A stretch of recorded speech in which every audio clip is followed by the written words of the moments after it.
What's up, gentlemen and women and everyone who's here? Oh, there's no one here yet. Sweet. We gotta change our title because I hit the button too fast. But what is up? Today we're playing some Flesh and Blood. Flesh and Blood. Wait, are we live? No, we're not. What the hell? Oh, you can click on it.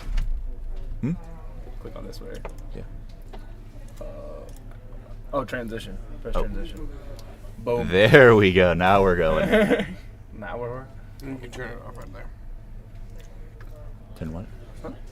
Oh yeah. To make it one screen. Yeah, we need to change the Fog Champ. We need to change your manage stream. Oh, there it is. That's the fucking button I was looking for. Let's fucking go. And then over here, we should be able to edit stream info. Here we go. So I can put Flesh and Blood Road to Nationals? Road to National.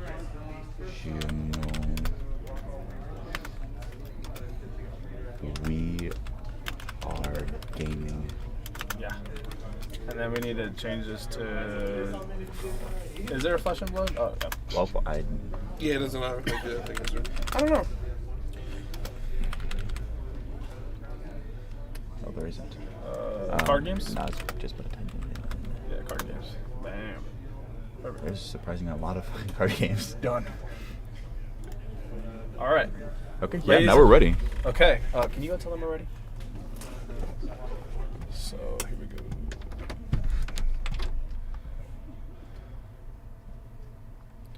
Okay. Oh God. Who's sitting on what side for that one? Caleb's sitting close to us, so that is this matchup. Boop boop boop. Mm-hmm. All right. Looks like we got Dash versus the new hero. They call it heroes, right? Yeah. Fi. I know nothing about this game. We're both going to be... Joe knows a little about this game. I know a little about this game. So what I know that Dash does, Dash is trying to set up this group of cards in order to chain some pistol damage to this guy. And this ninja over here is trying to deal a lot of damage very quick. Yeah, so funny enough, the Dash is the only deck I do know. It starts with... The hero starts with an item in the thing, which is... they have their pistol, and then they got their thing that reloads their pistol, so they can go again and shoot twice a turn.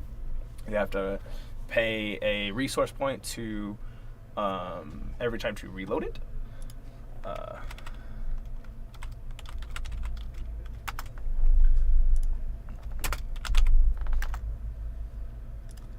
Yeah, we can do the whole thing. Yeah, we can just like this. So we get an idea of what we are looking at. We have to switch to our second game so we can input all this stuff too. I can just look at this. We have an idea of what Oh no, you have the deck list. we're... That's sick. Yeah. That's why we have deck list, dog. Sure. But yeah, what's up? How are you doing? This is going to be kind of a rough one for the first two things, because then the actual Flesh and Blood players are going to come in. Yeah. Joe and I are going to give it our We are going to give it our best. So right now, it looks like Sean is leading off with a Art of War that gets properly blocked. It looks like Sean's trying to go all in. Looks like it's just the first turn if I haven't missed anything. No, so he's just going to use all his things he can. Yeah, so because both players get to draw up to 4 on the first turn, so you just play your whole entire thing. But these kids are going to be playing tight. Yeah, these are very respectable players. So if there's anyone here who knows what they're doing, it's definitely these guys, and they are ready to go to the road to nationals. And then we got Fi, who's a new player. He is the Phoenix Flame. What that does is return a Phoenix Flame from your graveyard to your hand. That ability costs 1 less for each draconic chain link you control. So anything that has the keyword draconic on it as an attacks and stuff like that, it costs 1 less. So eventually it'll just be free when you start chaining entire when you start just chaining your entire like hands. Red cards. Yeah, it looks like he's just trying to get a lot of things on the combat chain, because that's usually what ninjas do, is they chain a lot of attacks together, and Fi gives you just an easy way to do that, as well as kind of like a payoff if you can get multiple of the multiple of the Phoenix Flames in your graveyard. Yeah, so it's just literal free 3 damage every single time. You just go chain, bring back all my Phoenixes, kill them, and you just keep cycling them. Yeah. It's just confirmed damage. It's just like Dredge, basically, for Magic if you are new to the game. And I'm looking at Ryan over here. It looks like Dash is usually able to. Do we want Sean to lose so that he can commentate? Yes. Yeah, I'm gonna be real with you. Yeah, because now Kenny just started his game one, so it is also only 5 minutes into the tournament, so I cannot say. Yeah, we forgot to put the timer up. I forgot how to do that control. Josh, control me. Teach me the control right now. Get over here now. Round time, round number, round.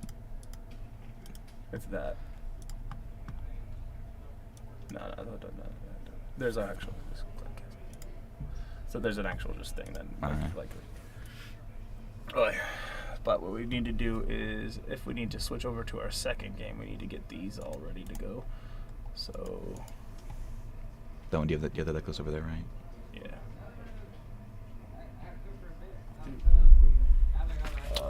Josh is gone. He gone. When we needed him most, he left. But it's fine. We can figure it out. We were also well equipped to game. Yeah, we can learn how to game.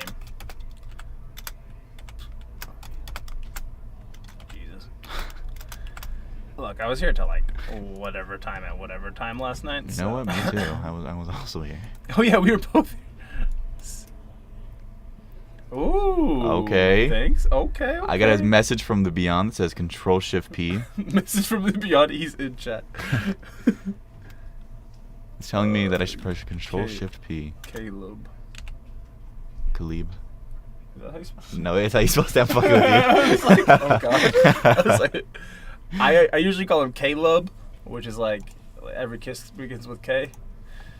What is this guy playing? That is not the deck. No, he's playing 5. Alberto's playing 5. And Caleb is playing. Not UW Control. Also 5. Wow, we have A lot of Phi. Fee 5 Fo Fun. from. Looks like a lot of people are on the aggro ninja plan, trying to get a bunch of cards in the battlefield and see what their opponent can do. I believe this is because that's the counter to Kano. Actually, there is one Puma. He's Puma Control. Yeah, we do have a Puma hero in the bracket. Mm-hmm. If we can get him, tie him down, then maybe we can get him in the streaming booth so you guys can see. Yeah, you can see his Puma in action. Yeah, I heard that deck is actually pretty clean. Yeah. It's probably best deck around, but no one else is playing it because everyone. It's just too hard for people. It's too hard to play. Yeah. Some people choke on it. It's easy to choke under the pressure when you're playing against Puma.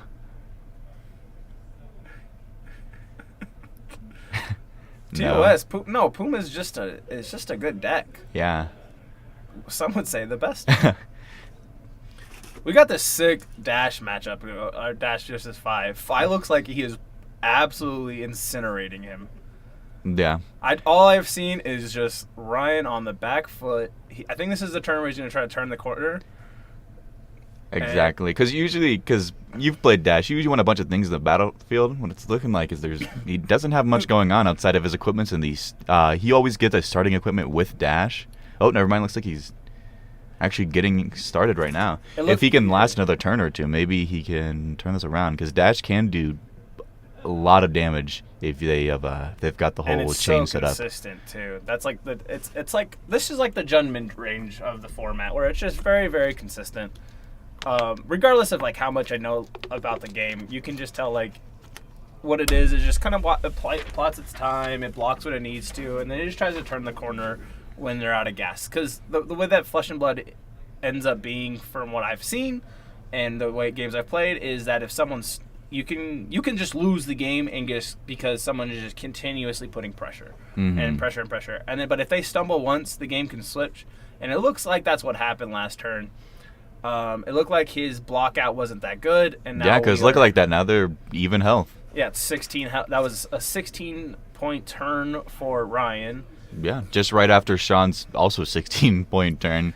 Yeah. So it's looking pretty even right now. It just matters if Sean's got a good hand, if he can get a bunch of the flames and the right cards to disrupt what Ryan's got going on, get some cards out of his hands, force him to block. See if he can kill him right here, because killing him right here in Flesh of Blood is a possibility. Art of War. It's always a good start. Look like he's just doing it to draw some cards. Boom.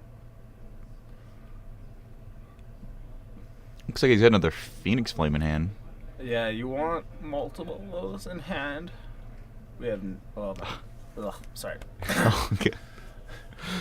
I haven't ate since yesterday at 10 a.m., so I'm a little tired. Kenny owes me some money for Audivores. All right. I will go shake him down right now. Yeah, we will be sure to kill him. Yeah, we will end his life. I'm kidding. That would be so mean. We don't do that. That's against tournament. I meant his tournament life. Haha. That's We're true. gonna beat him in a game of Flesh and Blood. Yeah. We're gonna have some sick interviews. Hello, Matt. What's up? Jazz asked me if y'all wanted me on. Do you want in? My round was really fast. Okay, do you want to come in? Yeah, sure. Get in Sure, on it. let's Get go. on in here. Yeah, come on in. Just Ladies go. and gentlemen, we have an actual Flesh and Blood player, Matthew Gideon. Matthew Gideon. What's poppin', y'all? My round one was 12 minutes. Their round one forgot the timer to start the timer, but they'll be fine. They have like a 5-minute extension on you guys. So many Fi and Dash in this tournament. Yeah, we were today. just setting up the other match, and it's Fi Mirror. It's a 5 mirror. Yeah. We didn't even know that. There is a lot of Fi. There's a lot of Dash. Hi, Kenny. Finished up early. I can commentate. Okay, Oh, thank let's God. go. All right, we have actual commentators now. All right. Well, it was nice hanging around with you, chat. Don't work, We're Joe. going. Here's your word. Kenny, would you like to sit down? All right, we're doing a hot swap on the commentary team right quick. Yes, Joe please and give us I- a moment. Joe and I were. I did well because it's literally the only deck I've ever played. Buddy, you did great. Thanks, boys. All right, so we've got Fi versus Dash. Very familiar with Sean's list. It looks like he's in the middle of his combo turn. I see Stubby Hammers and Art of War popped. I don't see cards in hand. It looks like he's had to pitch a lot. Oh, that was the turn. That was the turn. Is Ryan killing him in the crackback? It looks like he kept a full 4. Burned through equipment. It could be tough. That was the last Teclo Pounder. Okay, so he's coming in for, I believe, 5? Is that red T-bone? Yeah. Flesh of Blood reads a little worse on camera. Yeah, coming in for 5 here. Oh, and an An erase erase face. face. That is abysmal for the Fi deck. If he eats this, a lot of his effects just aren't going to work. He's not going to be able to bring things back with Fi since they lose talent types. So he's going to have to make a tough decision of keeping his hand. There's a chance that his hand has a lot of natural go again. Nah, he caught it. Okay. Flipping the Fi upside down like that. Big style. No, Kevin, this is just a Flesh and Blood tournament. That's my brother.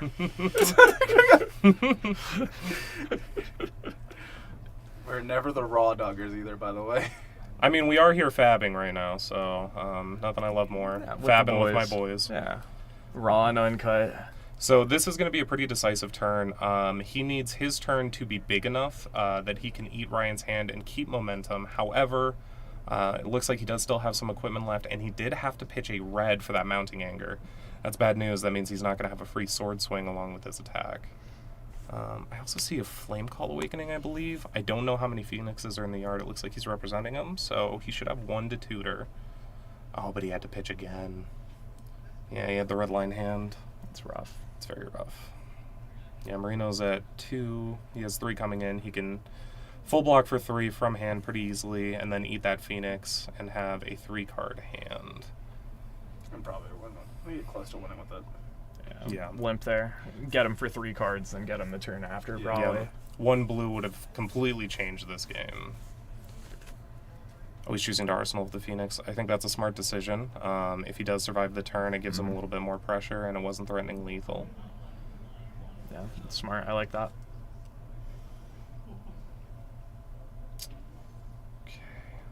no idea. What card that is? No, I think it's 0 to 60, right? No, Yeah. 0 to 60 Yeah, is the Manling car running.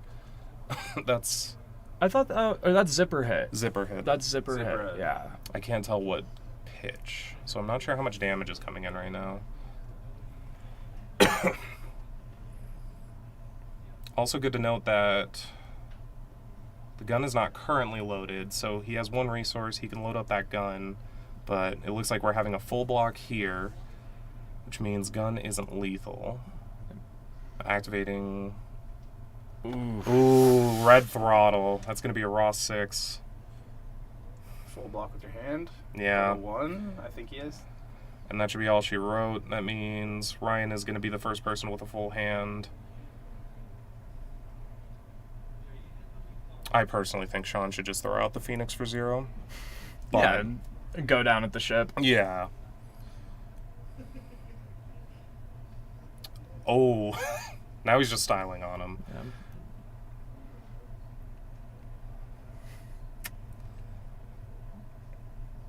Yeah. Times are tough in Fi land. Does Dash beat Fi? This dash. Early. No, the Game aggro dash should losses. actually be a pretty bad matchup for Fi, or Fi should be favored in this matchup. Dash really needs a high density of cards in their hand, and Fi preys on that very heavily. But it looks like Sean was not able to get there. I'm not sure what happened in the beginning. But I will say the turn... Sorry. So you can switch over to the other matchups. This one right here? Yeah. Okay. Where's everything? Oh god. Okay. Can you? Yeah, I can switch over. Sideways. We have to bring a grown-up that knows how the stream works. One moment. I will say, just from the 2 turns that we saw, I think it looked like the shortcomings may have been the go wide turn that we saw with Art of War and Stubby Hammers didn't have very much on it, and I saw a lot more pitch in the pitch zone, which means he probably had a lot of red lines, and that seemed to be the failing on the following turn as well. If he had gotten that sword swing in, we'd probably be in a different spot. Alrighty. Let me go switch over to game 2. They did not set up the mirror, so boop. I will be doing that right now. If you want to send it those, you know how to do that. I don't. Oh, the boy Caleb is on camera. Never mind, their matchup is over. All right. Oh, okay. We're gonna have some winners interviews real quick. Yeah. If you guys gonna do that. Fantastic. I'm probably going to go smoke with Caleb, but... so no. Matt? So Interview? I am giving a winner interview? Yes. Okay. I need the winner. Ryan, did you win? Was he on the break room? Are you win? Did you win? No, I'm gonna need both eventually. So. Well, we're going to smoke, and then we can both come back to do it. Alright, okay. You can do that.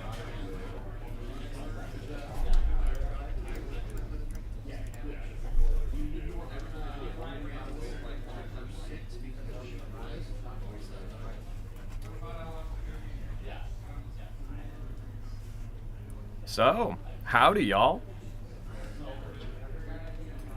How about that flesh and blood, am I right? Crazy.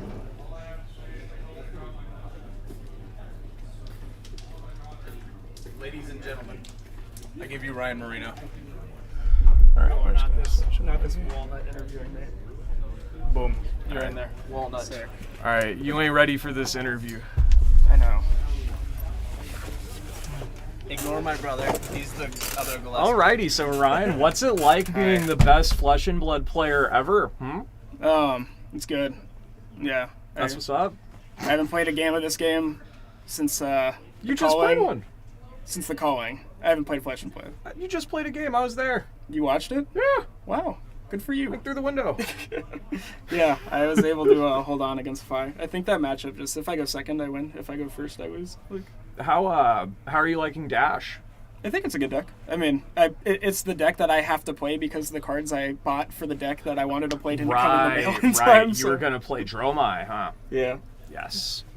Yeah. I mean, I think Dash for this room is very good. I like the Fi matchup. I mean, as you saw, like, he won with me on 2 life, but like he had back-to-back Art of Wars, and like that doesn't happen that often. So Yeah, it was weird because like it looked like it was gonna be, a dust up whenever he had like the stubby turn, yeah. and then he just pitched his hand. Yeah, no. That's something you could bank on pretty well. Yeah.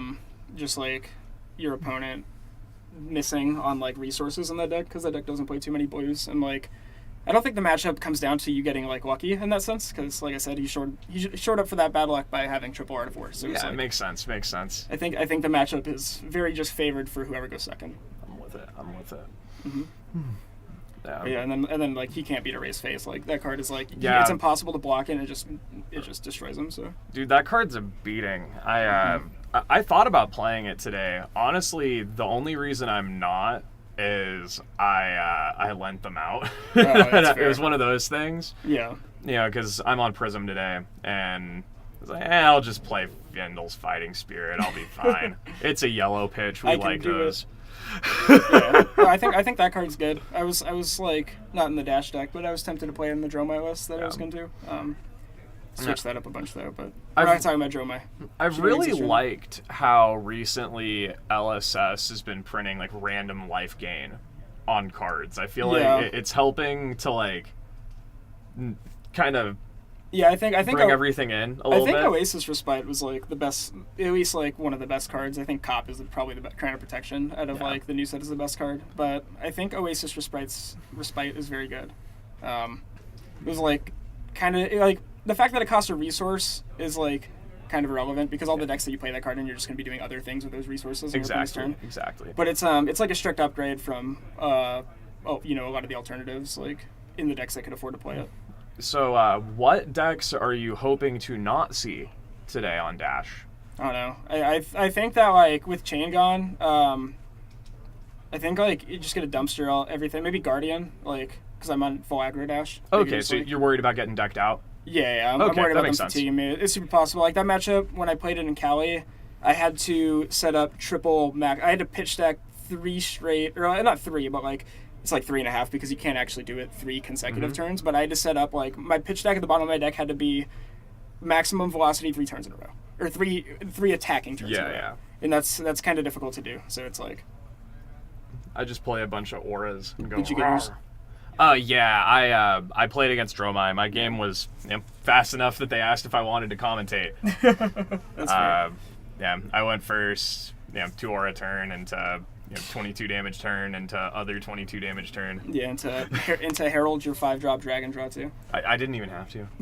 Yeah, both the air editions went at him. Yeah, no, I think Herald of Protection is just like the best card in the matchup. It's not close. Mm-hmm. You just play all 6 of them or all 9 of them, and it's just the best card. Yeah, I thought about putting red protections in my deck. I actually, if I went through my messages with Peter Budensack, I believe last night I messaged him and I said, people ask me if I'm okay, and I say I'm okay, but I'm not really, okay, yeah. I'm trying to sleeve up Herald of Protection You red should in my have. deck.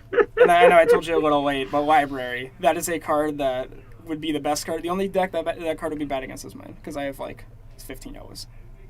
Yeah. Yeah, and even then, I mean, it's still drawing you probably a couple cards in time walking me. So. Yeah, like I need to get a crown. Yeah, that card's good. Yeah, because that card. I actually don't think I would have played it in Dash though. I think like Dash's card quality is so like everything in Dash kind of does the same thing That with makes like sense. the exception of a couple cards and everything blocks 3. Yeah, the deck's very flat. Yeah, it's very flat. So it's like if you value, especially like in a matchup like that, right, where I go to 2 life and like he could have pressured me with another Phoenix Flame at some point, and like then the game flips in favor, for him, maybe. But like it's a lot worse than Arcanite Skullcap in this deck because the third block in this deck where I'm not trying to block is good with Makes cards sense. from hand. Yeah. Like it's so important for you to keep your grip that any of your armor not blocking for as Yeah. much as it could be is like something you really need to look at. Yeah, exactly. But yeah, no, I think the deck was a fine choice. There's a bunch of Dromai and a bunch of decks that lose to it here, so we'll see if they lose to it. All right. Well, I guess we'll call it there. Gang. Congrats gang. on the dub. Try and get more of them. Back at you. Yeah. Darkside noises. I hope they could have heard that. The mic picked it up, so I'm really hoping they did. That's not mine.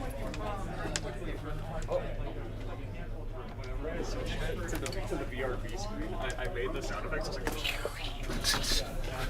Alrighty. We are back with interviews.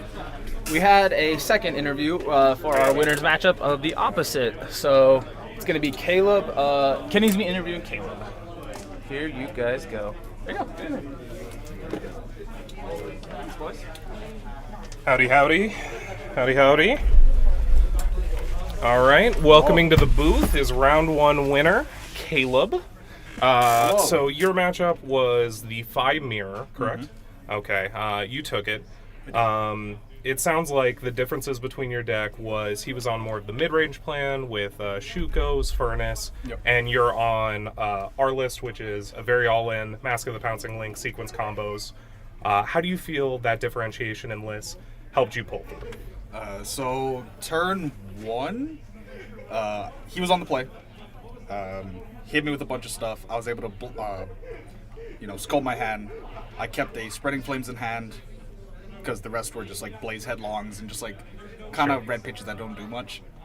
Kept him off mass turn 1. He arsenaled a card.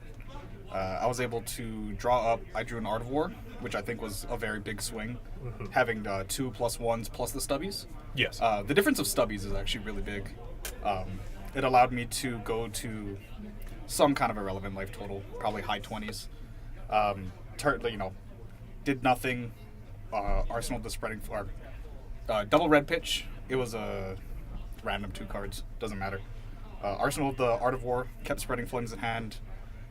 Drew into Belittle, Inflame, the Spreading Flames from turn 1, and I want to say it was Ronin Renegade. Okay.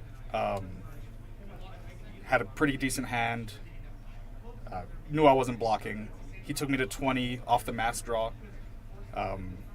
Pop Blossom to cast the Art of War from Arsenal. Banish the Inflame because I only had 1 Phoenix in the graveyard. Yep. Drew Flame Call Awakening. Great. Very gas. Pop Stubbies. So I had 2+1 effects. Belittled. Drew the Blue Minnowism. Or tutored it.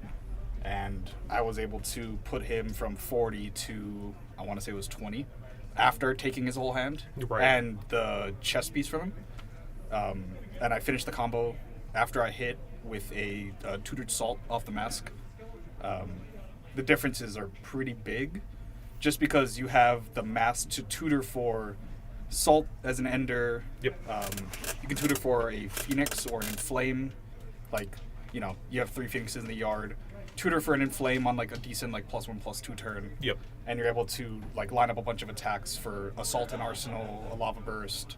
It just ends up being more damage.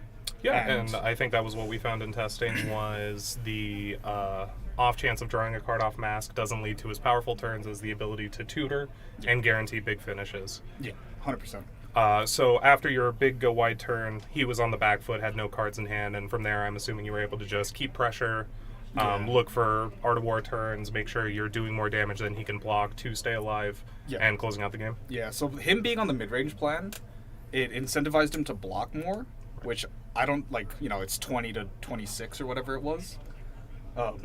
I think you just have to try to swing the tempo back.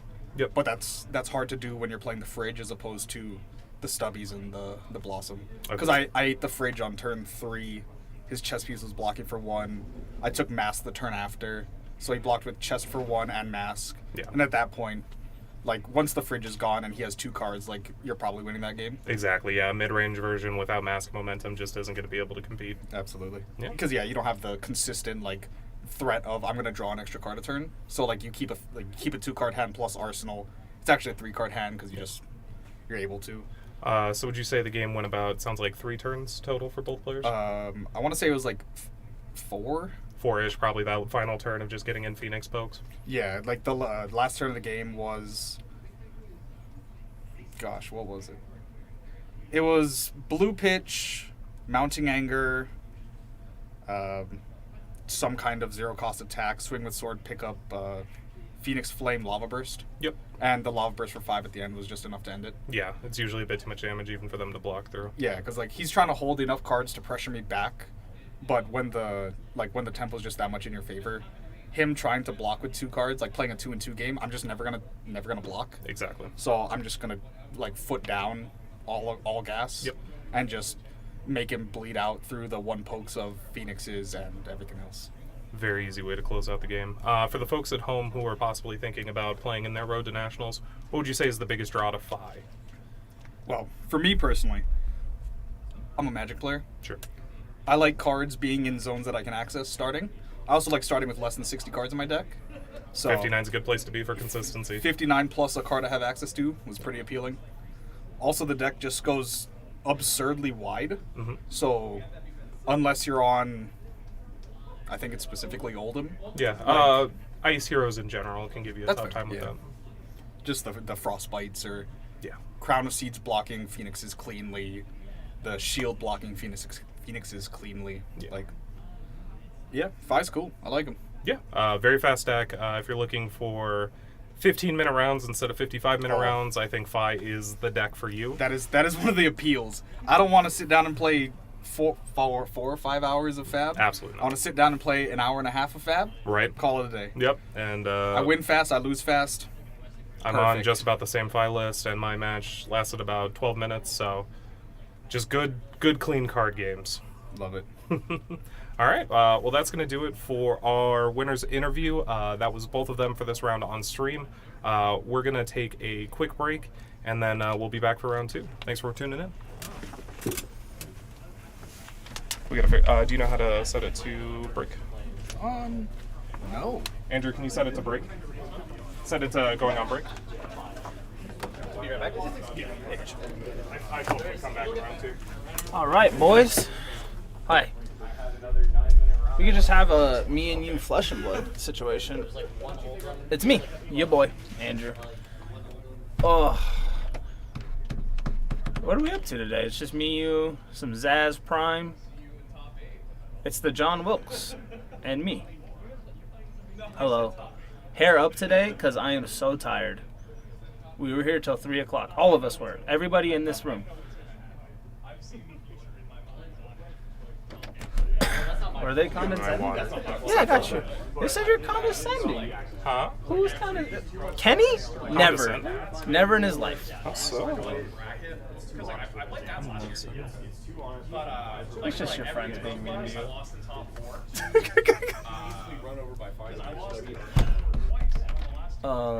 There's this one match finishing up right now, guys. But yeah. My hair is black enough where it kind of, for some reason, it's like hitting the green screen. Yeah, I was here till about 3. I think it was like, actually, no, it was like 2:45 I left. Thanks, buddy. Yeah, it was about 2:45 I left. I didn't get into my house till 3. That was sweet. I had a great time with that one. I had to literally pound on my back window door for my... Who won? Zach Rayburn, surprisingly, at all. I mean, he just had a good deck against the top thing. He's a good player. Very good player. But today we're doing Flesh and Blood. And it was, it was Phi. Phi is like half the field, apparently. He's very good. I'm not sure why. Because I don't know play Flesh and Blood.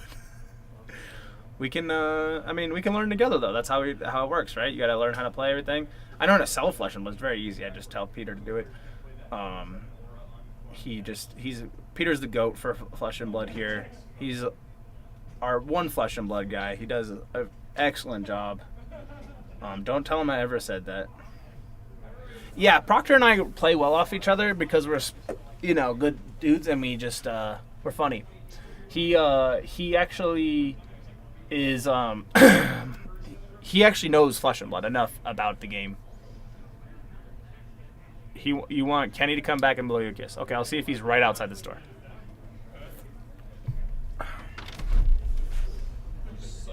Hi. Come in here.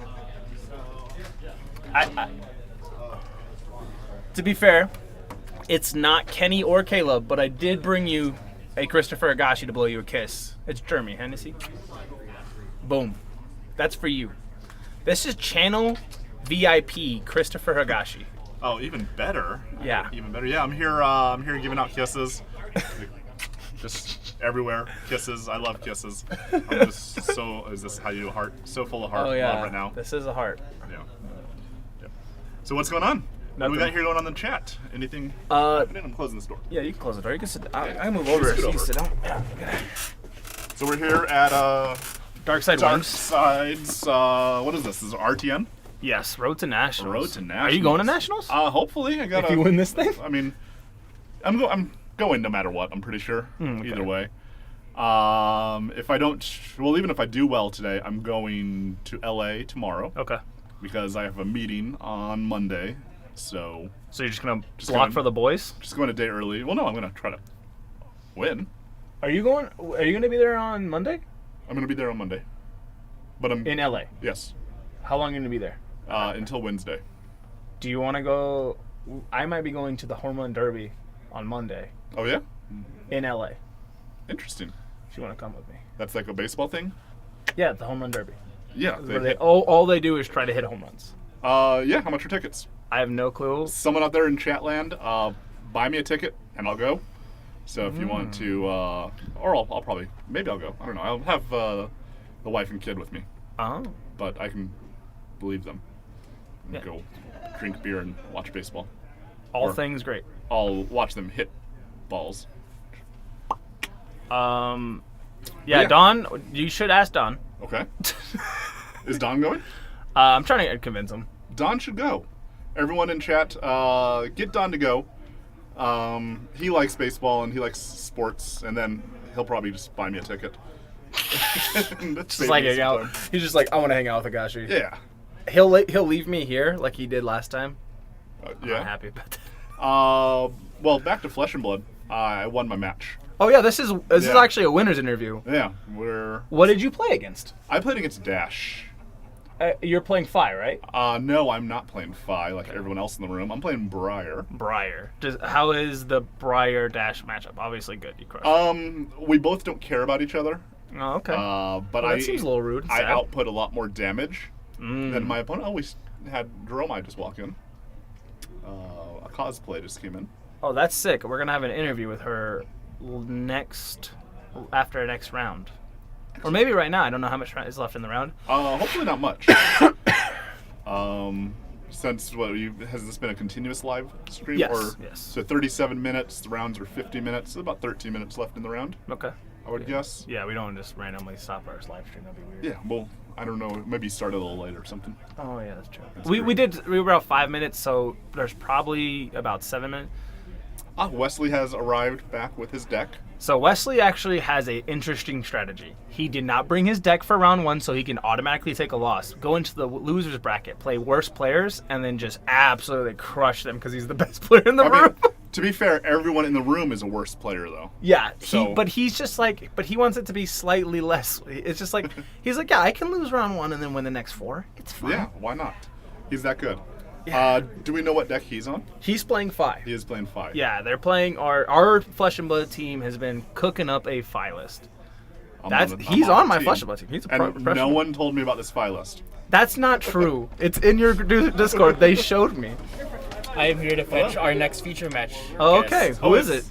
Is round 2 started? Yes, It's, sir. yeah, it's Oh. gonna be Kenny and this guy. Justin McBride. Oh, Oh, I was gonna say I'm putting Higashi and Gideon, and then can we do the, it next the round? Lexi Can mirror. we just beat Justin McBride? do it next round. Thank you. I don't want his sneaky ass. Oh my god. If I somehow actually got, I definitely lose. live on I don't want it to be on camera. Hand hug. Like he's already. So I'll just go to table 3 and play. Yes. Thank you, sir.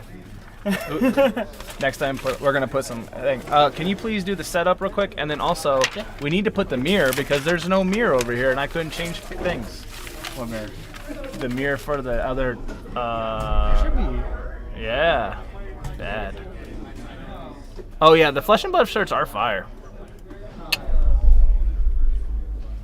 Oh, is it that one? And I'm just a goober? I am just a goober. You were a goober. It's okay. You're the boss goober. Ah. Alright, so we got.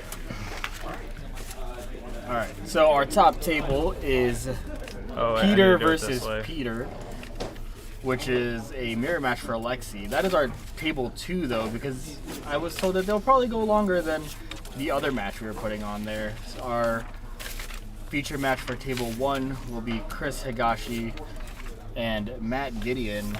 Oh, okay, that's a good, nice little thing. We know both of those people. Yeah, we got we have Higashi on Briar, and then Matt Gideon is on Prism. Andrew, I apologize for Matt Gideon's list because he wrote it in silver because he said his cards have Phantasm. What the fuck? Can you tell me which side they're sitting on, please? Yes. Who's closer to the door? So the door match is closest to the No, I'm sorry. No, closer to the window on the left-hand side. Higashi. Chris. Okay. And Gideon. Is against him, so he'll be here. Matt. Okay. Already. And if I remember correctly, Higashi said he's on Briar. This room, you may begin when ready. Briar? Is that how you spell Briar? Yeah. Switch to I and A. Briar. Kenny will probably be on stream next round. Depending and if he wins. And then properties, and then this guy is on Gideon? Prism. Is it this? No, SM. it's SM. Okay, that's that matchup. And we can... And yes, Jeremy, I did get some sleep. Thank you. We're going to transition to Matthew Gideon and Christopher Higashi. Boom. Okay. Looks like it's just me again. Is it? Who's the backup matchup? Peter versus Peter, Lexi Mirror. Amazing. It's literally just, that's going to be so easy for me to set up. This is so good.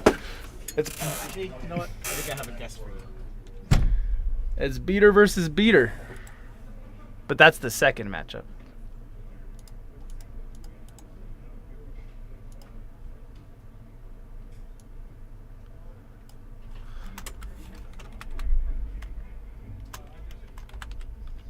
Peter. Literal mirror matchup. Beater versus beater.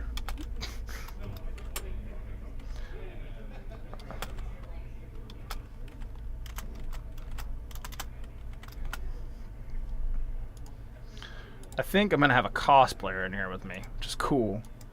Lexi is the deck list for the backup matches. Sorry guys, I know I'm still getting used to doing this like all by myself. What's up, kid? Fucking chillin', man. Hold on, I gotta show off your sweet old digs. Oh, okay. So we are actually watching this person's husband currently play the game. Yes. But we're gonna switch over to us real quick. You wanna sit down? Sure, I'll sit down.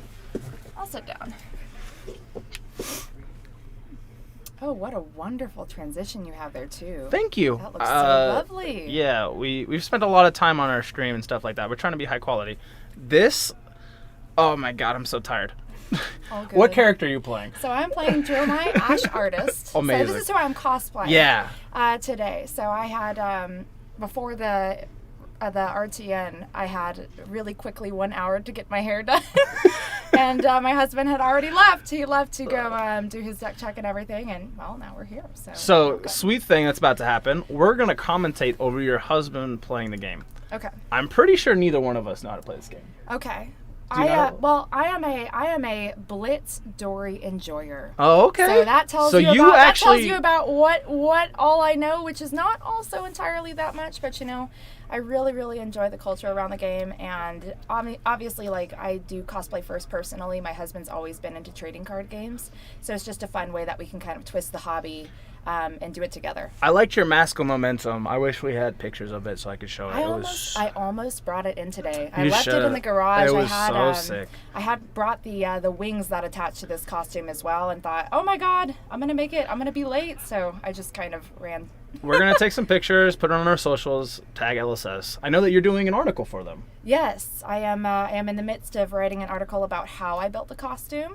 It is a whole dang, it's a whole unraveled process into the step-by-step process that I took with like pictures and stuff. But that will be published, I think, July 21st or 22nd. We will for sure be retweeting that and sending it out. Thank That you. is so sweet. That's awesome. No, yeah, that's super sick. It's by LS, like it's gonna be on LSS, right? Yeah. Like they're like on their article and all that stuff like that. So Yes. that is gonna be insane. I believe it took 300 hours. You said, or Oh Matt God! said? So it may as well have. I don't think 300 hours passed since the Dromai tile got revealed all the way up until Las Vegas Uprising premiere. But I do know it took well over 200 hours. The bodice is completely hand sewn in 1 inch by 2 inch squares. This thing. To mimic dragon scales, and of course I used, it wasn't quite embroidery, but I zigzag stitched and like hand cut one piece of fabric to create the dragon That pattern on the is tabard. So. literally insane. I am so. That is so outside of my depth. I do 3D printing and all that good stuff, but man, I could never do seamstress type stuff. The cosplayers are so cool because it's just effort. It's just a bunch of time and a bunch of skill that it takes, and it's just like, you're doing it for the love of the game, really.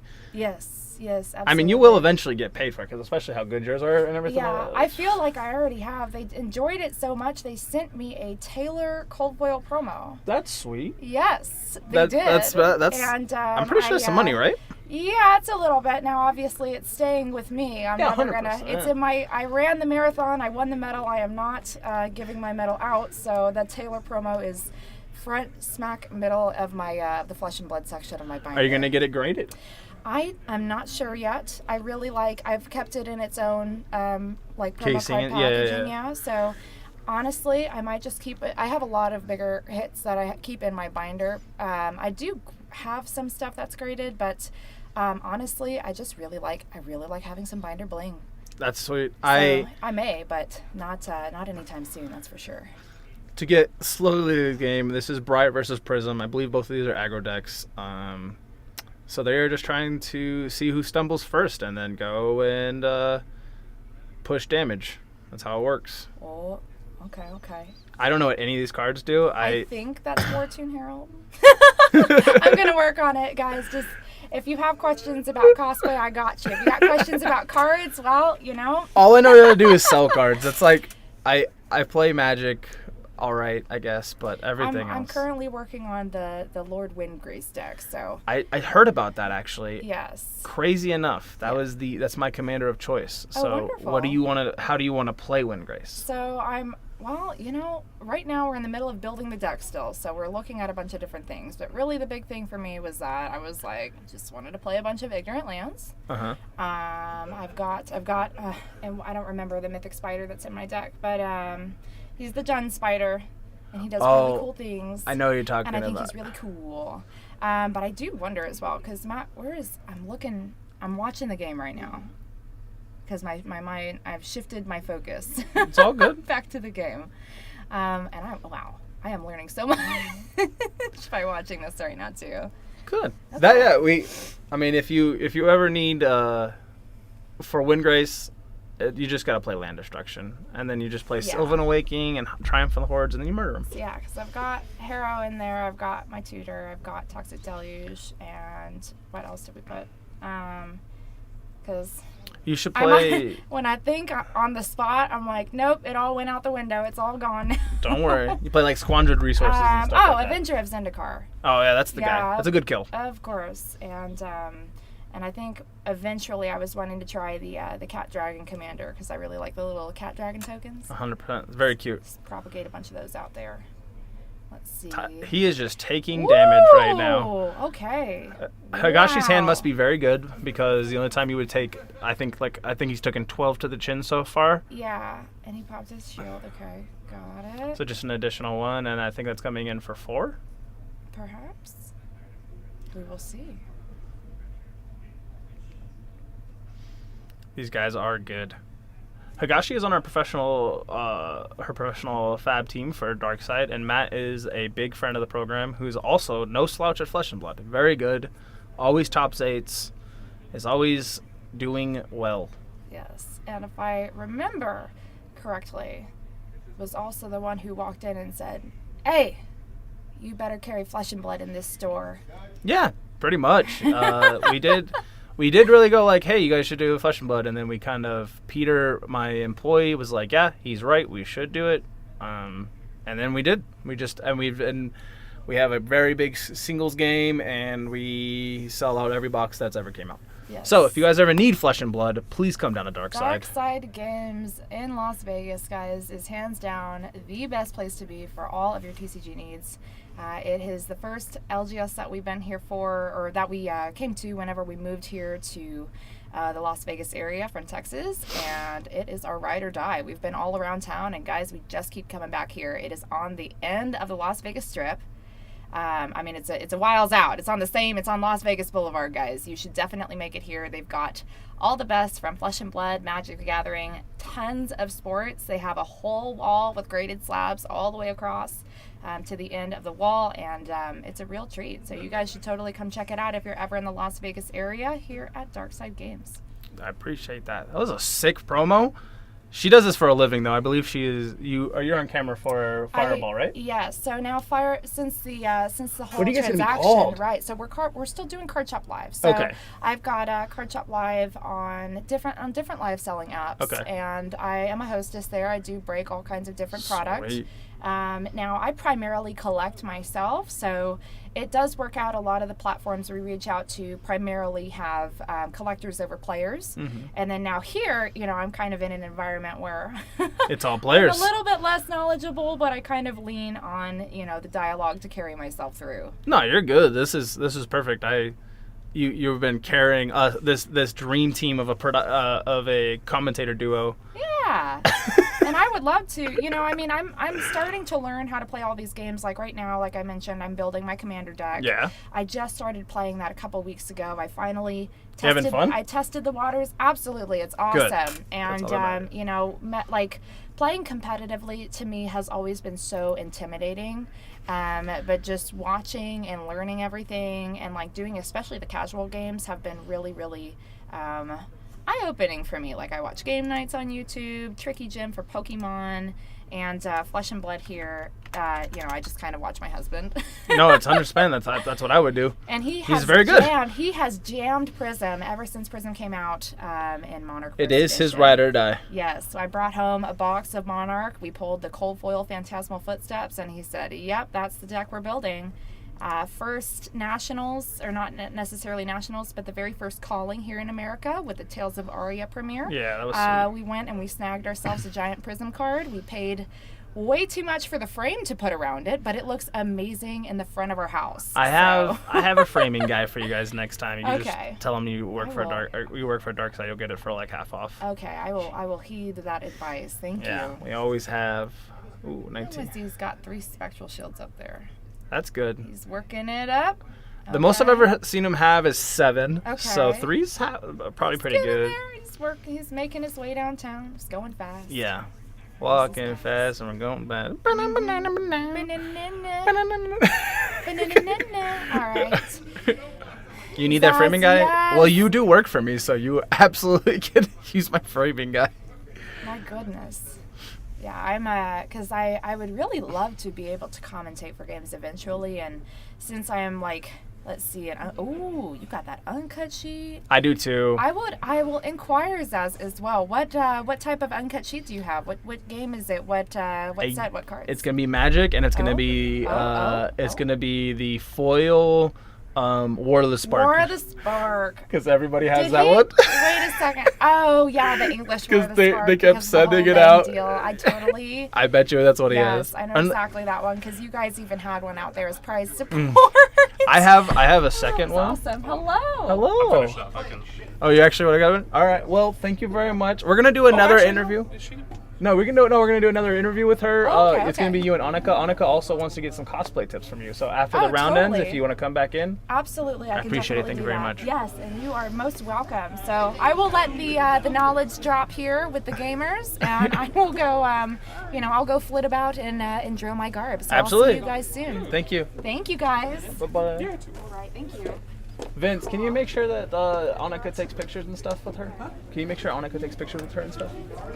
Can you make sure Annika takes pictures with her and stuff? Yeah, cool. Thank you. All right, howdy. Hi, buddy. So Matt's been on pressure for this entire game. It looks like his last turn, he's been going blue, 3 reds basically every single turn. It's just been good. He's just been cycling very well. I think before the tournament, talking with Matt, it sounded like he was on the more aggressive Prism version. Yeah. So more focused on Heralds, or is there more of a backup plan in the matchups where you need them? And it looks like it's doing its job. Seeing Prism be 14 points ahead against Briar is pretty impressive. He's also threatening a lot of on-hits. That Herald of Erudition drawing 2 cards is super scary. Yeah, if you can get a 4 or 5, a 5 or 6 card hand against any deck, it just seems like you're just absolutely winning the game. Very good. Did you win in your matchup? I did. Nice. I played the Fymir. He was on more of the mid-range version. I'm on the all-in combo version, so turn 2 I was able to deal 41 damage. And that was You all start at she wrote. 40. So that went pretty smoothly for me. I'm very interested to see what Chris is doing. Looks like he led with Swarming Gloomveil, and I see a second Swarming Gloomveil. And also, this is a pretty, I say high level, but just bizarre interaction for Briar. So Briar, when you deal damage with a card, you get an embodiment token. Yeah. Swarming Gloomveil only has go again if you've created an aura that turn. Oh. So the way the layering actually works is, even though it doesn't have go again when it deals the damage, But if because it dealt deals the damage, it becomes a thing, and then it has auras, and then it has go again. Exactly. That's yeah. insane. So that is a pretty cool play from Chris. And it's pretty interesting, too. I think Matt made the right play. But just full blocking. Yeah. Just trying to preserve life total. But it does put him in a tricky spot because now Chris is going to have the tempo. Mm-hmm. He's the first person with a full card hand, but he's got a life lead to try to chew through. Matt does have an arsenal, though. Usually that's pretty good for Prism. Yeah. If he can make it to his turn, he's going to be threatening a lot of Heralds, and then it's going to be on Chris to either have a Phantasm to try to stop it or just get put in the ground. Just put dirt napped. Dirt napped. I'm glad that you're doing well. Yeah. It's kind of sad because I wanted Kenny to commentate because he's a very good commentator, but also I like to razzle him. He's a very good Flesh and Blood player, but I wish he would play more. It was a pretty funny prank by making people think I just wasn't practicing at all for 2 weeks, when in reality it was just Wes and I testing the best deck in the room. And then Wes pranked me by showing up with no deck. He pranked him because he's like, I don't want to be in the same bracket as Kenny because I don't want to see each other. Exactly, yeah. We're trying to be both of us. You know the artwork for Lava Vein Loyalty where it's, Yeah. I want Wes and I in finals, and that's the thumbnail. So actually, no, Jeremy. See, the thing was, the joke was, I was in on it. I didn't think that Kenny was going to 0-2. I wanted Kenny to have the fire that burns inside of him because Kenny is the hero of our story. Wes did actually forget his deck. He took a round 1 loss to go home and get it, and then he's going to 4-1 the tournament and probably beat me in top 8. But It's going to be very funny. that's how the cookie crumbles. We take those.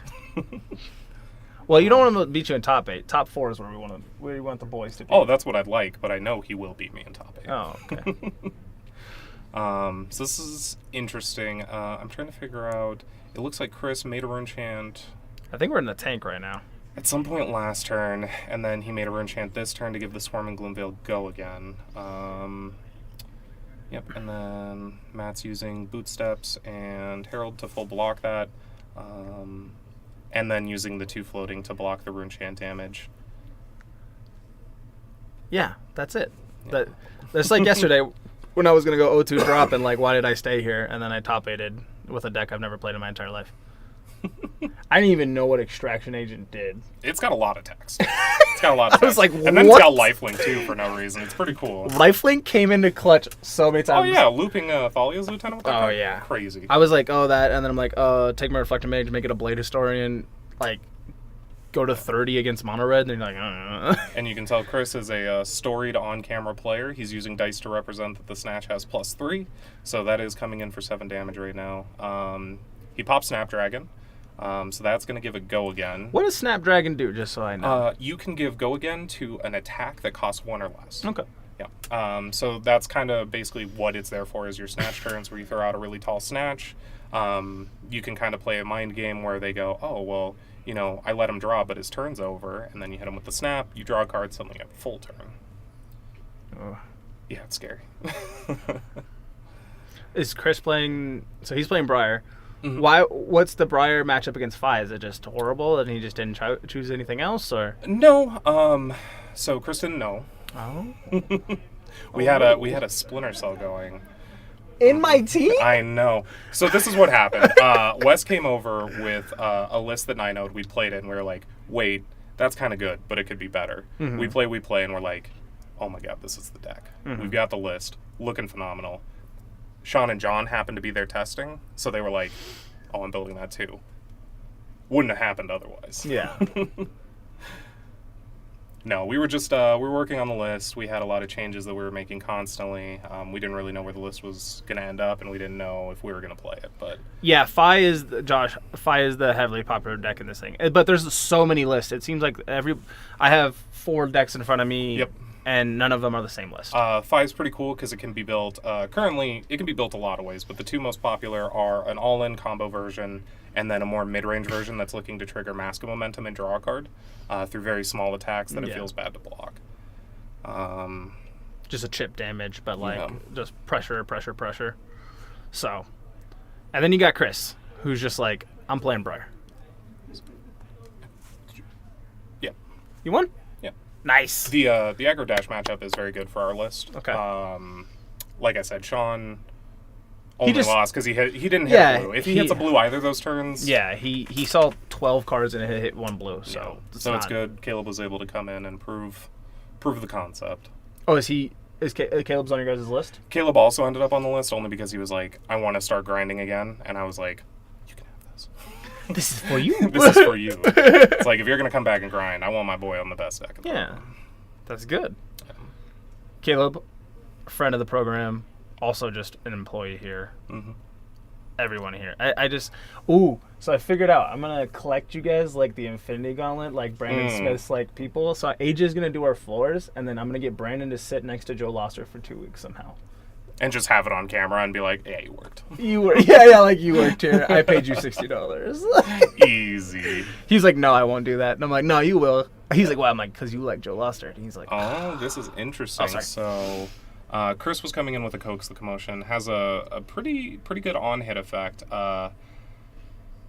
Matt chose to wait and block with Oasis Respite, which is not a defense reaction. It's actually an instant. It can be played at any time. But Chris responded with his own instant to Lightning Press it.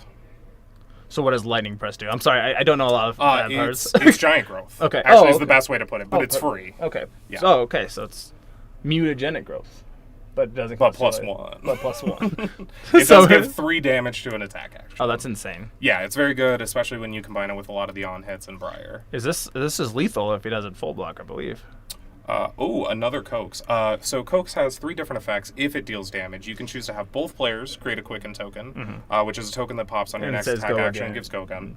Both players can draw a card, or both players can gain a life. So it's symmetrical, but if you give them the effect that just doesn't matter for what they're playing, like Prism doesn't have any need for a Quicken token. Yeah. So it's all upside. Yeah. And especially on a turn like this where you're trying to close out the game, you don't care if you give them a card to draw, because yours is going to deal more damage. You're just trying to close it out.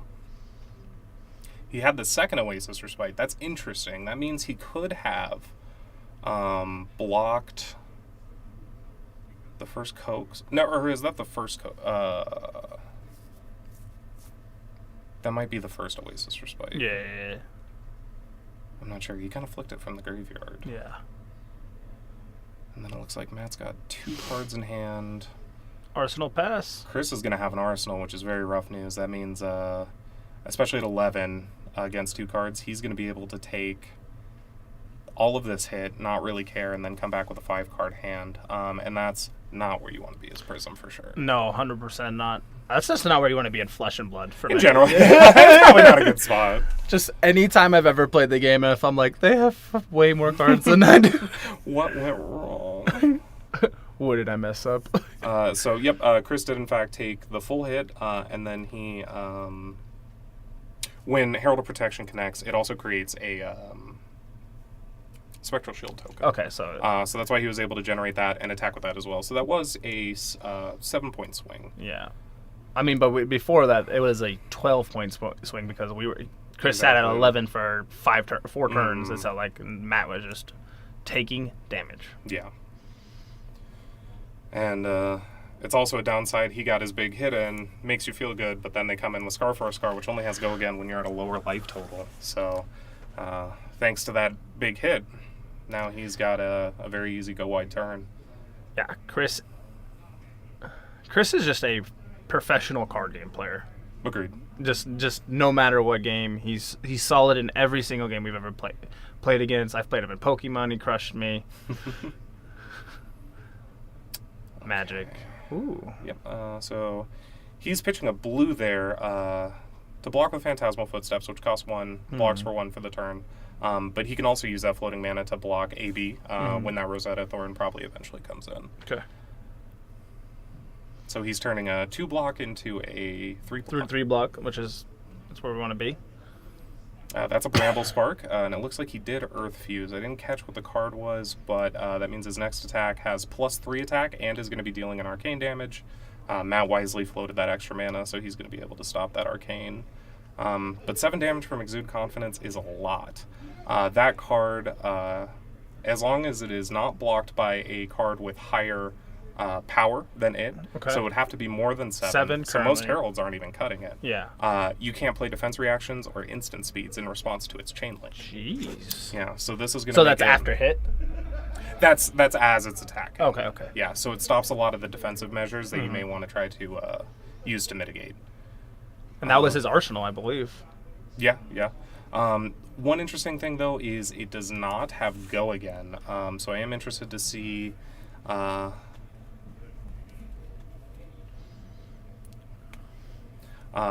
sorry about that. I'm interested to see if he has some way to give it Go again, which he probably does not. But more than likely, it also has the added bonus of you can pay 3 mana to give it, I believe, +2 attack till end of turn. So if he doesn't have enough, he can just push damage. Exactly. If he's got 2-3 pitches, which would normally be bad, he can turn that into 4 damage. And that puts Matt in an awkward spot, too, where he's either overblocking or he's running the risk of getting pumped out of the game. Oh, and so you can double pump too, so you can use it. Yeah, you can activate that ability as much as you want while it's attacking. Oh, that's insane. Yeah. This is why this turn is taking for so long. He is just trying to... Yeah, Matt is in the position where he needs to decide, am I committing to an overblock, which means I'm going to have another draw go? Yeah. Or am I just hoping he doesn't have 2-3 pitches? I'm blocking the exact amount that I think won't kill me, and then just kind of fingers crossed. It's a bit of a mixer, and honestly, there's not really a right choice. Man. Because even if he overblocks, Chris just gets the option to say, okay, cool, arsenal a card. Yeah, arsenal a card, pass. You have no hand, I still get to go for another 5-card hand. It looks like he is, in fact... I believe that's a block for 6, so 1 damage currently coming in. So that's smart. It looks like he overblocked, because even 2 blue pitches won't kill him through that. But he still gets his damage, he gets an embodiment to block with, and he gets to arsenal. So... That was truly a win-win for Chris. Yeah. Just put Flesh and Blood. As much as I don't know about the game, it does feel like the key elements of high-level Flesh and Blood are putting your opponent in the position of always having the worst block version of everything. It's just like that's if someone stumbles in this game, it feels like the other person can just run away with the game. But if you can just play continuous pressure on somebody, the game doesn't really ever become a game. I think Chris has the game at this point. He played a Channel Mount Heroic, which gives all your attacks for the turn +3. Okay. He played a Nimblism, which gives his next attack +3. And that also created an Embodiment of Lightning. He's coming in with Exude Confidence again for 10 damage. Has Go again this time. He still has the option to pump it at instant speed. And it's still got the effect. So Matt's not going to be able to react with any defense reactions, so... Chris makes the killing move here. There's just nothing he can do about it.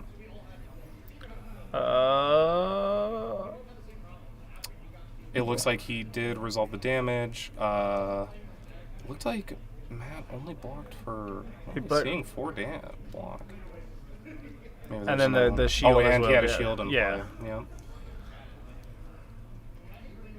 Oof. Double sync blowing the snatch. He can't do that though, right? Because of defense reaction? That was a double snatch on Or that was a double Sink Below on Snatch. I honestly can't remember if Exude is a floating effect for the turn. I don't believe it is. We should find that out. We should find that out. All right, but while we're doing that, we're going to find that out. We're going to switch over to this matchup. That was a great game. And That was a Kenny very made good it. game. Kenny made it even better. Thank you. I appreciate it. The battle. It is this combat chain, so that was why he was unable to block the Snatch. Now we're in the battle of the Peters. Is the game already over? It looks like the game's over. Oh. Yeah. I believe our Peter won, and he was supposed to be 1-0. But we will have winners interview here in about 4. Do you want to do it? I'm going to take a quick smoke break, so if And someone then I wants will to do the first one. I'll do the first one, and then you can That do the works. second. Absolutely. Can you go grab them for me, please? Yeah.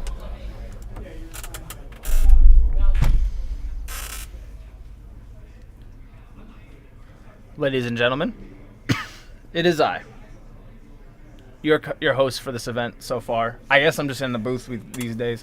We might have some people that are O2 that are just better than me. Sean is a great commentator. He's got a voice for radio. He's beautiful. I want this to be better. But it's okay. Who notices it? Not me. But I obsess about these things. That's just why I feel like our team here has been an excellent team so far. I can't give enough credit for everything that we've gone through for the last 2 months trying to get this all ready. Huge clutch to Jeremy. Hopefully they're still in here. Huge clutch to Josh. Annika is a godsend when it comes to just literal any of this. I've been trying. She's been so good. She went from I know nothing about any card game ever a year ago to like she runs my whole night shift. It's so good. She's so good. So, and she just helps out with the streaming. Joe and Noah been holding it down forever. And here's my winning interview, I believe. Did I remember? We did this last round. Hey, I'm back. Boy. I will. You are not in here yet. Why not? Because you're gonna do it with Kenny. Oh. Did you ever watch my game? We switched over while you shook your hand. You gave him a fist bump, and then your game was very, very good. My game was? Yeah, we thought you were on it started off so bad. You were on the back foot for about I want to say like 75% of the game, and then you just turned a corner, and he just could not get you. Yeah. My first few turns were really bad. Just the space. I'm sorry, your guys' streaming area, there's not enough table space, so I can't keep track of my life. So he has the tablet by him. It's this crazy thing that happens. No matter what I do, no Doesn't how matter. good I get, Higashi will always be my Japanese sad father who's just like, Yeah. you could do better, which is good because I take it as feedback and not sadness. I do cry every night about it, but that's an unrelated happens. thing. So I couldn't manually keep track of my life. You don't need to manually keep track of it. I need you to I put need a those boop, boop, actions. boop, boop, boop, And I can't even push the things because the tablet is on his side by him. So I'm not going to reach over and You could. push. But anyways, I missed a lot of triggers that game. What triggers did you miss? I missed my tunic one turn because I was actually looking at the life total across the table. And I missed a couple of embodiment triggers. Okay. Which were kind of annoying. I mean, I'm not blocking anyways, so it didn't matter a lot, but it mattered. There were times where I had a blue sift in hand, I wanted to block for 4 instead of 3. And you forgot your embodiment. I didn't have my embodiment trigger, exactly. Savage. So you're telling me you played less than optimal. Yes. And you just absolutely destroyed your deck. Seems like a good deck. It was a very close game. At the end there, I won because he didn't have any soul. Yeah. And wasn't able to bring in a Merciless to kill me with that, and on the back of my Exude Confidences, which... That card is insane. Yeah. I just learned about it. Yes, it's... 5 minutes ago. I was like, he's like, yeah, he's going to win because of Exude Confidence, and then he went back-to-back turns with Exude Confidence. And my... Matt had 2 Sink Blows and a Soul Shield in But hand. he can't use them because... If it as soon as it is played, there's no defense reactions during that chain link. Or instance. Yeah, we were reading about that. That's insane. Yeah, so I believe it shuts off Prism's ability also if he had Soul. but he did not have any Did soul. not, yeah. Yeah, he kind of stumbled about, it was like 6 or 7 turns into the game. Yeah. He stumbled, and we went, okay, well, this is where Chris's opportunity, and then you just did. Yeah. You just took the opportunity. There was, I don't know if you could see my hand on some of the games. There was a turn where he was attacking with like a big popper or a big hit, and I had channel in play and blue Autumn's touch in hand. Yeah. Where I was thinking about blocking it because the channel pumps the card in my hand. Yeah. Allowing it to pop his Phantasm. And that's something some people forget about. Yeah. So that was a situation. We I were ended talking up about not blocking it. how high. No, yeah, there was a turn where you put him on a 2-card hand, but you were ahead in life total, and we were talking about if you had, I forget what card it was, but the card that it gets like it gets go again in +2 or something like that if you are lower life total. Scar for scar. It doesn't get +2. It just gets go again. Oh, okay. Yeah, And sorry. I did have it, that situation. I arsenaled it. Yeah, that's what we thought. You arsenaled because you were just like, yeah, I'll take the damage, and then you just Yep. pushed through. And that's exactly why I took the damage, Yeah. was to then have go again on that, to follow up with the Exude. Yeah, 5-card hands in Flesh and Blood, very good. Very good, especially when they have go again. Yeah, that's we've been noticing everything about that.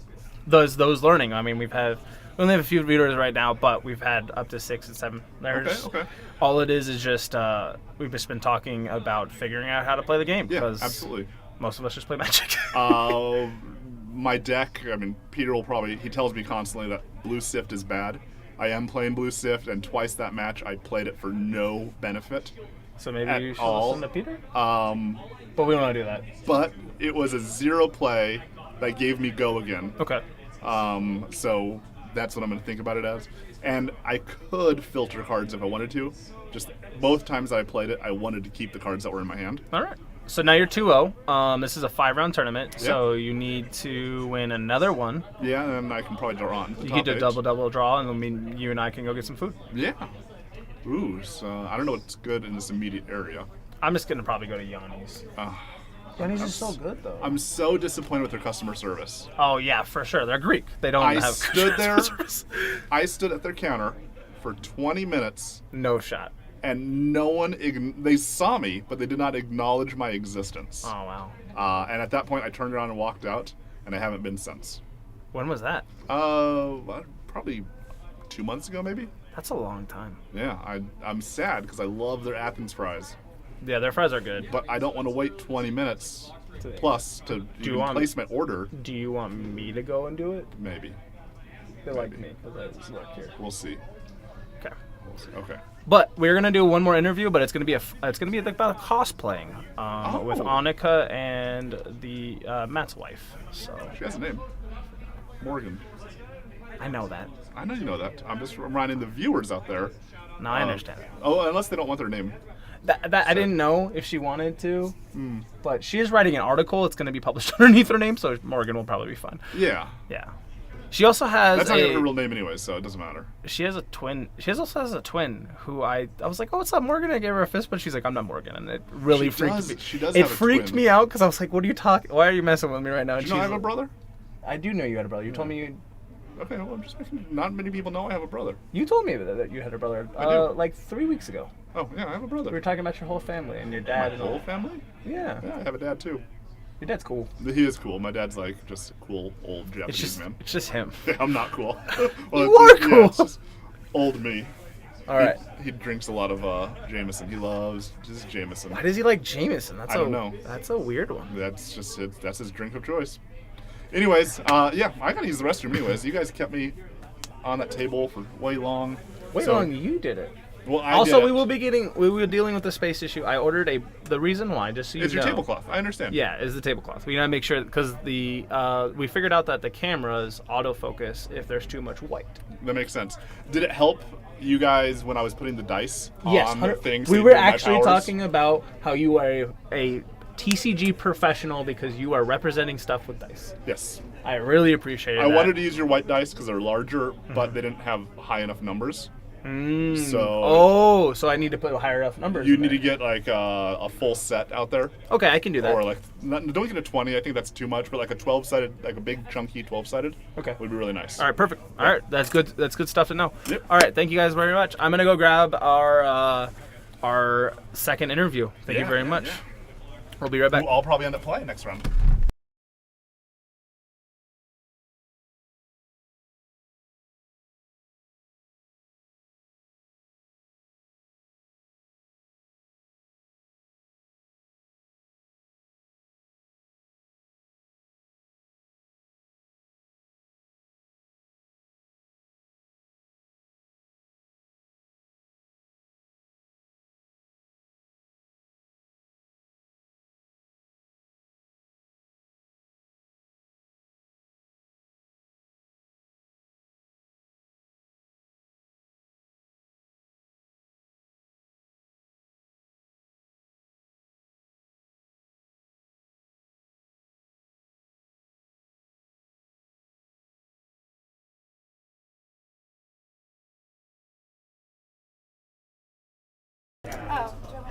You guys are in. Sit down. It's like you're the one that sat down. No, I was just pitching.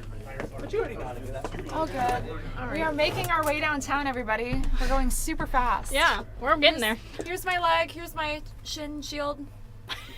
Nobody saw it earlier, so I thought I would just... It does look good. We will post Thank pictures you. later of it. Thank you, thank you. Let's see, $5 a Peter one. That was probably for the Good game. match earlier. That's a good profit you made there. Yeah, right? He did win. That's what I call profit. That's I mean, good. eventually we're going to have, like, channel points that you can bet on who's winning. Yeah, that'll be nice. That is a goal. That'll be nice. All right. So, I don't play Flesh and Blood, That's okay. unfortunately. I primarily collect myself. I play fair. Dory and Blitz, so that tells you okay. about kind of generally what I know. I play, aggro, Blitz. You're good.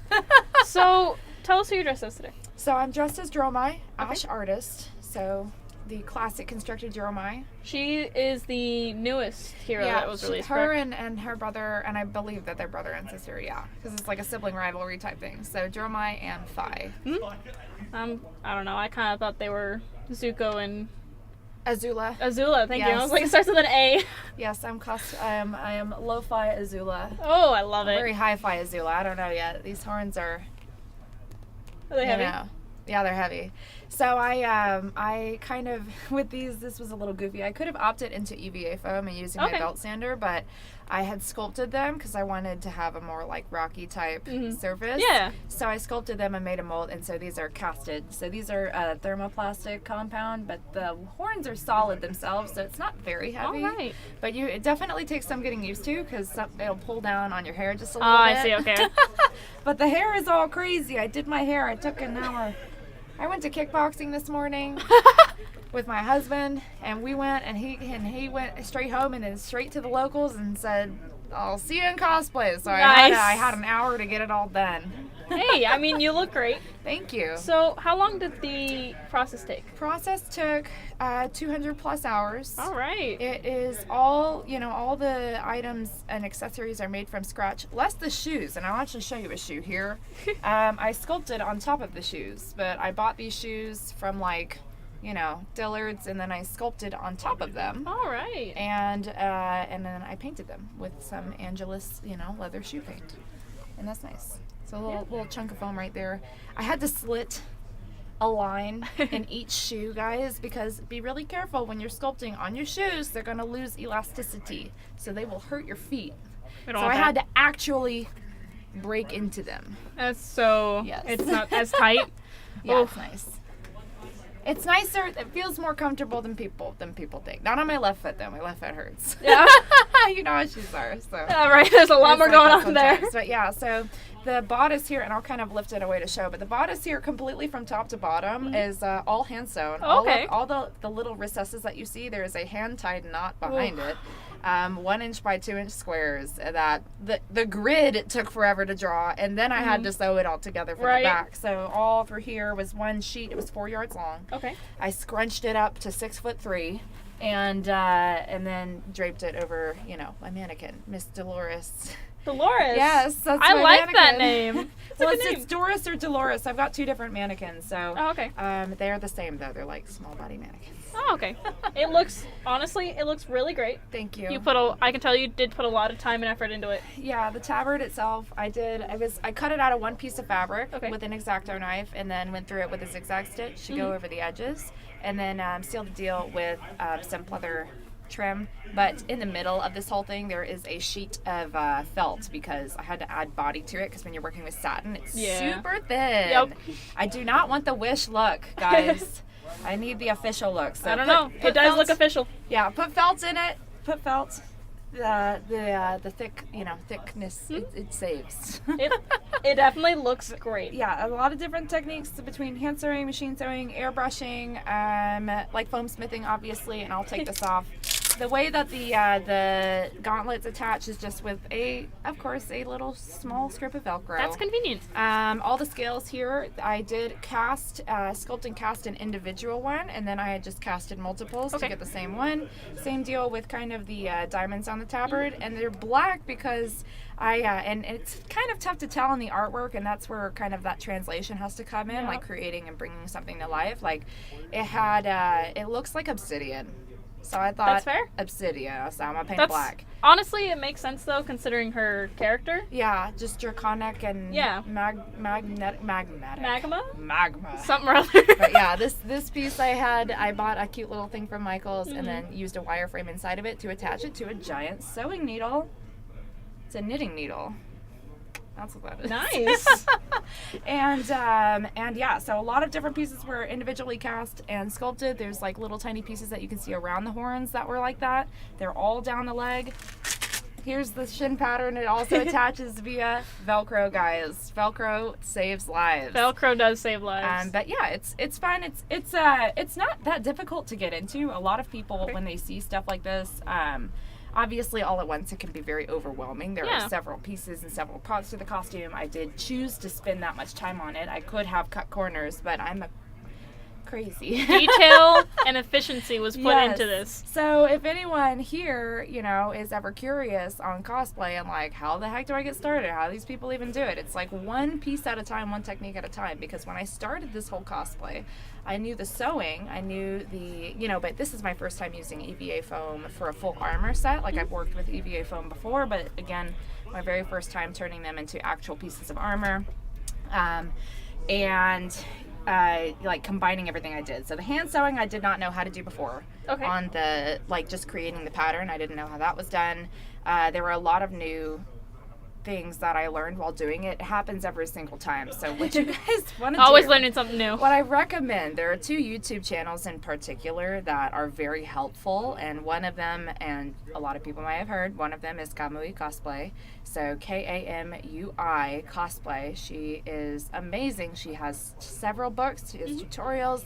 I managed to snag a deal on Humble Bundle because she did a whole bunch of stuff for free. Okay. So I was able to do that, but watching her YouTube tutorials can be really, really eye-opening, and Punished Props Academy as well. So just learning how to use different mediums and materials. Go to YouTube University, guys, because every single thing I learned by myself. So I did not, my mom told me how to use a sewing machine when I was a kiddo. But all this, this is YouTube, it's Google, it's DeviantArt, Pinterest, it's everything. And that's how you do it. Every little piece, just decide what you want. Do you want to make it general? Okay, pick a medium that's going to fit. Simplify it. It doesn't have to be totally accurate every time. You just have to get the silhouette. You just have to translate it effectively, and that's all that matters. Is if you can if you can have a believable translation, it doesn't matter how much detail you have. It's just, but that's basically what's important at the end of it. Anyone can do this. Yes. And that is important to know. That is important because, guys, I didn't do it before I did it. I couldn't do it before I did it.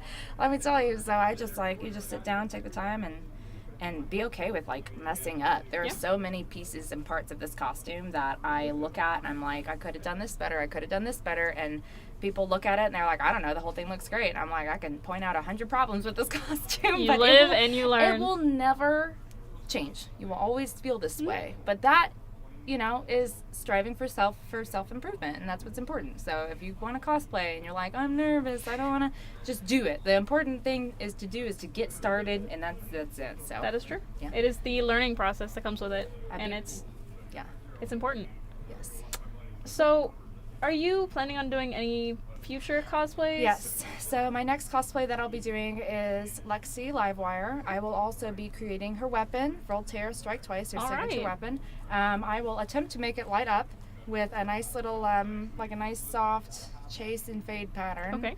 And I am, I'm a little bit overwhelmed thinking about how I'm going to do it, but I have ideas, and I'll be testing everything. All right. So, and I'm going to be doing embroidery, which I've never done before as well. So I'm going to attempt to use my regular sewing machine on the zigzag stitch before I finally buckle down and try to find somebody who has an industrial embroidery machine. Not really like a commercial where they sew everything, but you hand sew it yourself. It's a zigzag machine that it like widens and shortens the stitches, and you just fill it out yourself. So it's going to take a long time. Lexi, she has this She's very intricate. She's got, her skirt has so much, and then her collar is so gorgeous. But yeah, that's gonna be the next one. Yeah. We're gonna work on a little bit of corsetry. I think for the silver trim on her corset, I'm gonna be dipping into trying out silicone and silicone like strip so that I can add it and make it look nice and shiny. Yeah. But yeah, so lots of different things I already plan to do, and lots of different things I've never tried before for this new cosplay as well, just like this one. So it's a lot of fun though. That does sound like a lot of fun. We're looking forward to seeing it. If you're too. willing to bring it back here whenever Me you're done too. with it. I'm like, I can't wait to be done with this already. And it's just like, find yourself in a meditation, guys. Like when you're doing stuff like this, it's like do it because you want to, not because you're trying to like prove a point or something. Or I'm proving a point to myself. That's why I'm doing it too. That's how you should. But do it because you want. I mean, why not? You're an adult. You got money to spend. Facts. You can buy it on cards. You can spend it on some costume too. It's good. That's how you should do it. Yeah. That's how how life. Yourself. Treat yourself Treat indeed. yourself. Do not be scared, to fail. Do not be scared to have a costume that looks silly, because there will always be someone out there who in your mind looks better. Like they might be more experienced, but like we're all on our own journey, so that's what's important. And cosplay is more about the community than the costume itself. True. Noted. So, We are here for the community. Yeah. And it's pretty rad. that's pretty rad. It's pretty rad. All right. You have any last minute comments? Really just kind of what I've been spieling about. Yeah, like fair. Do what you want, you will anyways. Like I'm about to learn how to play this game a lot more thoroughly than I have been, because like I said, you guys, aggro-tory, woo. I like E-strike, here you go. But outside of that, I really enjoyed doing hanging out here earlier. So I'm like, shoot, I might go try it out. Yeah. This is nice. There it's you nice. go. It's quiet. It's a nice It setup. is. I'm like, I want to commentate. That looks like It is nice and quiet in here. I love this room. Yeah. Don't know much about any of the card games I play. That's okay. Yeah, me too. I'm working on my first commander deck right this Ooh, second. So all right. Yeah. That sounds like fun. Lord Windgrace. All right. Run Jund. We will probably get you in the booth here More for a couple more rounds. Okay. And then more often. You Yeah. can definitely join us for our Fab events. For sure. Well, and it's so funny. I actually have to go to work today. Oh. I have work in a couple of hours. So All right. I hope I come back, but I might, if I'm gone, it's because I'm going to work today, guys. That's all right. So it's all good. Hopefully But we yeah, can see you in the next round. all good. All I right. hope so. Thank you so much for having me. I Thank you, appreciate that. guys. My name is Morgan, by the way. I'm sorry I didn't introduce myself. It's Morgan. You All want to right. peep any socials in there? Happy Lady Morgan on Instagram. It's where I post kind of where we're streaming and what we're breaking and different parts of the progress of my cosplays that I work on. All right. Happy There you Lady go. Morgan. Keep up with her costume progress on Lexi, right? Yeah. Okay. Lexi. And I haven't started her yet. Right now I'm working on another commission, but after Ah. that's done, I'll be doing Lexi. All right. So, And then hopefully we can get her here again Be in fun. Lexi. We'll see. All right. See y'all later. Much love, guys. Bye. Bye.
All right, guys. So sorry about that little thing.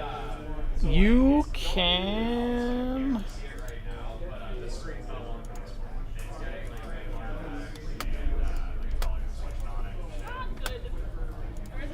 You can tell them too that they're good to go. I'm sorry? But we need I need these. I think he's doing it right now. Yeah, Jazz is indeed doing something. Okay, sorry boys and girls. We had a quick little technical difficulty. I don't know why he has to fix the whole entire thing, but oh my god, it's just me and Annika in the booth right now. They're almost done. They're almost ready to go. Hello. Chris versus Kenny, 5 versus 8. This is our flesh and blood professional team duo. There's 5 people on the team. They're doing the I love you thing. That fucked up the camera. Just a little bit. Tiny bit. That's the worst. Okay. I guess we will catch up life totals in a second, but you can go tell them they can start. That's horrible. Oh, did it not? No. It looked fine on my side.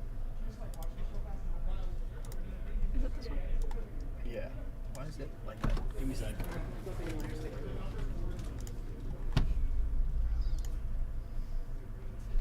He doesn't fix it, I will. He broke it. He did indeed break it. Okay. Well, I believe we have started. They already know that they have started. They can start. See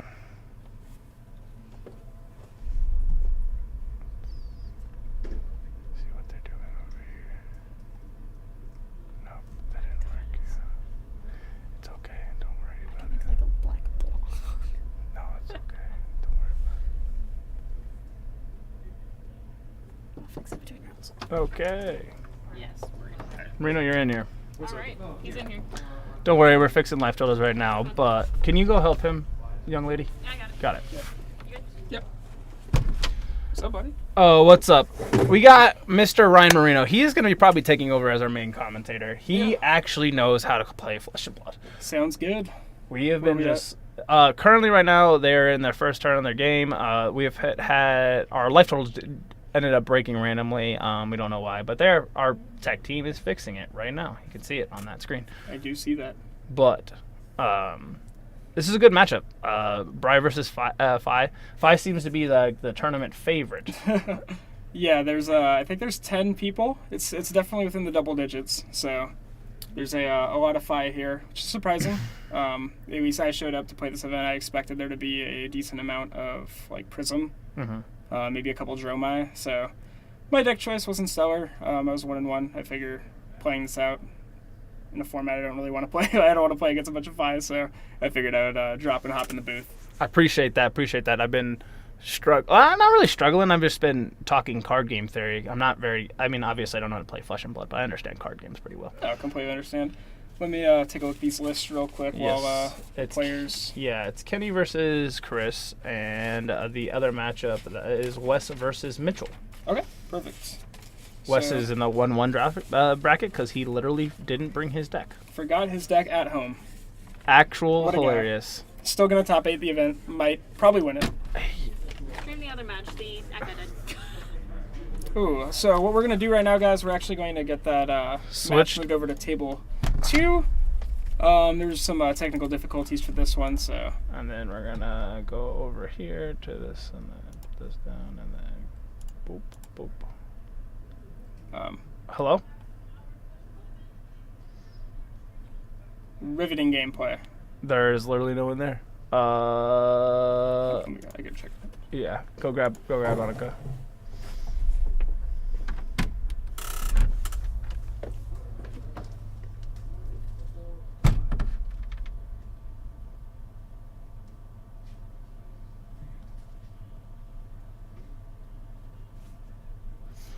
This is literally just... Did I figure it out? Okay, we're back. All right. Thank you guys very much, but we still do not have life totals. But that is okay. That is because they need to go over here, go to this, and boom. Life totals are back. All right, we are ready to go. Wes looks like he is playing Fi, and yes, all right. Wes is playing Fi. Mitchell is playing.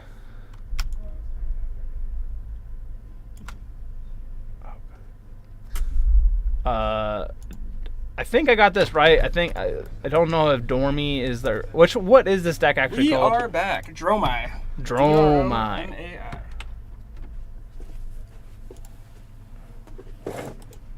Dromai. What was it? D-R-O-M-A-I. This is a new character, correct? Yeah. Okay. Yeah, so this is a pretty exciting one here. Mitchell at 1-1 against Wes at 1-1.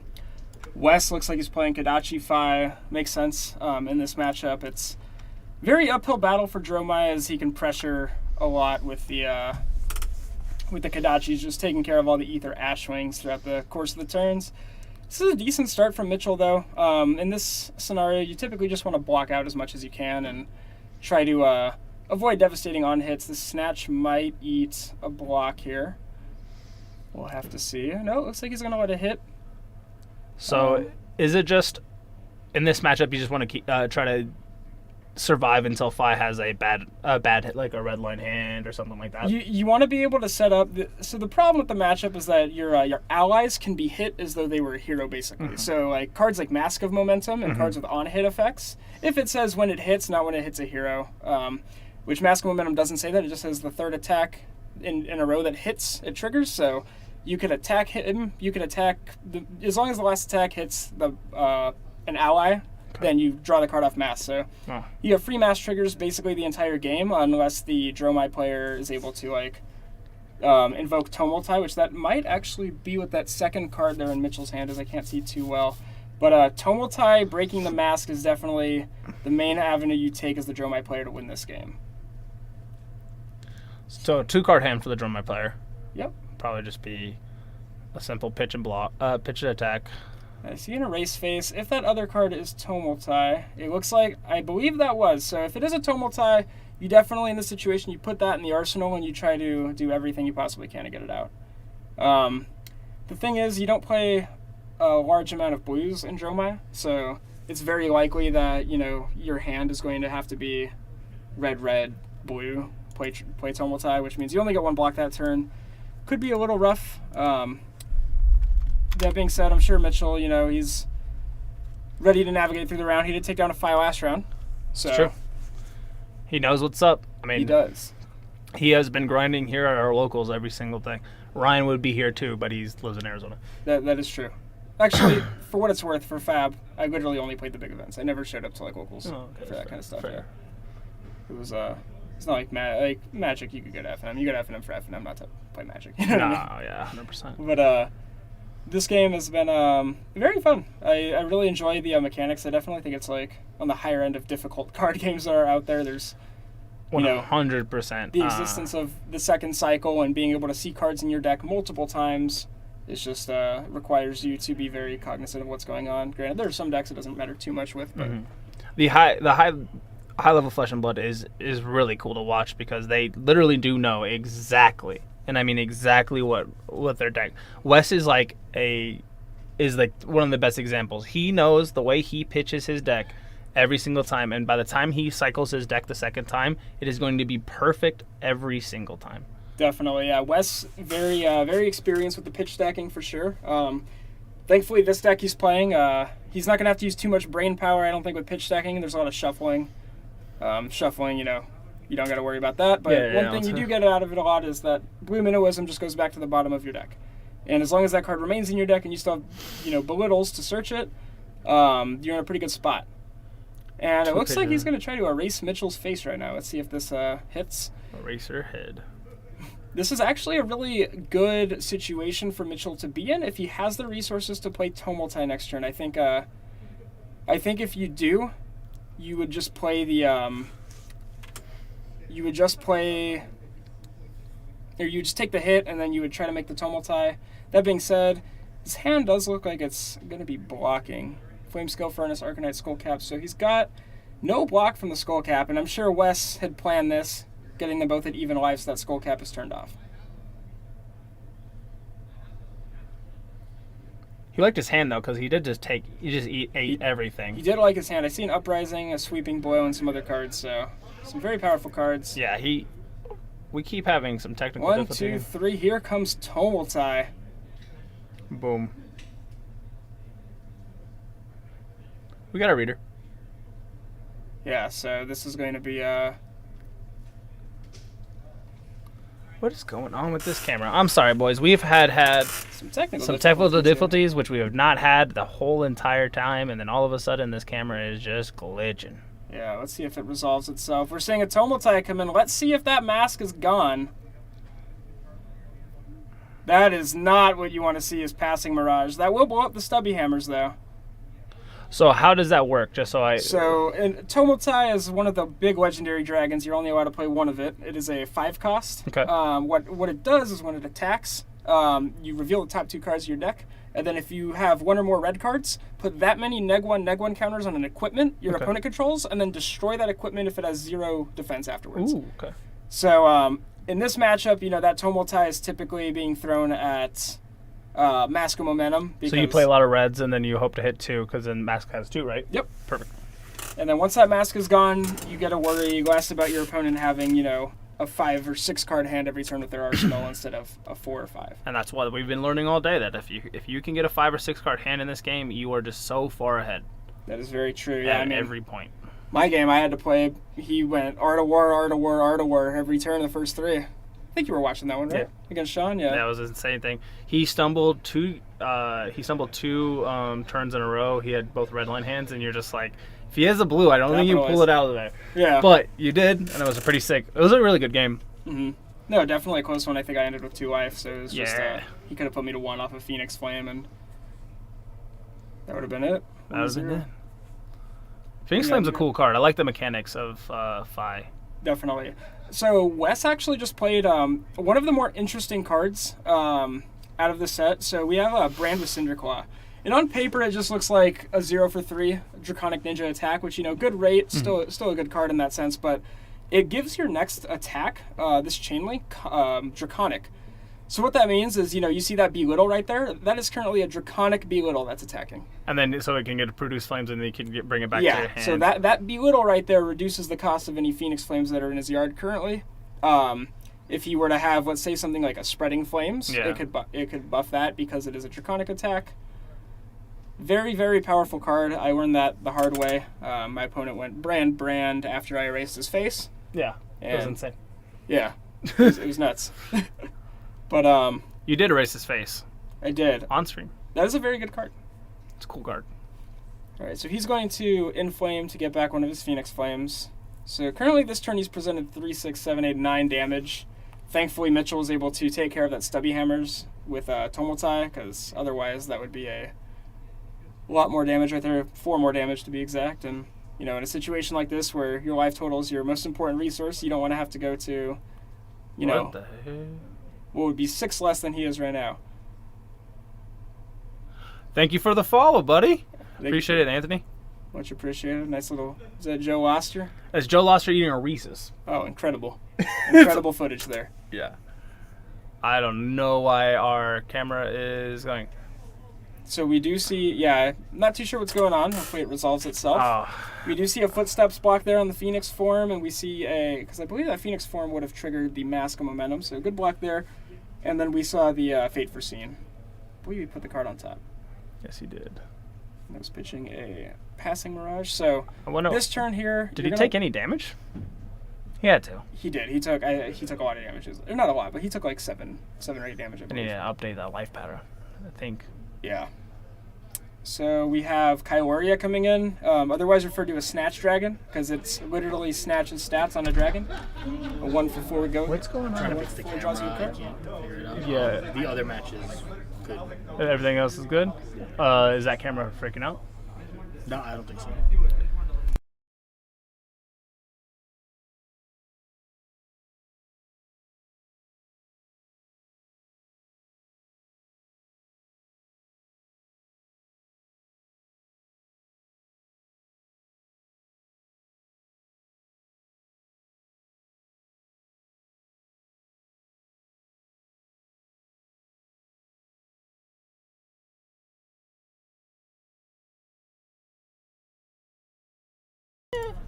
All right.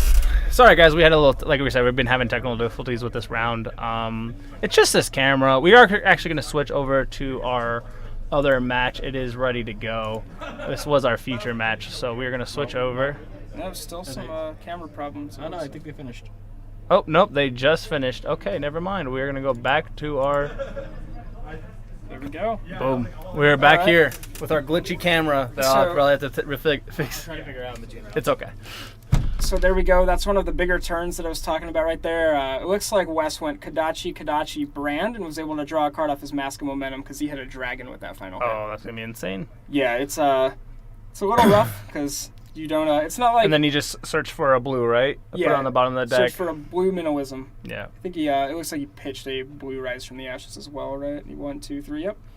So it's pretty good turn for Wes. I mean, those Kadachis, they are dragon slayers for sure. I don't know how that little ninja dude is fighting dragons off with little swords. He is literally a ninja. Hello. Did you just do backup, Cam? Yeah. Unfortunately, it was because yours. I believe Kenny won his game. I did. Yeah. Kenny's in the booth. I'm gonna step out so you guys can do. I'm actually gonna go smoke, but I'll come back in after. Absolutely. We'll have an interview with you and I. Yeah. Exciting. Or you and Ryan.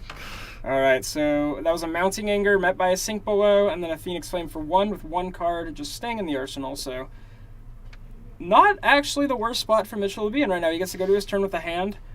Looks like that could be a Billowing Mirage that he has left behind. That's a solid card, Rake the Embers. So if that is Rake Red, that is going to transform 3 of his Ashes into Ether Ashwings, which are Exactly what happened. They attack for 1. And are they a stack for 1 and they pop, or are they just attack for 1? They pop if you block them with a 6 or greater, or if you attack them for 1. Okay. You know, they're not like the Prism Spectras where it's like if you attack them at all, they die. You have to do the amount of damage that their health is. Gotcha. But those ones are all just 1s because. But they stay once they think because he didn't block anything, so he's gonna have applied pressure. That's 4 extra chip damage he gets to do, which seems like what he's trying to do in this matchup to survive and chip. And then some. Looking at his hand right now, I see a couple cards. I think it's strategic planning. I know I saw an Asvalai and a Burn Them All. Burn Them All likely going to be coming in as a block 3 since he's got some Ash still left over. He's not going to need it to. He's not going to need to play a red and then pitch to Flame Scale Furnace to make any Ashes this next turn. That being said, it looks like Wes is probably just going to machine gun down those Ether Ashwings and leave Mitchell in the dust again. Even life totals, though, this game could go anywhere. One thing I'm a little surprised about, actually, that was Mitchell's choice of arm. He's using Ghostly Touch, which is a arm piece that is actually notoriously very good against Guardian and decks that have attack actions that will pop your Phantasms. Okay. So you know how Phantasm works. If you block with something that has 6 or more power, it blows it up. It blows it up. I'm not too sure why we see Ghostly Touch here. I think the other arm piece would have been very, very good. Silken Form, as what it does is it has Quell 1, which means you could pay 1 to prevent 1 damage from a source, and then it dies on the end step. But you could do that multiple times 1 turn if he attacks you with different sources. So it could blank an entire Kadachi hit. Okay. And then we don't get any Mask of Momentum triggers, and then we're just off to the races. Jeez. But we'll see if he's got a plan here for the Ghostly Touch. I mean, he may. We see an Art of War here. I think that Tunic, it's one of the goofy dice. That's on 2. Yeah, I wish that I do have big dice for them to use, and they are using small red dice that I cannot see. Yeah. Here we go. This was the backup table, though, right? So maybe the main table is using the big goofy ones. I mean. Yeah, that's true. They can share them, but yeah. Who knows? They might not know. We haven't really had a person. Usually we have a person in there and tells them all the rules, all the stuff like that. But for Flesh and Blood, we haven't. I mean, I've been using my magic overlay, unfortunately. But we're gonna get it. Don't worry. Mm-hmm. So there we go. We saw the classic Kadachi, and a Brand of Cinderclaw. So kill 3 Ashwings, draw a card. Pretty good for 1 card pitched and 1 card played.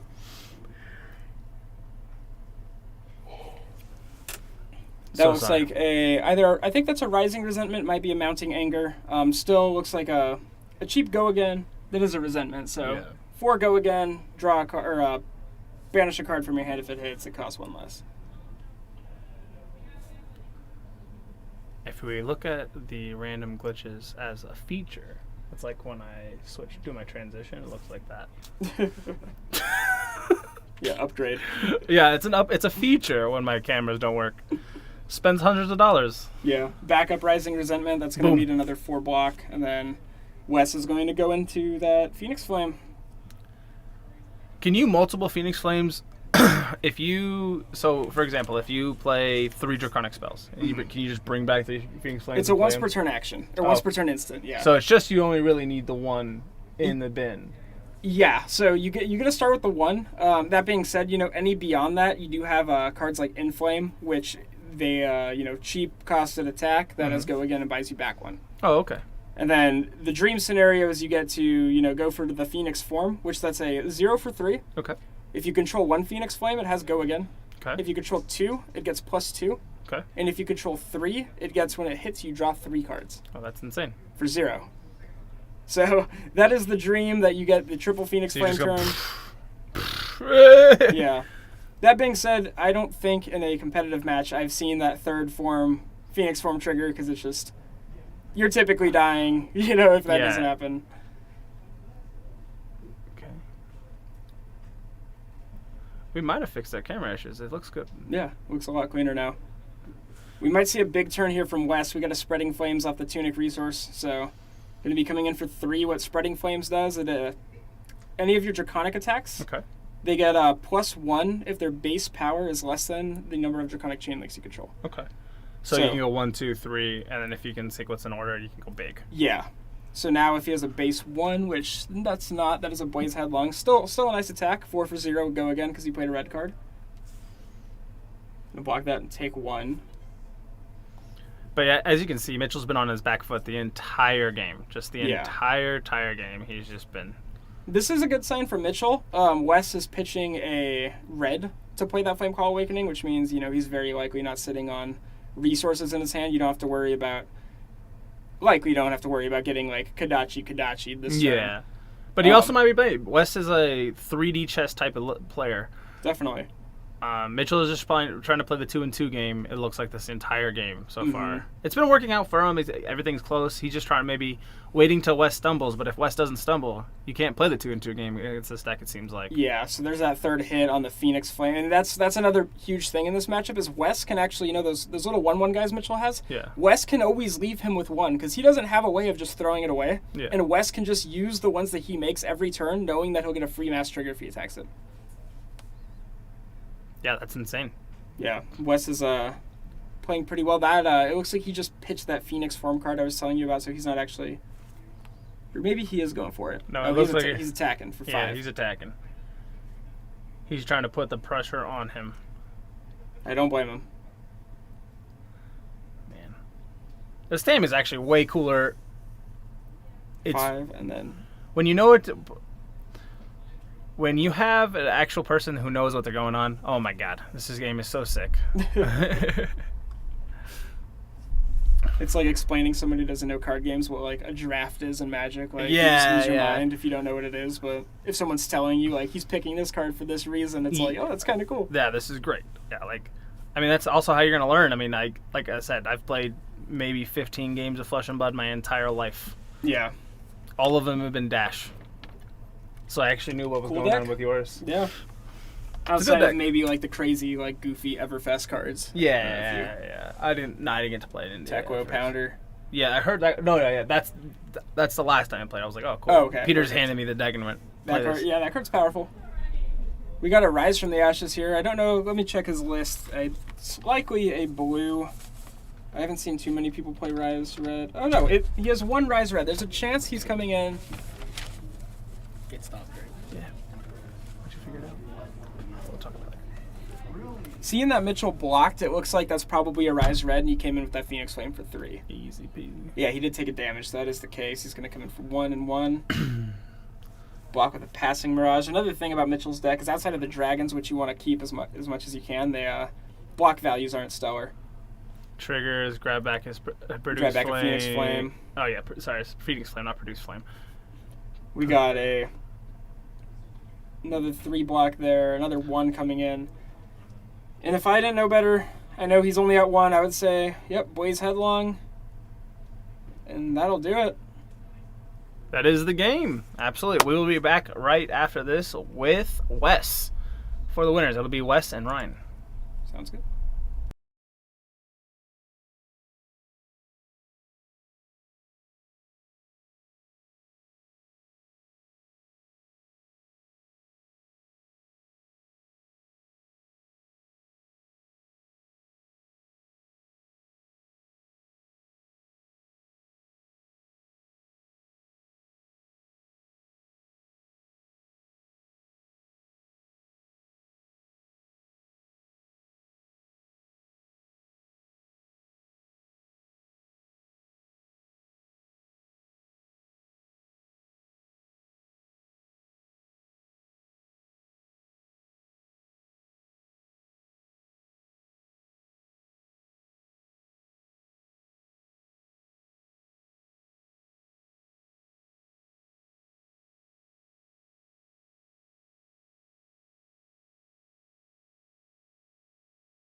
Wow, that's pretty cool.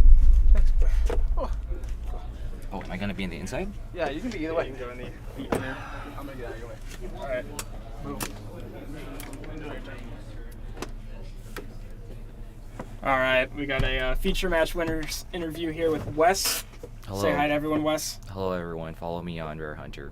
Rare YouTube. Hunter on YouTube uploads Random unwatchable stuff. videos and whatnot. Random stuff that I like to play.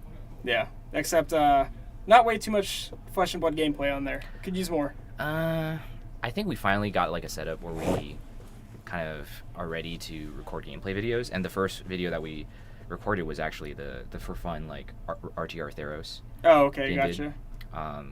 It was kind of like a test run, and then we were thinking of doing some other things. I think like one of the things we want to do was review one of the Dorinthia versus Rhinar Blitz deck. Okay. And I think that was it's just like it's been like a month, but there was.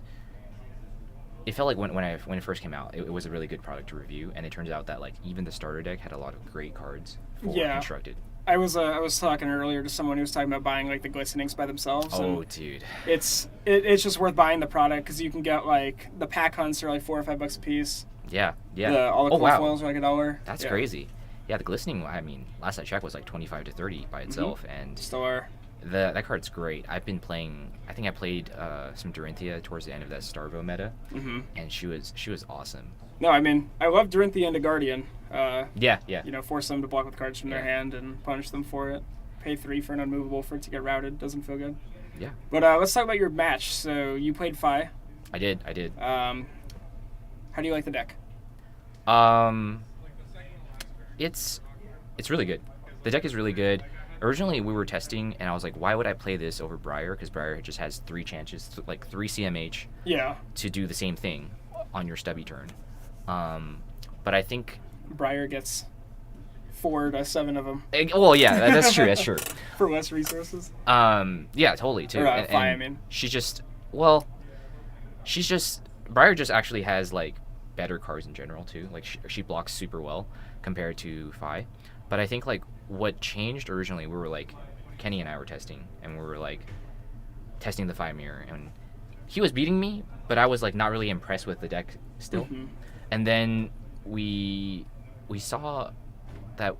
Well, I wanted to try the list again, but with what's it called? Salt for the wound. Salt the wound, yeah. Salt the wound, yeah. No, that card is crazy. Impressive, yeah. So I think that was what really like pushed me over, because you're dealing the 20 damage with your Art of War stubby turn. On top of that, if they don't block, they just die to Salt the Wound, right? Yeah. And that was like, then we were playtesting some more, and then we were playing like just Fi Mirror again, but like with very similar deck lists.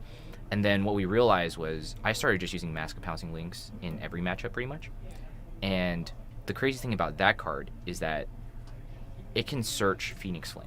Yeah. So it means that On top of Salt the Wound. on top of Salt the Wound. So it means that if they block you and you have Flame Call, or like Inflame, another way to get a second Phoenix into your hand, your pouncing links can search for the third Phoenix Flame, and then your Phoenix form becomes win Phoenix the game. form because they blocked your other attacks. Now you just Phoenix form for 6 or 7, Yeah. and then you just draw 3, and you're just so ahead even though they blocked.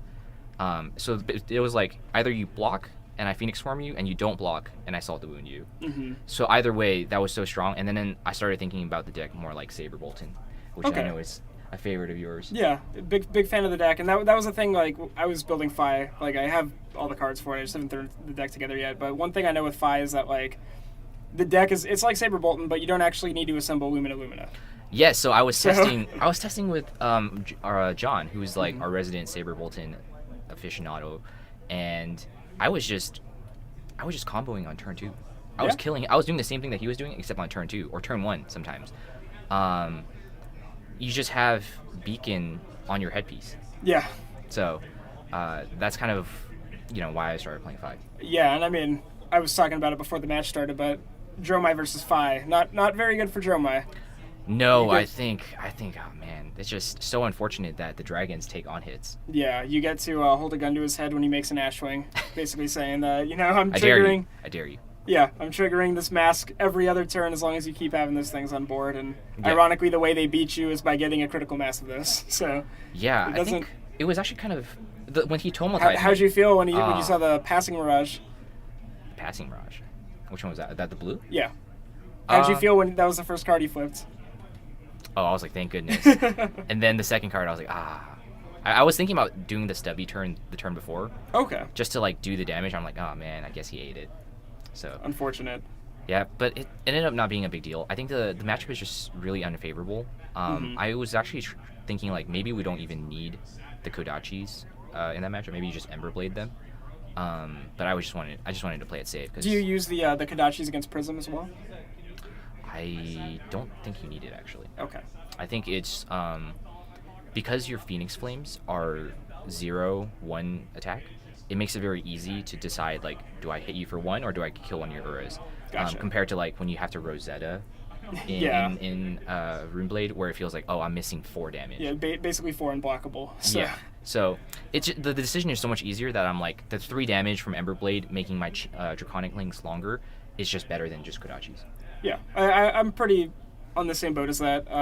You're not playing cards like Engulfing Flame Wave that are super like reliant on like all of your resources, correct? Well, to be honest, I actually hate the cards that are costing 1 in my deck already. Mm-hmm. The only ones that I actually like are Belittle and Art of War.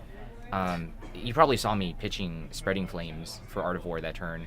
Yeah. I just feel like I just don't have enough resources sometimes because the math works out so that you can Belittle with your Tunic, and then you have 3 resources from Minnowism, and that's either going to go into an Art of War, a Tome, and then your sword attacks. Correct. So- And do you use Tunic in the Fire Mirror, or do you use Blossom or Heart and Cross Trap? I use Blossom or the Vest of the First Fist. Vest of the first. I phase. wish we That's a could good use. card. Well, actually, the other one is banned, but Yeah. it's different, right? A little bit, yeah. Wait, no, it's not banned. Actually. No, Heartened in Classic's not banned. easy. Oh yeah, okay. Yeah, Hearten is not very good because it reduces your next attack. But I'm using Blossom currently.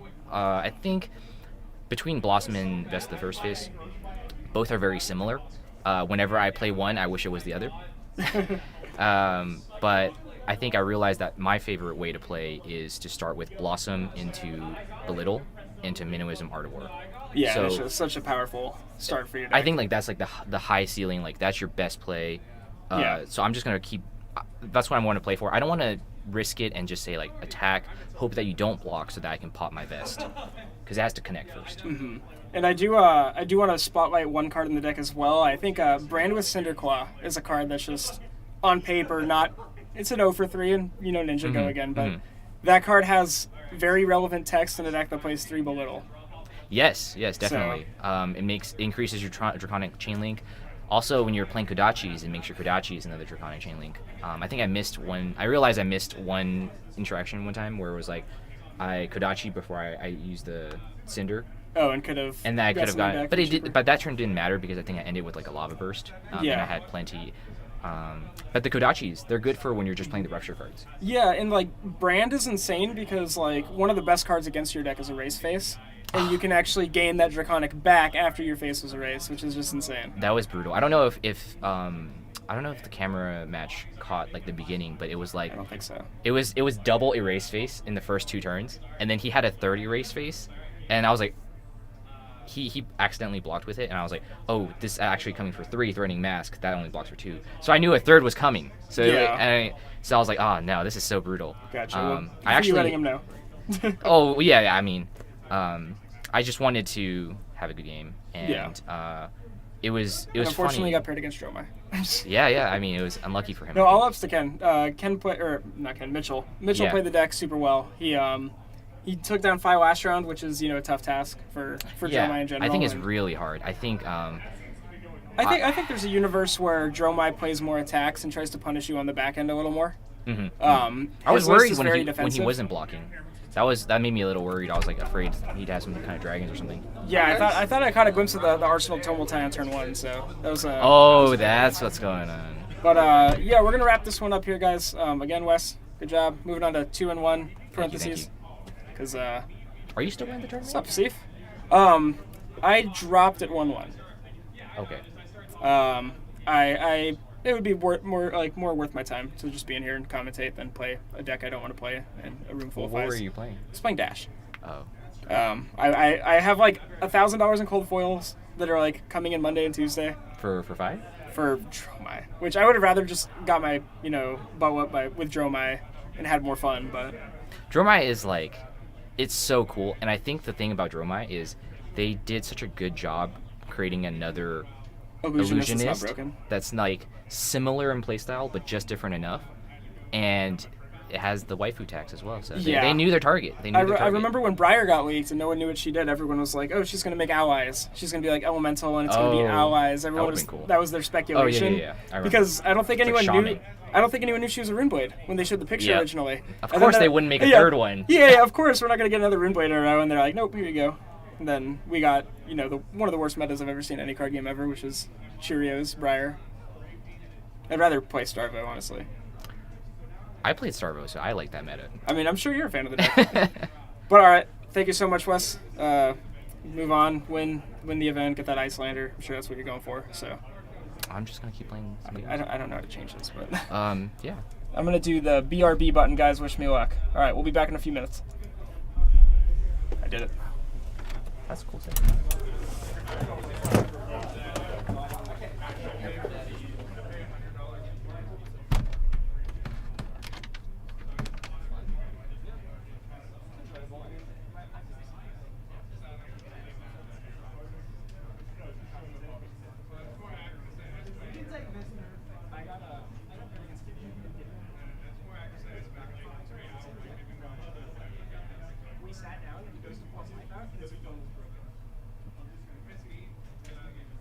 That's like more than I was using.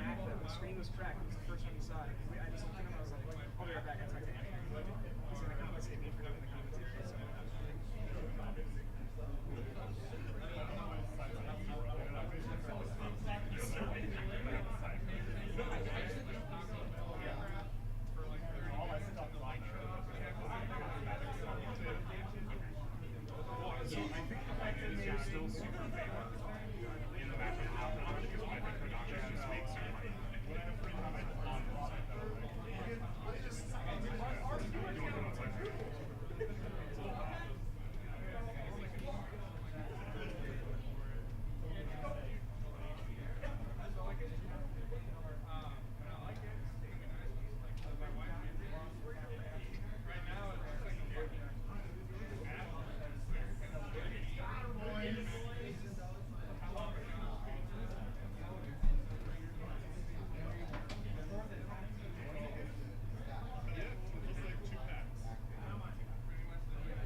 He's in the bathroom right now.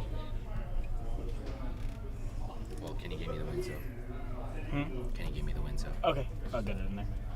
I'll just chill with him here. For sure.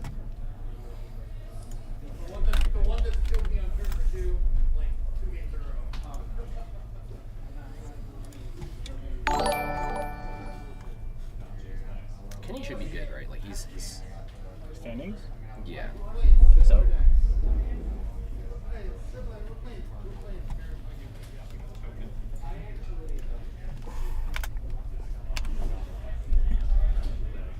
Christian should be 3-0.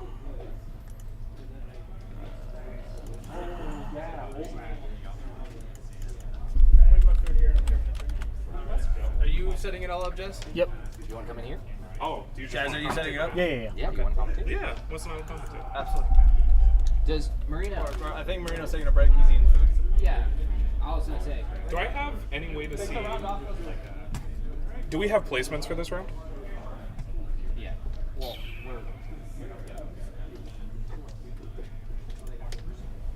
So I'm second seat? No, that can't be right.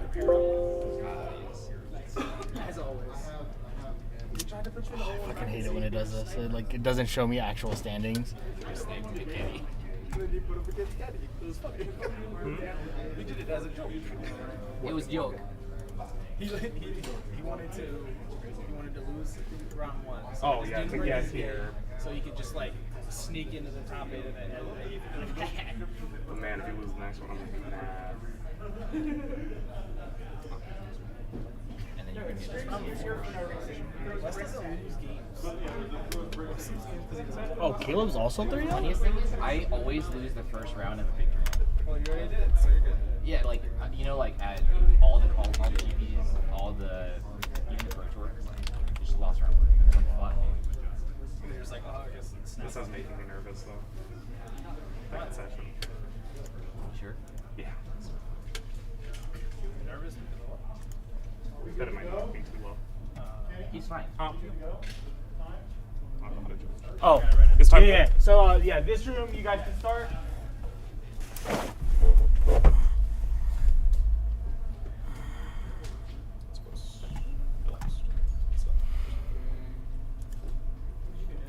Kenny, you are currently at the end of round 3. You are third. I think you're locked. Yeah. Well, hopefully, Christian. I beat. Oh, you beat Christian. No. It's actually, my currently breaker's bad. it's currently Christian, Caleb, I've got Kenny, Chris. Peter. I've got the right guy. I think the guy from round 1. I've got Chris, and then round 2. Oh, I played against just he's 1. He's 1, 2, 2. So I've got a 1. I've got another 3. I've got a 1, 2, and then I've got a 2. If I miss it, you have to. I will. And then you got blocked. We will go.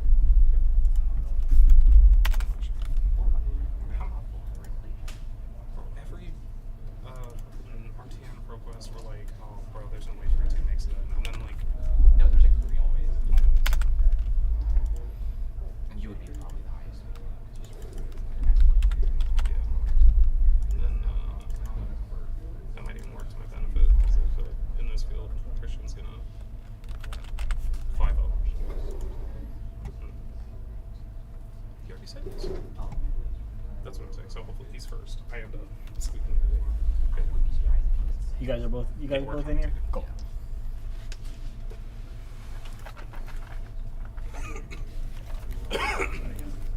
What? Do we need to press any buttons? I got you guys. Do it. So wait, first is. All right, guys, we are in round 4 for our Flesh and Blood Road to Nats. We have Wesley and Kenny going to be casting our matches today. We have Christian and Caleb on table 1. It is 5 versus Oldham. And on table 2, we have Peter and Gideon, Lexi versus Prism. I'm going to hand it off to the guys. They'll take care of you and give us some entertaining commentary for these coming matches. All right, we're hopping in. Hello, hello. I don't know how to switch it to the camera. I'm gonna hope that the camera is already correct. No, this is what it's showing. That's terrible. The worst part is they've already started. There's no music. We can hear the background noise. Oh no. So, I'm gonna go here, and then when you just want to switch tables, you click here. I will have them reset life totals in just a sec here. Here are 3 of the deck lists. And they're waiting on you to start? They're about to start right now, and then there's Caleb's. Are you sure? It looks like they're already starting. Yeah, That's fine, we're getting right into it. Alright. All right. Hello. It still looks like it's just us. I think it's good. No? Because this is live. For anyone in chat, are you currently looking at our beautiful faces, or click transition? There we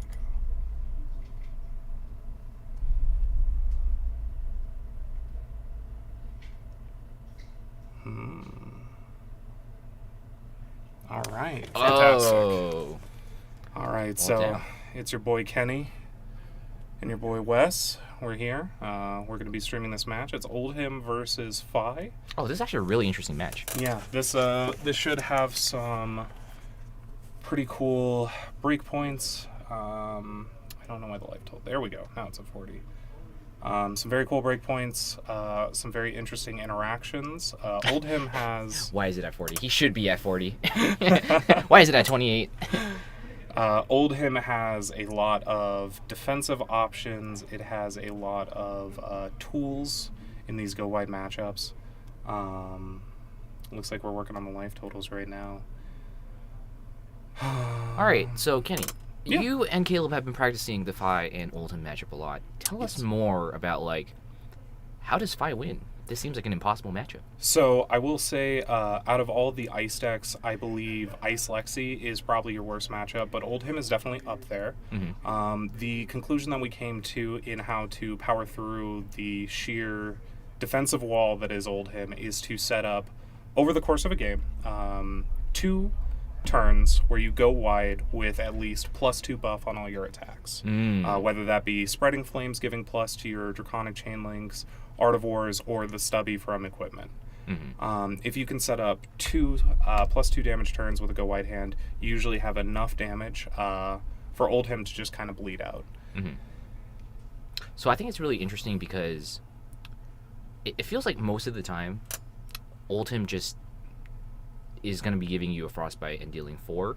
But on the turns that they can throw out a Spinal, I feel like, as Fi, you feel a little pressured.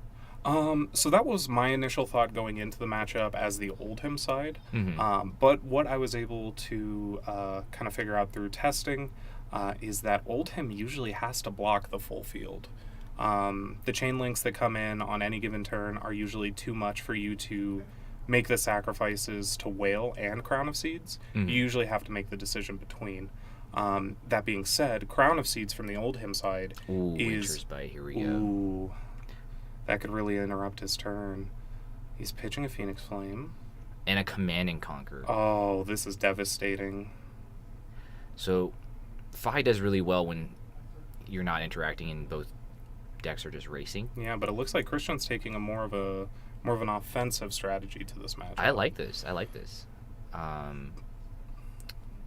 I will also say that from the Fi side, if Oldhim is making sacrifices and bleeding damage to set up a Winter's Wail and a Crown of Seeds, it gives you the opportunity to sculpt your hand, block for 2 cards, keep 2 cards that are going to be important on your go wide turn, and just do that until you're ready to go off. Oh, okay.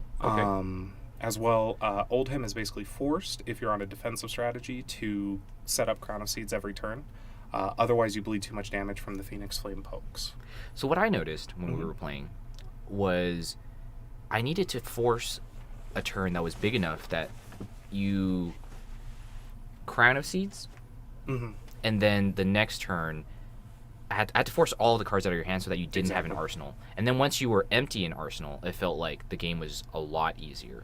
Yeah, you can get them in a bit of a mixer where they're just drawing up to 4 every turn and blocking with 4 cards, and it's very tough for them. The other bright side to playing Fi as a go-wide deck into Oldhim is you're basically insulated against the Oldhim defense reaction for an ice pitch. At any time that Oldhim pitches a card for his hero ability, which is pay 3. If you pitch an ice card, your opponent puts a card from their hand on top of their deck. If you pitch an earth card, you prevent the next 2 damage. If they pitch an ice card, try to break up your sequences. It's very easy for Fi to just put that Phoenix Flame that they always have access to into their hand, put that on top, and then maintain 3 attacks. Definitely. And at that point, you're trading 1 power virtual for whatever ice card they pitch, whether that be a 2 or 3 block. That's true, because honestly, if the Fi already has 3 Draconic Chainlinks, it's free. Yeah. The other interesting thing to this matchup is Oldhim cannot afford to hold blocks in hand, which can make him very susceptible to the Phoenix Form combo turn. Oldhim doesn't have the ability to wait to block Phoenix Form. They're blocking as the chain goes, trying to get the best numbers, 3 for 3s, 4 for 4s.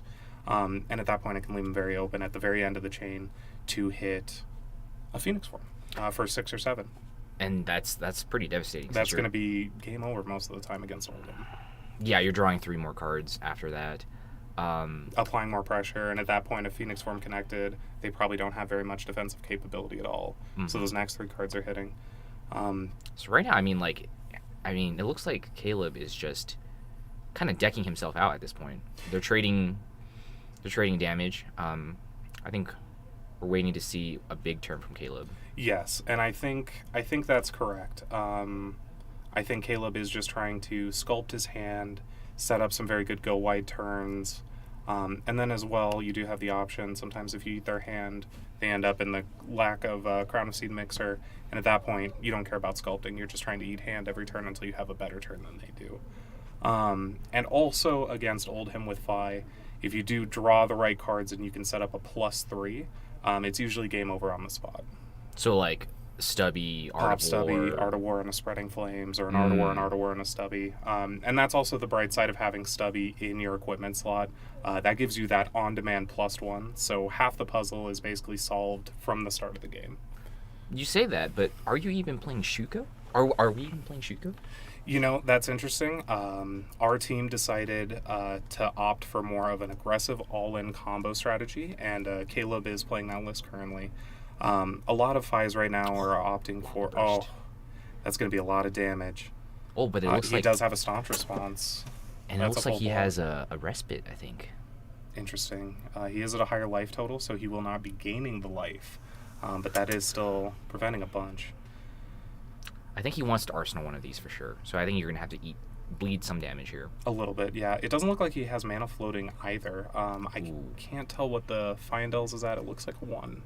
He just used it last turn, I think, to use the Rampart. Yeah, so he's in a position where he can't pitch the Sigil for the Staunch, and if he pitches the Staunch, he's just taking all of it. Okay. So he's probably going to be throwing out a Winter's Wail that's not even threatening Frostbite and Arsenaling. So Caleb could be in a good spot. He's held on to that Arsenal for a very long time, and if I had to guess, I think that might be a Phoenix Form. Oh, interesting. He did block for it for the Command and Conquer turn, I believe. He did. So, I guess what else should we talk about? There is another question. What did you think? Because it looks like Caleb is playing Mask of the Pouncing Lynx in this matchup. And normally you would think, against Guardian, you might want to have Mask of Momentum. Yeah. To draw an extra card. I think through our testing, we found that Guardian is going to be blocking your chain regardless of if you're threatening Mask or not. And you don't really have the option without Kodachis to set up 2 mass triggers throughout a turn. Very true. So I think it's better, especially in a version where you've got Stubby on deck at all times, to be able to threaten a tutor if they bleed damage ever. And that can really extend your chains. That can find you finishers like Salt the Wound or Lava Burst. And I think it just pays off. Now, Caleb's leading with a Phoenix Flame for 0. Thank you, Josh. Passing. Thank you, Josh, from the chat. Some Fab ASMR with the boys. ASMR. Yeah. And I also think this is a really smart play from Caleb, getting that Phoenix in the yard. You may think, oh, it's better to hold on to him for your Phoenix form turns, but you have 3 of a card called Inflame in your deck, which is a 0 attack for 1 that gets back a Phoenix Flame. Late in the game against Oldhim, once you have your 1 high power turn, you can find a lot of spots where you force them to overblock or bleed damage with long chains with Inflames getting back a Phoenix, playing a Phoenix, using Phi ability to get back a Phoenix. You've attacked 3 times for 1. They can either choose to take 3 damage, which is going to be fatal late in the game, or they can overblock with 3s and 2s on 1s. And that's just not where Oldhim wants to be. I do see a Heart of Fyendel in his hand. It's so funny. It's a little greedy in this. A little bit. But I think if he fell behind early, that is really good. Caleb has smartly stayed lower than him. Absolutely not on purpose, but I think the funny thing, totally. So in this situation, I also see Assault the Wound in his hand. That's a little unfortunate. I think at this point he's probably just going to be pitching it for a Sword Swing. Yeah.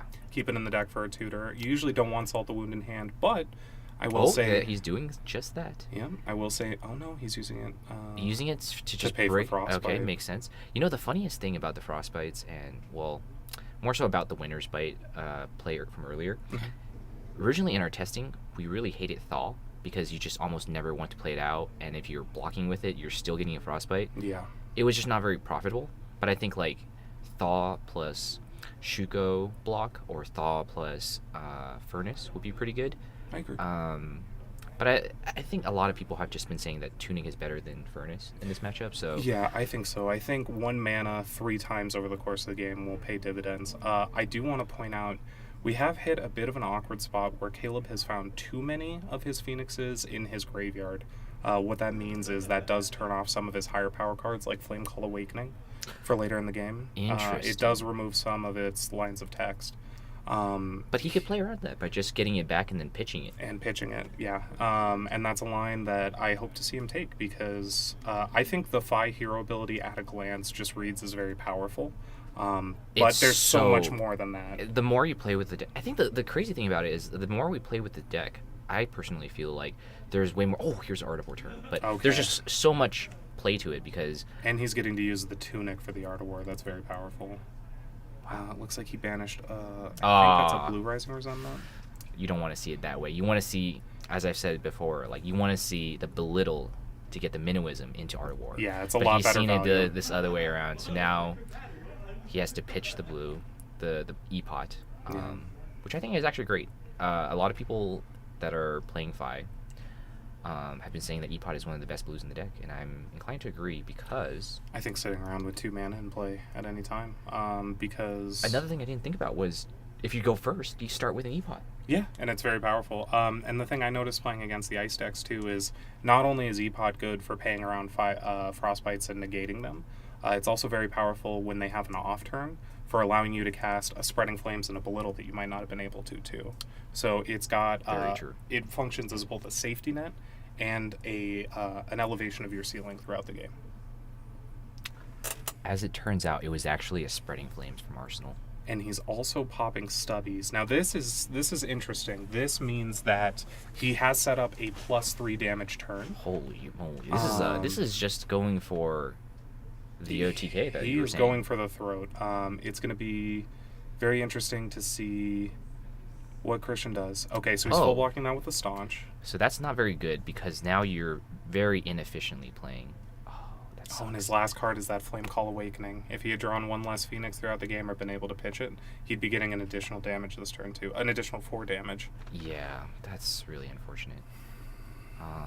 It's because the cards that he drew, he had to pitch the. Yeah, I just don't think he has enough heat in his hand to be able to really take advantage of this +3 turn. I think maybe he should have saved Stubbies. Yeah, you probably only need like a +2. Yeah. Now you don't have that extra threat, but it did seem like a good turn because Christian did not have. He didn't have a Frostbite to begin with. That being said, he does have the option, depending on how Christian blocks, for activating Mask of the Pouncing Lynx to get Inflame, which is 8 damage total. It's actually. Oh yeah, you're right. You're right. It is 8 damage. That's very good. That's also a very good play after a Spreading Flames because you get to increase your Draconic Chain Links, still maintain the buffs, and then if you have 3 power cards after, they're already set up, good to go, to get the buff. It seems like he has another card in hand still. He does. Okay, so he had a 3-card hand. Maybe it's better than we think.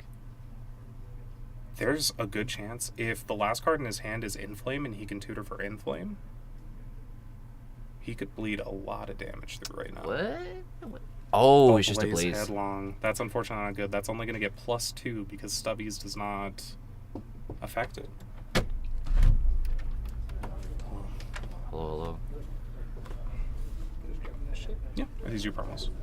No. Okay. Oh, but I do want those promos. I do too. I want those Big brothers. loss from the Rare Hunter here. I bought a bunch of Brothers in Arm Blue because in foil because I really love that card. I think that card's so good in Oldham. I've been playing it in Prism.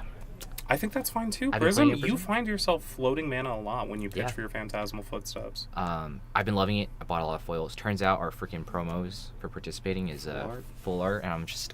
Would you like mine, Wes? I would if you absolutely.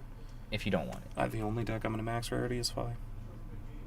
That's Very the first deck I've ever had the desire. Yeah, I think Fi has a lot of play to it. It's interesting because we were so. It's also not got very high. cool extended arts. We were so not high on the mid-range list. That's true. For a little bit of background, Caleb, who's playing right now, who has our list,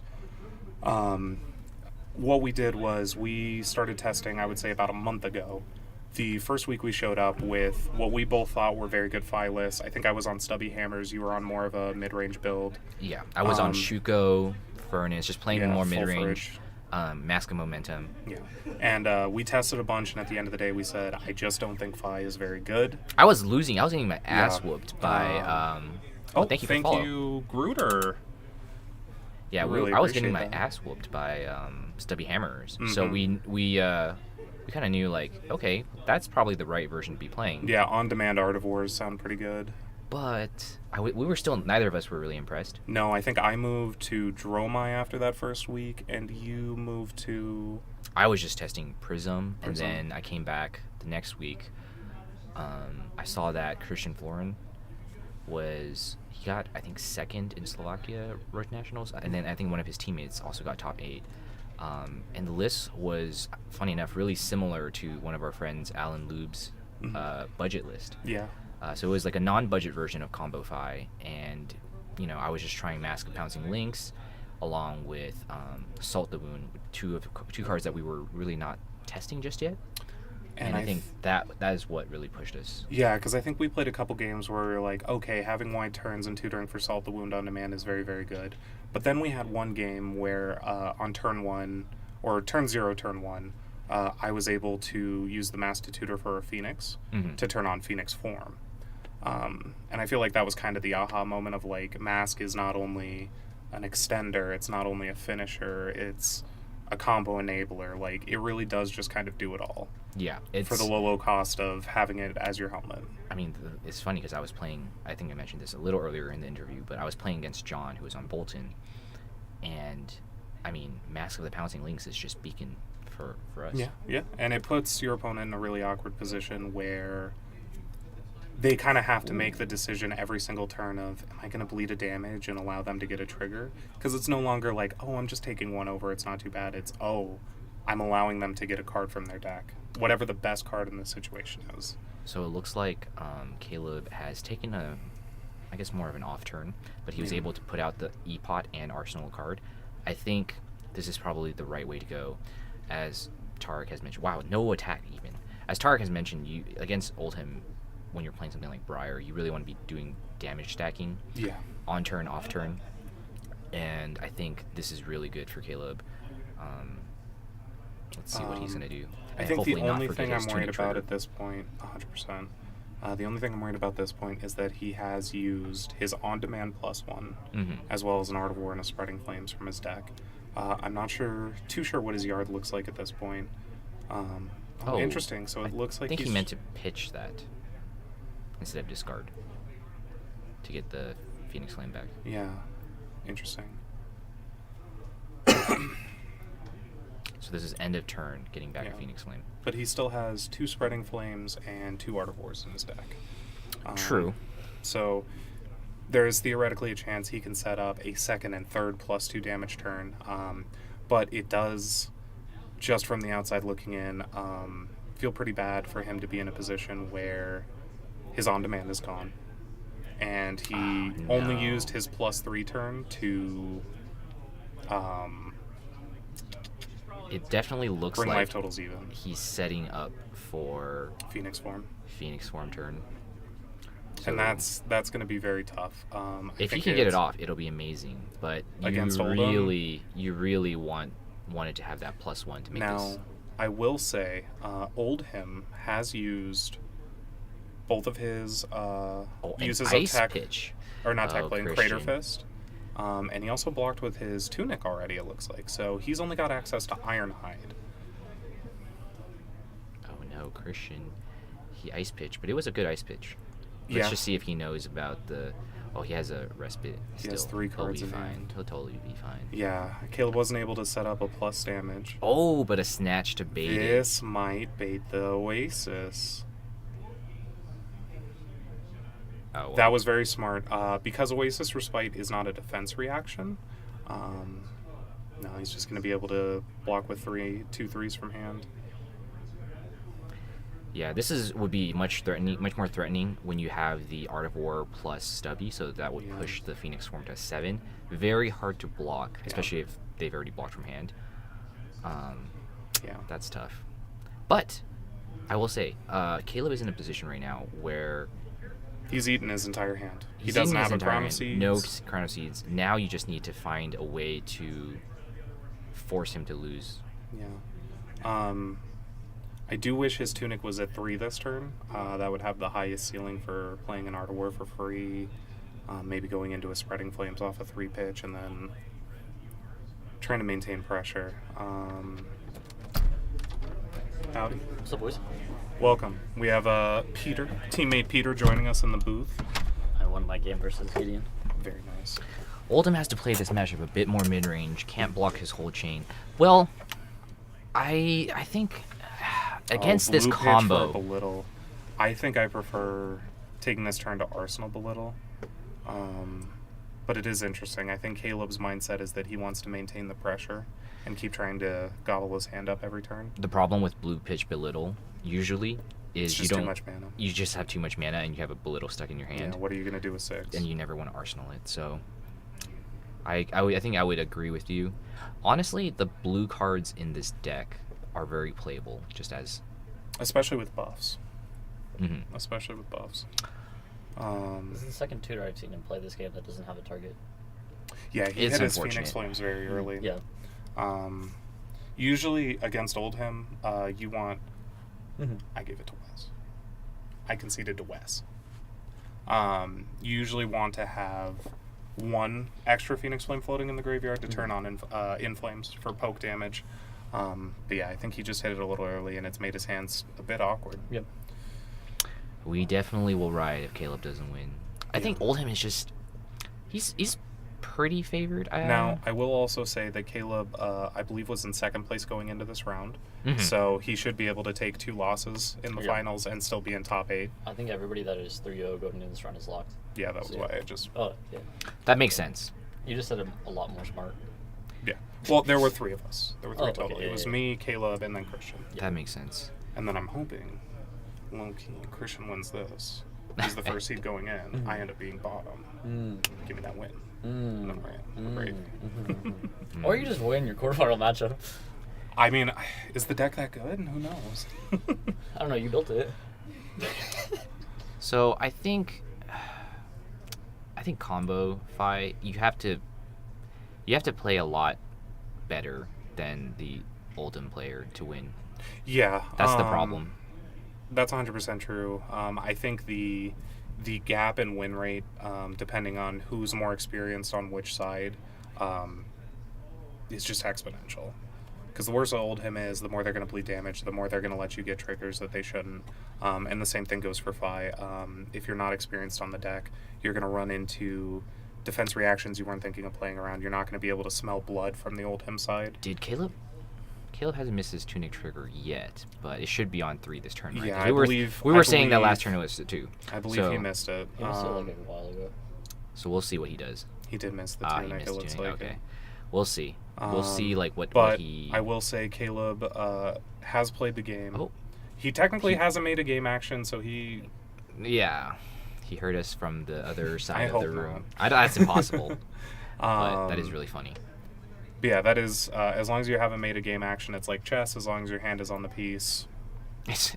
Yeah. Oh wait a minute, everyone's just popping in. What's up? We got Jazz. Can I have your guys' decks? Yeah. You doing deck checks? I'm just gonna get over with now. Oh, for a topic. Yeah. You guys Oh, do you want Well, I don't even know if I. Did you even give me my list? I Oh no, you gave us. I should theirs. have your guys'. Okay. He's asking me. I need to win another one. Well, Shit. you go. Oh, we know win. you're gonna win another one. I need to. But yes, Caleb, I will say, has played the game previously. He's a Rhinar main, but he's really devoted the last 3 weeks to just grinding this game. He's come a long way, and I'm proud of him. I'm proud of what he's been able to You feel do. like a dad right now. I feel like a little bit of a fab dad. a fab dad. And like I said, the best part about this is even if he takes an L here, hopefully he learned a lot about the Oldham matchup. Yes. So Kenny here is on the same list as Caleb. Actually, we all have like a couple of different flex slots. Yeah, I think everyone kind of switched something around. I think the real main differences between the list is if you are playing Rise from the Ashes or Lava Vein Red. Mm-hmm. I've opted for Lava Vein Red because I like having 3 additional 3 blocks in my deck. And I also feel the addition of more 0 for 3s makes your combo turns better. Because nothing feels worse than connecting with the Phoenix Form, drawing 2 Rise from the Ashes and a 1.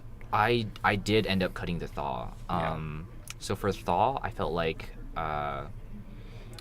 we were just chatting about this, but like it just felt like you never want to play it. It's a red pitch that costs 2, and when you're blocking with it, it doesn't feel great either.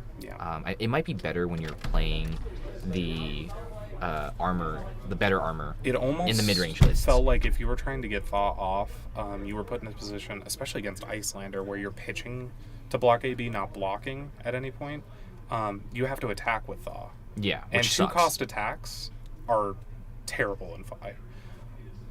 And it doesn't have go again, so you Doesn't have to have end go. your chain with it. Mhm. And we already play like 3 lava bursts, and we play Salt the Wound. We even added snatches towards the end. I think that was the latest innovation. Yeah. So I don't think any of us are currently on Thaw. I take that back. Caleb does have 1 Thaw on his sideboard because he just couldn't think of anything that he wanted to play instead. Actually, I take that back. I don't think he had the cards that he wanted to switch it with, and it was too late. Yeah, we were kind of just playing around like. You know where he could have got those cards at?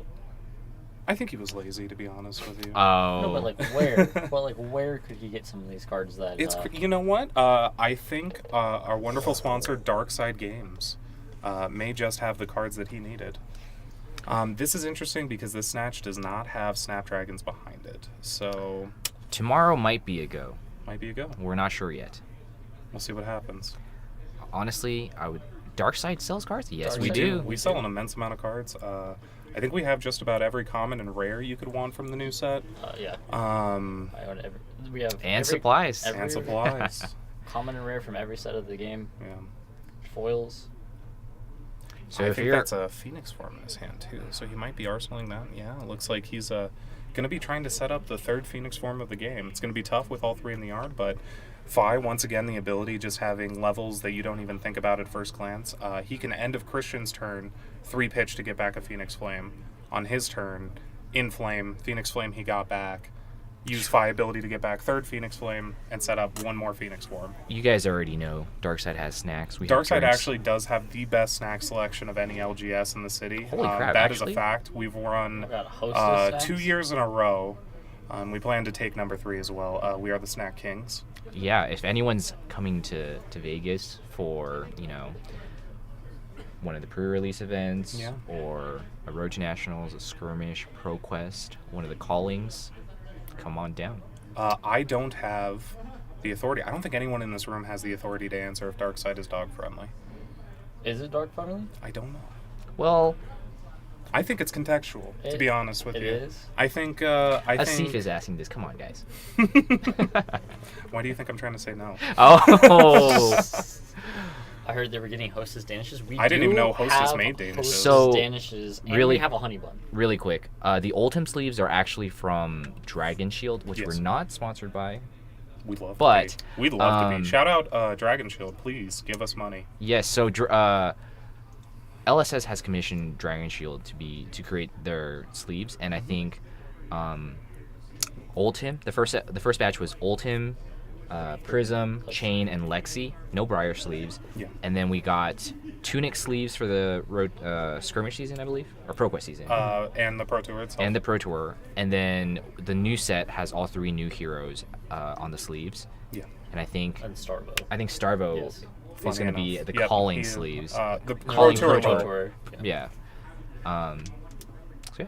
The endless supply of Reese's in the fridge. Oh, always. Now I will say, it looks like we've kind of gotten into a position where Caleb's starting to put him in the mixer a little bit of Really? chomping his hand every turn. He didn't have access to Chrono Seeds this turn. Oh, that's true. That's true. But his deck is also running yeah. very, very low. And he has another E-Pot still, so that's another card that's not going to Yeah. do much damage. And That card in his hand almost looked like a belittle. It was Ooh, Assault, here's but the Salt. no bonus. Christian's paying for it. Yep, he is turtled up. Especially at this point in the game with what Caleb has burned through, I'm willing to bet that Oldhim is favored. He's about to lay down his Crown of Seeds for turn. So Christian's got a 17 life total buffer. So okay, here's one Art of War, and I know Caleb has played one. And I think, his Tunic is up now. I think the way we win this is we go Art of War. Yeah. But Christian does That was a have. play that he did on me earlier. There's also a chance he might be able to hit an Art of War, Spreading Flames sequence. It looks like Caleb's trying to maintain the Art of War, so he may be trying to find that second one. Yeah, I think if we can go like Tunic, Belittle, search Minnowism for Art of War, and then It's just also very hope you sick hit the because you can attack with the Belittle, get the Minnowism. Once they've declared blocks, you can play both Art of Wars to still get the buff. right. It's Blizzard. I think that's fine for Caleb. Caleb has a E-Pot still. Yeah. Where is He's Darkside? opting not to burn it. Darkside Games is in Las Vegas. Darkside is in Las Vegas, yeah. Yeah, Las Vegas, Nevada. Right next to the strip.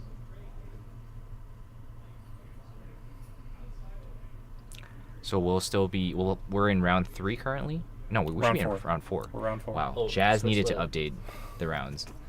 It looks like our good buddy Peter knows how to do it. Can we capitalize that R for my sanity? So you have to type it lowercase because it comes uppercase up here. Interesting. If you uppercase it, it looks really weird. It's like Mm. demented. I don't know. If they auto, Demented. they like auto do it for you. If you looked in my mind, some would call me twisted. Don't get it twisted. So true, bestie. The font is uppercase. And Interesting. I had to do it to update it. sorry. Got it. We're transitioning to update the round number. It doesn't look like a lot's happening. Oh, it looks like Caleb is starting with the Art of War. He did a 3-pitch for it. So it looks like he's... Doesn't have the belittle to commit. I saw a second Phoenix for him. If I was correct and his arsenal is currently a Phoenix for him, he's probably going to want to banish that to the Art of War. So we're currently in round 4 of 5, and there will be a cut to top 8 after this. He doesn't have second Art of War, but he does have Spreading Flames, which, depending on how his hand lines up, will provide the same amount of a buff. The other thing to think about is Caleb has still not used Mask of the Pouncing Lynx. I don't even think he has good targets besides Lava Burst at this point, which is still fine. I think he has 1 Inflame left. And on a turn like this, that can be a lot of damage. Oof, the Ice Pitch is really kicking in here. Oh, yeah. Oh, no, and he has to pitch again. Yeah, he shut down this turn. Yeah. Might have been...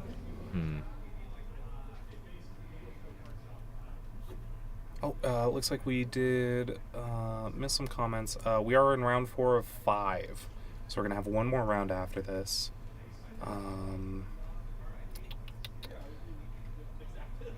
Yeah, definitely come on down. I think last time we had a Canadian visitor. Oh, no, he was from Canada. Yeah, it was a... I saw a couple Aussies here. Yeah, yeah. Yeah. Yeah. Matt Rogers and his crew rolled down for a couple of pro quests just to beat us up, put us in our place. Yep. And then, I got the finals in that one. I thought he gave it to you. Yeah. I got the finals. Bro, you don't get W's. No, definitely. We don't take W's here. So, this looks like a very Are you using the boots? cruel finish. I would describe, especially from the Fi side and having played from the Oldhim side, I would describe this point in the game as hopeless. As rough and sad as that may be, Oldhim is just too good at these points when they don't have to worry about a little bit of bleed damage at just maintaining parity every turn. Yeah, I think Fi is not better positioned right now. Now, I will say one other very cool thing about Fi that I love in these matchups, or any deck that plays the engine, is you don't fall into where Oldhim wants you at the end of the game, where you've pitched all your threes at the beginning, and your last 3 hands of the game are just awful. Because Belittle allows you to shuffle your deck throughout the game. Mm-hmm. So usually once you get to the bottom, you find just a little bit more heat. I'm just always drawing crappy. Well, you're not on camera, are you? The winter's coming. You know, the funniest thing is I've been playing Prism in the last like 2 or 3 tournaments, just so no one would bring Oldhim. Yeah. And then Christian just went and did it anyway. I've been playing the sleeper agent, and yet we still have Christian here with Me and Oldhim. Christian talked about it on Thursday. I played Lexi into his Viscerai, and he said, I'm going to play Oldhim. I think for the last week, Wes and I have been talking about it, and I said Oldhim is probably the best choice for this tournament, but we were committed to Fi, which I still fully believe is the best deck in the room.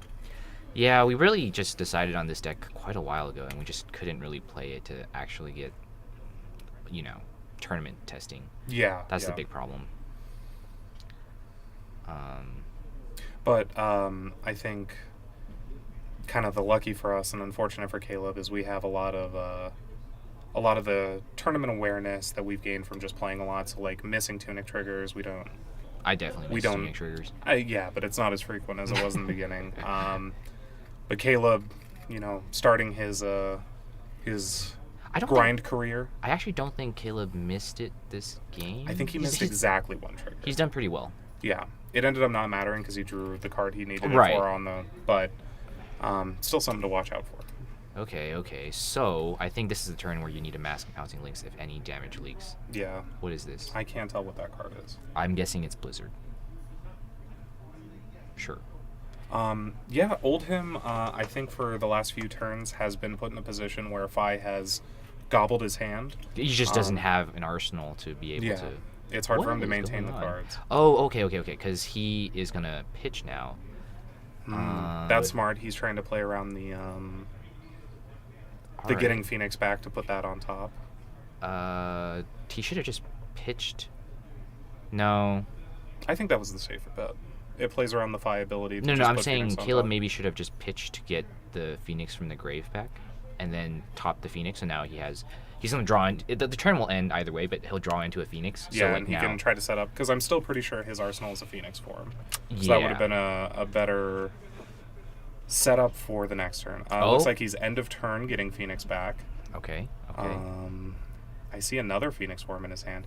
If Caleb can manage to pull off double Phoenix form, it's usually pretty hard for him to block both. But the problem is, if he draws an ice and then he ice reacts, it seems like it'll be rough. Okay, a red Cinder, I think? Yeah, looks like it. Oh, man. But he does have a 4-card hand and Crown available. He's also got an ice pitch. I kind of liked it when they banned Autumn's Touch. It was nice. Oldhim didn't need that many threes. Oldhim is having too much of a a good time. Yeah, too much of a good time. I'm willing to go on record now and say that when Prism rotates out of the format or hits Living Legend, I am deeply worried about Oldhim. I think Briar is still really good, but yes. Yeah. I think Dromai will beat Oldhim though.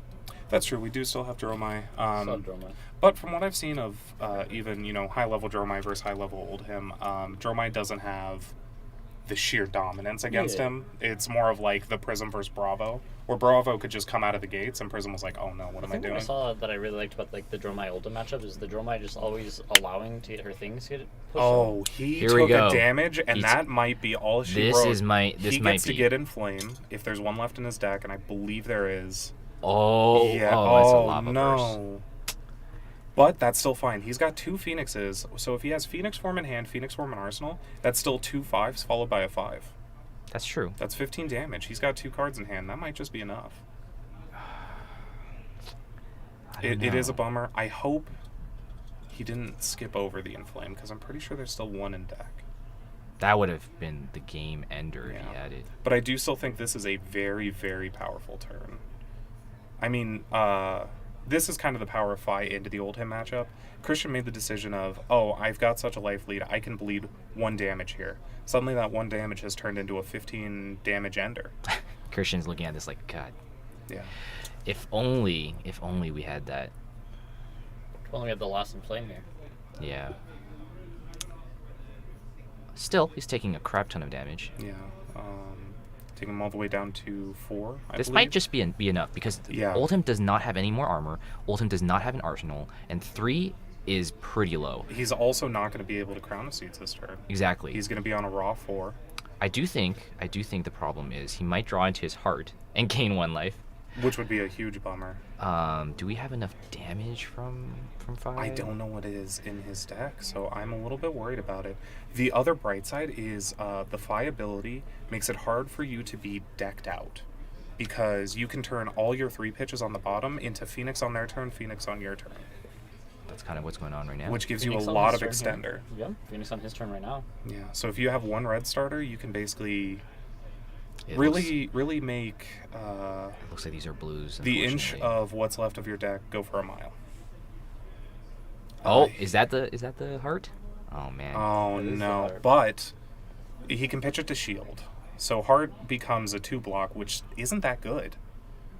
I suppose, yeah. It still just gains a life. It's when you heart, crown, shield that becomes like, God forbid you've got a brother in arms too. But Christian was put in poke range. I think these Phoenixes I think are these really might get there. gonna start hurting. And Caleb did test this matchup. Caleb did miss the tunic trigger. He doesn't need it at this point. I don't think the game is long enough anymore. But That's I so really, funny. I really do think Caleb put the hours in against Oldhim.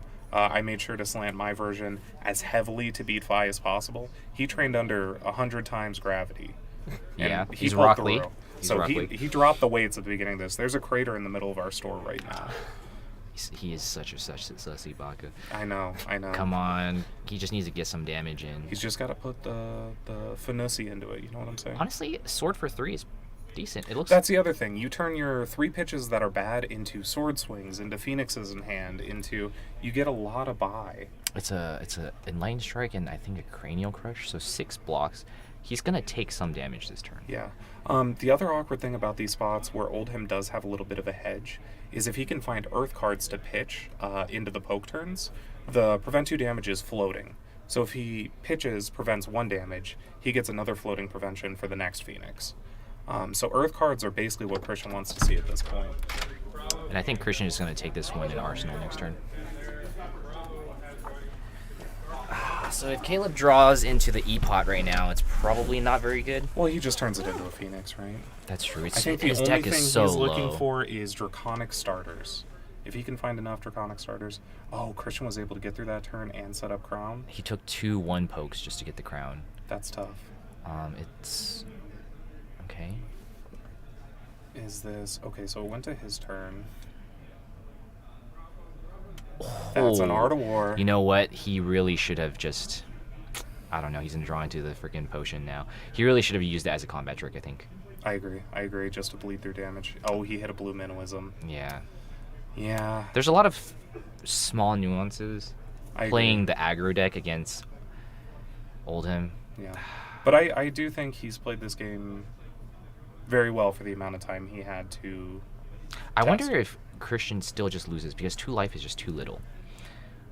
Maybe Fi can get into a situation where Fi can loop, like I you think said, if and he then was deck able him. to eat the Arsenal last turn, he'd be in an infinitely better spot. But Crown Shield eating 2 1s is a lot. So he does have 3 ice cards. Jesus.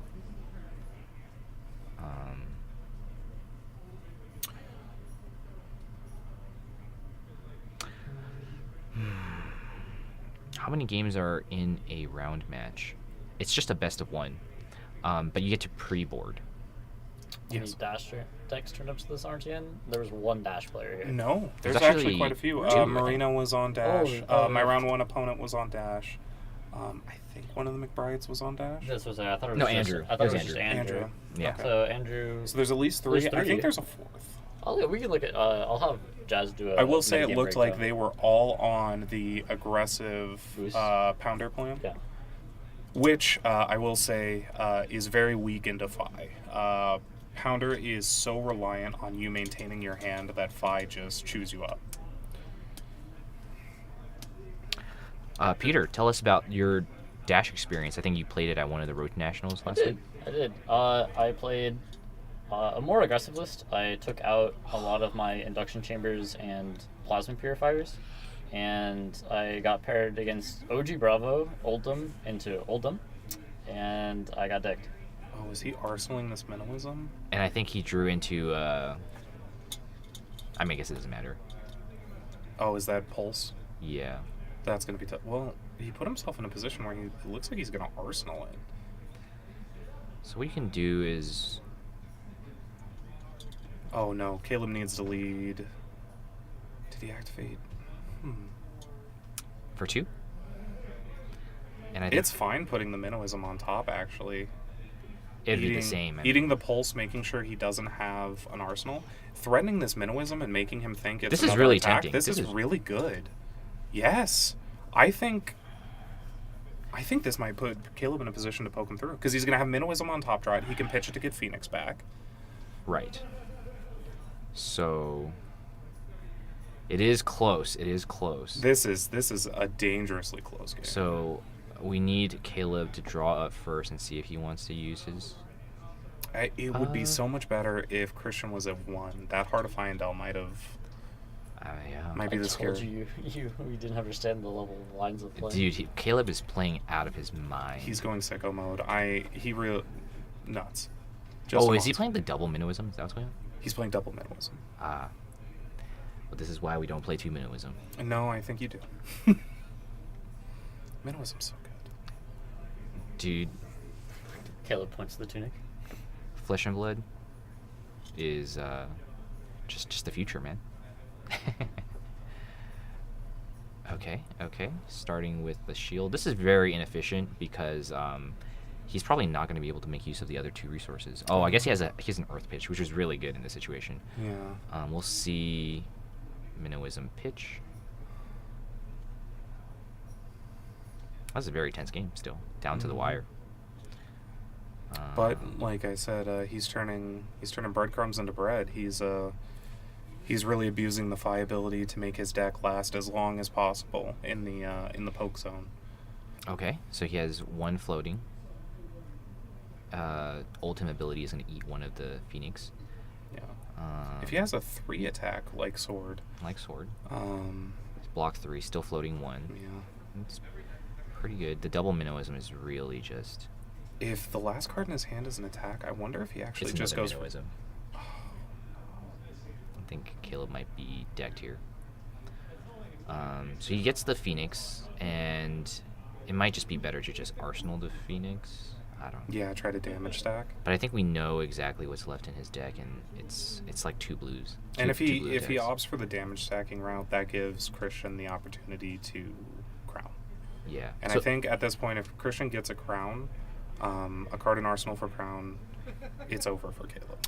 So you can dig out in Flesh and Blood in the sense that once you have only a certain amount of cards left, like 4, your opponent is going to be attacking you, and you're going to have to block from hand eventually. Yeah. And then you're not going to be able to refill your hand, and then next turn So you'll just die from damage. Yeah, you don't basically. lose immediately, but it's near impossible to win the game. Yeah, you just That's sit interesting. there Did and he take it. keep the Phoenix in hand instead of arsenaling it? Yeah. I don't know what. I'm so confused. I am too. What is going on? Maybe he forgot to arsenal. Or maybe he passed. I'm not sure. What is... Alright. This is just... I don't even know, man.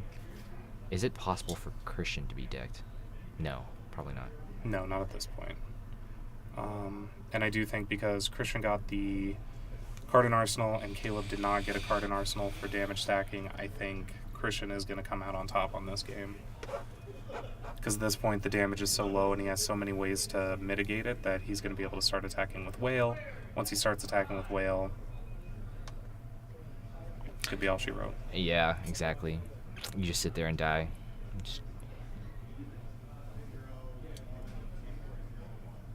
I mean, these little hits are...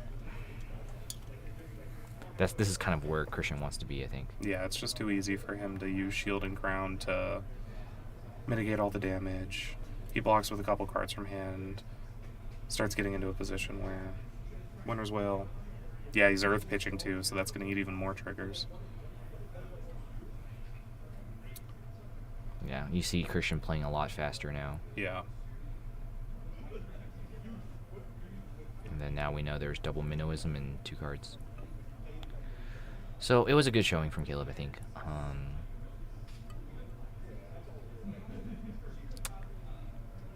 And it looked like there was not the third Inflame in the deck. We didn't see it after the mass trigger. Yeah. So man, if he had it, that would have been so insane. Oh my god, double Phoenix. I think he did full block both Phoenix Forms. And Caleb concedes the game. Yeah, there was no way he was going to come out of that. No, he took like 7 damage that turn. Oh, the second one hit. You're right. Yeah. Yeah. So he definitely could have gotten. I think the way Caleb's draws lined up with like his Flame Call Awakenings being turned off super early, and Inflames being on weaker turns. I think if the deck was shuffled one more time, he could have definitely come out on top in this game. Mm-hmm. I don't really, off the top of my head, I can't think of any lines that he maybe could have took alternatively. The only line that I think Stubby might have been a changed, little earlier. It was the Stubby. I think he got greedy and went for a +3 damage turn when his hand wasn't strong enough to take advantage of it. Mm-hmm. And keeping the Stubby for a later turn would have been enough damage to possibly put him out. Like if he had saved the Stubby for that Phoenix form turn. Yeah, for sure. But yeah, that pretty good reach from the Phi deck, honestly. Pretty good showing. Even, it was really close. Yeah. Very, very good game. Good showing from the old him player too. Yeah. I think Christian did everything right.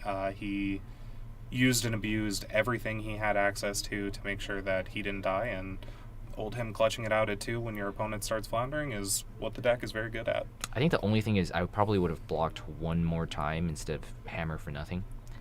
You're not gonna kill them by damage usually. Okay. You could have saved like 3 more life. Yeah. And then it wouldn't look so close, perhaps. And it ended up that the Heart of Fyendel life gain didn't matter because he couldn't even get one in. Okay. Yeah, that's true. But that's the way the cookie crumbles. And once again, for anyone who's joining us towards the end of the match, the great news is both of these players should be locked for top 8 regardless. Mm-hmm. So even with the loss on Caleb's end, he was 3-0 going into this in a 5-rounder, and he should still be all set. Good to go. All right. I think I'm going to go join Caleb for a smoke. Do one of you want to do the interview with Christian? We're just going to the next round. We're just going to the next round. Oh, that was last game. And we will be back in a couple of minutes. Can for we delay it by like 3 round minutes so 5? Caleb and I can smoke? Yep, we'll be right back. We'll be right back.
happened to Gideon's phone? Why did he get destroyed? I have no idea. Just All right, blew up? you can give him the thumbs up.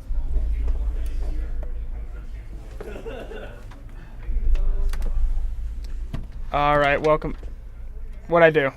I think I clicked the button twice. They should hear me. Watch, yeah, it's gonna show up this right now. Okay, yeah. All right, we are back, everybody. I'm joined here in the booth with Christian, who is currently 4-1. Very swift round 5 loss. I don't know what happened. Hopefully, he can claw back from this one. But yeah, he's our Soul Guardian player in the room today. So come here representing Guardian. Yeah. Good old reliable. Yeah, old reliable. Thank you. What put you on Oldham today? I knew the community meta. I thought there might be like 2 prisms, so as long as I could dodge the prisms, I was good into everyone else, and that's how it felt. I played against an aggro game round 1, then I played against Dory, then I played against Katsu, which was a freebie, and then I played against Fi, which gave me a run for my money, but as long as I was able to distribute my prevention, I felt really good. Yeah, that was a very nail-biter match against Fi for sure. We'll talk a little bit more about that in a second, though. I do want to take a look at this. How do we expand this? You wanna wave him down? See what's going on, but very minimally. Peter right here is going straight out the gates. How do we make it bigger? How do we make it bigger? Just click this one right here. All right, perfect. While you're in here, can I get your deck so I can just do a... We are getting ready for a deck check. So Peter's going to be coming in with a Fused Chilling Ice Vein for 5. So pretty powerful one. It's going to make Wes discard, which when you're in the seat of the 5 player, you definitely don't want to be discarding cards or having to pay resources for anything, because your deck doesn't do that incredibly well. It does that decently. It's not like Dromai, where critical mass of reds and you don't have too many blues that cycle through your deck. But with the Belittle Minnowism package and a few 0-for-1s and stuff like that, Fi is able to manage a decent amount. So we got Rise from the Ashes blue pitched right there. Ryan, who do you have your money on? Honestly, who do you think is going to win this? I think Peter's going to win this. I think the Lexi matchup, or I think Lexi matches up very well into Fi. Yeah, I think that was a really solid choice. Anything that like puts taxes on aggro, yeah. Definitely. It plays decently well into Prism as well. Voltaire being an instant just means you're able to have some, very good turns and not let your Prism opponent ever stabilize with auras. Yeah, I watched our best Prism player actually rage quit against this Lexi because he couldn't block. It was awful to hear him rage.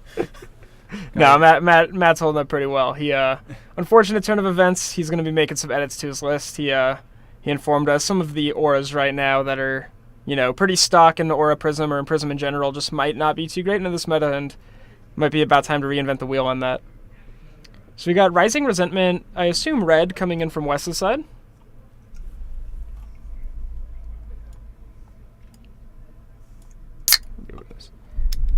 Yeah, see if Matty G. Good run from him, though. He took me down pretty quickly in Swiss in the round 3. And he just got the unfortunate Fi and Lexi treatment, so...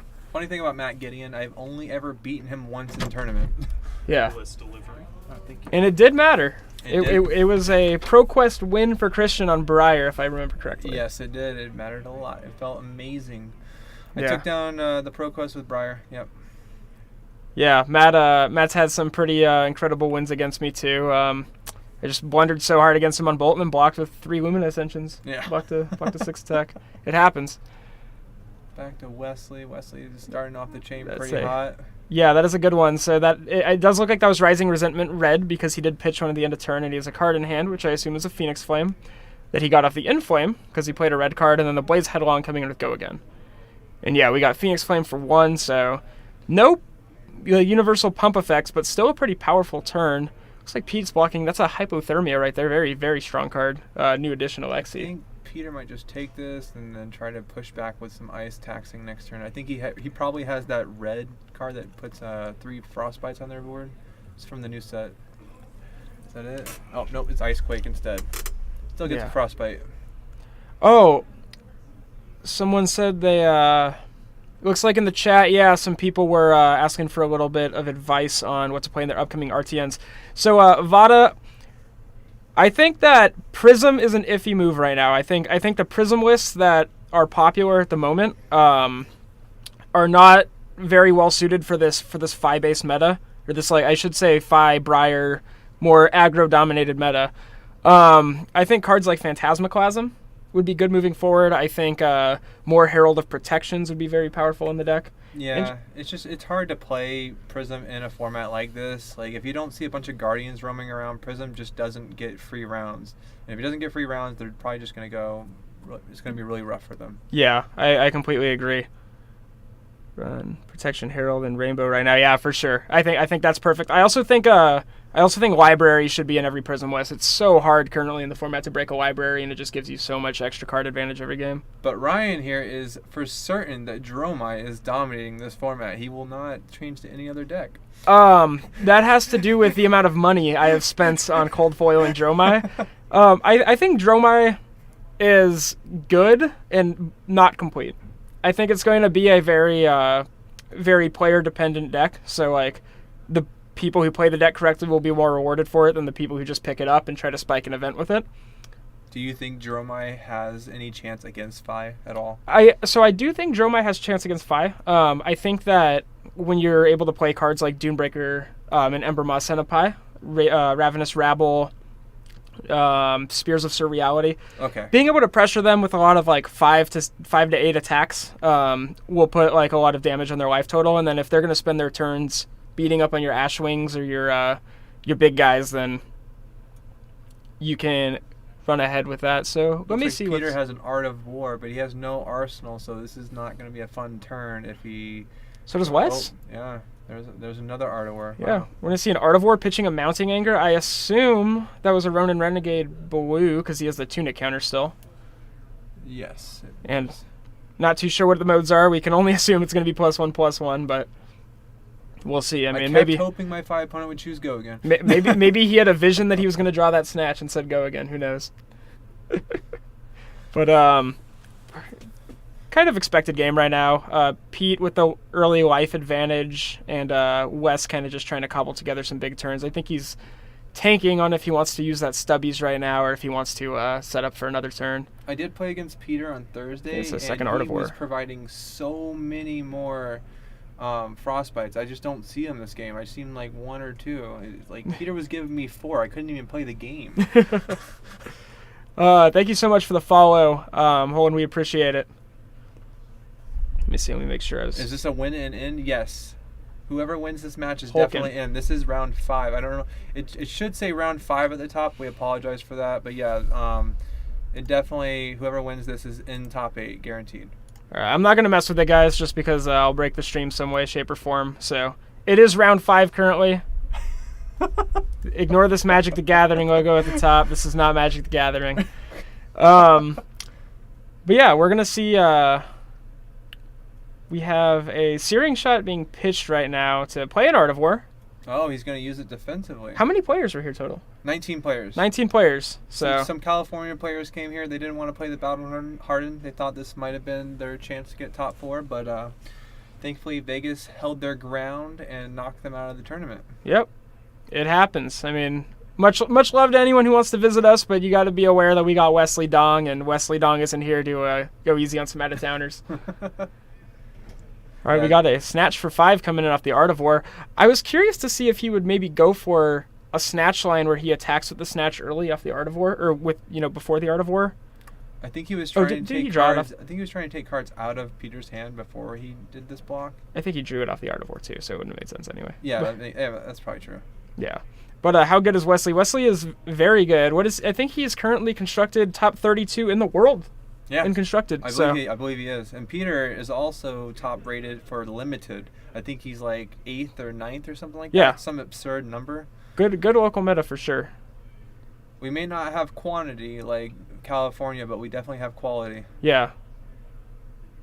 Yeah, I actively don't play this game outside of big events. But sometimes you go 6-0 at a calling and don't day 2. I don't know. Whatever happened there happened. We're not going to talk about it. That's for another time. Story time at some other point. Yeah, they're pretty okay players to see. I mean, they're not as good as you are at Magic, but they're good. You know what I mean? Like Michael Jordan. Yeah. Yeah. Like Michael Jordan. All right. So. Yeah, Michael Jordan is the Wesley Dong of basketball. That is true. I would consider Wesley at least. He's definitely top 3, if not number 1 in our group. I believe, in my opinion. What does that make Peter like the? That's why I'm saying like Peter's like the Derek Fisher and of Flesh and Wesley are Blood. like they're like there. Yeah, they're both very very good, well accomplished players, and I'm sure like they're gonna do well in France too. Yeah, they are. Peter's like a brain surgeon when it comes to aggro, and Wesley's very calm. He's just like a very methodical player. Yeah. Christian over here in the booth is a guardian and control aficionado that will beat you because he'll show up with Briar out of nowhere and you won't realize he understands how to attack with 2 or more cards a turn. I love Briar. Are you excited for France? Yes, I am. I got my ticket. I actually got to use some points from my credit card to reduce the price, so it was a very nice little snag for me. Asif, we got Schimmel. Don't say that. Ryan. You know you're lying, Asif. Don't take that. I take it back. I take it back. You are the certified woat of Las Vegas. But let's see what's going on here. We got a Flame Call Awakening, and also shout out to Wesley for having like the foil. I like how he did it, right? Because he just said, you know what? Everything comes full art rainbow foil. Why get those Marvel Phoenix Flames when I can just match it with the rest of my deck? Yeah. And then I can play rainbow foil equipment. My whole deck just matches. Yeah, and you know he owns them. He owns like every card in the freaking game. Yeah, I think the only thing he's missing is like Alpha and or WTR and Arcane Rising, like cold foil legendaries. He has most of the cold foil commons. Yeah, definitely. I like how Wesley was able to close the gap and then some. Like, he is definitely showing initiative in this game. Peter is definitely on the back foot. Yeah, and talking about a good card against Lexi, we got Breaking Point here. So that is a 1 for 5 with Rupture. So if it is the 4th or higher chain link, it gains the ability that it has. And the ability is when it hits your opponent, it blows up all the cards in their arsenal. So think of it as a Command and Conquer at home that just happens to be a lot better in this deck. Yes, definitely. The fact that it costs 1 makes it so much better. Let's see, we got a block 5, so full block that. Peter, looks like he values his arsenal. What do you think is in there? Maybe an Art of War? I think it might be something that produces frostbites, but we'll see. We will see it. I'm hoping it's that red card that produces 3 frostbites, but it doesn't. We had a Bolt and Shot, and I see 2 floating, so Blue Bolt and Shot. That's a good draw so far. Let's see him. A very good draw so far. Off. He's going to use Lexi's ability, maybe?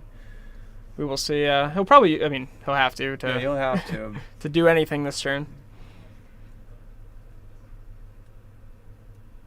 I really like Peter's list. I think maxing out on the Bolton shots in a format where you have access to cards like Chilling Ice Vein and any of the other disruptive ice. I forget the name of that card. It's that red card that produces 3 frostbites. It just came out of the next set. Oh, this set. Arctic Incarceration. Yeah, that card. Yeah, that card's very powerful. Oh no, it's a Rain Razors. That is a good one. That's a pretty good card. He has 2 arrows in his hand, so he's going to be able to go forward with some attacks this turn. Mm-hmm. And the nice thing about this this Rain Razors as well is it's in his arsenal. He could play it this turn, but he doesn't have to. Like until he plays that card, he could hold a gun to Wesley's head and say whenever you need to. That's Ice Vein too, yeah. That is Ice Vein, yeah, with the fuse. He's going to be able to fuse it, or is he not going to show it? He didn't fuse. Why didn't he fuse? Huh. Did you see him fuse? I did not see him fuse. No, he did not fuse. That was confusing because we see the icy encounter in his hand. He can definitely fuse. That is a Dazzling Crescendo. Oh, that's a Dazzling Crescendo. That's why it looked like icy encounter. Yeah. I was like, what is going on here? I was also very confused. You have Christian Heilman and you have Ryan Marino in the booth. How's it going, Zaz? Welcome to the stream. Currently, I am going to be going into the top 8 next round. What is the best website or app to see the card database? So I think the best website that you could use to look up cards, research heroes, and just like build decks, formulate ideas is probably fabdb.net. Yes, I agree. Fabdb.net. And I just learned about a website yesterday for deck list. I didn't even know about it, but Fab Dojo. If you're looking for a good deck list that keep up with the meta, Fab Dojo is one of them as well. Yeah, Fab Dojo is a very good tool if you're looking for decks that had recently performed well at events. A lot of shops, especially in like the greater, like the Auckland and down Australia, New Zealand area. A lot of them are connected with Fab Dojo, so they'll post their lists the same day or the day after they have RTNs, and you'll be able to get pretty up to date. Like, it's very likely you could see a list that was, if your RTN's on Sunday, you can go on there and see a list that did well the day before. We're probably going to see like a 35 damage turn because we see Stubby Hammer's activation. Only starts off with a Kodachi. This looks like, oh no, he's not playing the Sphinx, or he's not playing the Sphinx helmet where you can grab Assault the Wound. No, it looks like this turn right here, he's going to try to set up Kodachi into 2/4s to force Pete to block it for that mass trigger, and then try to capitalize off the card he draws. Yeah, exactly. I can't really tell what the other 2 cards in his hand are, but I'm sure some amount of attacks that are 0 would go again are in there. Yeah, because he was pretty confident going down to 6. Ooh, okay, so I think it might be double Mounting Anger.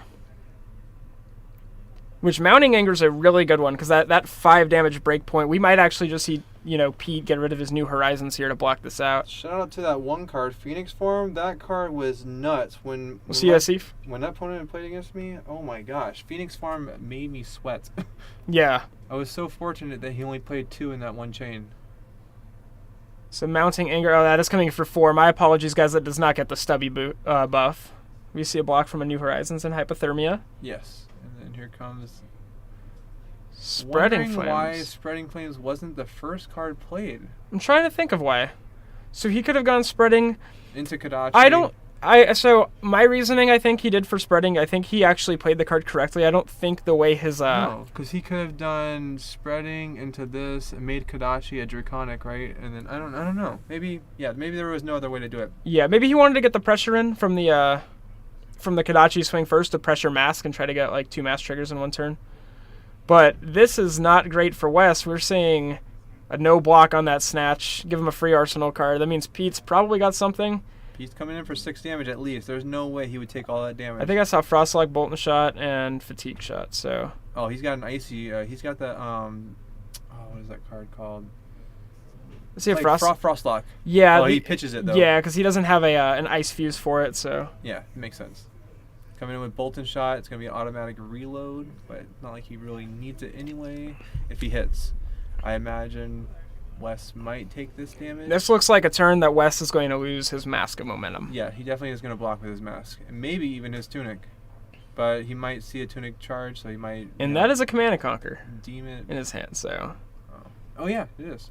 If he has a blue pitch in his hand, I could definitely see this this game skewing in Wes's favor. I mean, it already pretty much is in Wes's favor, but... Unfortunately, Pete just couldn't find all of his, early interaction with Wesley's resources. He didn't get too much taxing on his pitches, anything like that, any discards. He had the one turn that he didn't fuse, which I'm surprised about. But Sleep Dart. You're going to shut down the hero if he takes any damage. Sleep Dart. So actually pretty relevant. Do you just take the Sleep Dart at this point, though? Yeah. And just... I think you just take it. You don't take it. You're You block with the equipment and then take the 3. I think you go to 1 here, but then you can't get your Phoenix Flame back. So, But with a 3-card hand, 2 Kodachi's and an Arsenal card, maybe that's good enough. Yeah, that's definitely going to be good enough. That's for sure. Yeah, I think Wes sees. And I see a Lava Burst in his hand, and that's probably that's going to be good enough. 0 for 5 is a good rate to get out of this, honestly. Yeah. So as long as Wes does not overthink it, it might, it will definitely lean towards his favor. Mm-hmm. But Wes is good at not overthinking stuff, so we should see a victory soon here. Yeah, I think this one's going to go in Wes's favor, but who knows? Maybe Pete will have some kind of Clutch Blizzard or something that. A Blizzard would be really fancy right now. A Blizzard or maybe even a D-React. I don't know. Maybe a D-React could help him. Are you gonna win this one? He has no more equipment. I can't go. I have to. We're looking at the Cold Foil Icelander right now, guys. Very beautiful card. Yeah, it looks very awesome. Excited to give these cold foils out after the event. I've already agreed with at least one person for that Dromai, so Christian, let me know. I do not want the Dromai. If you get it. Yeah, if I get it. One of the missing pieces, and then I'll need to get we didn't get the Storm of Sandakai. Oh, did we get that cold foil yet or no? No, because it's still in the Fi. Yeah. I'll have to get one of those too when it comes around. Until then... Wait, what is the Sandstorm guy? Is that the...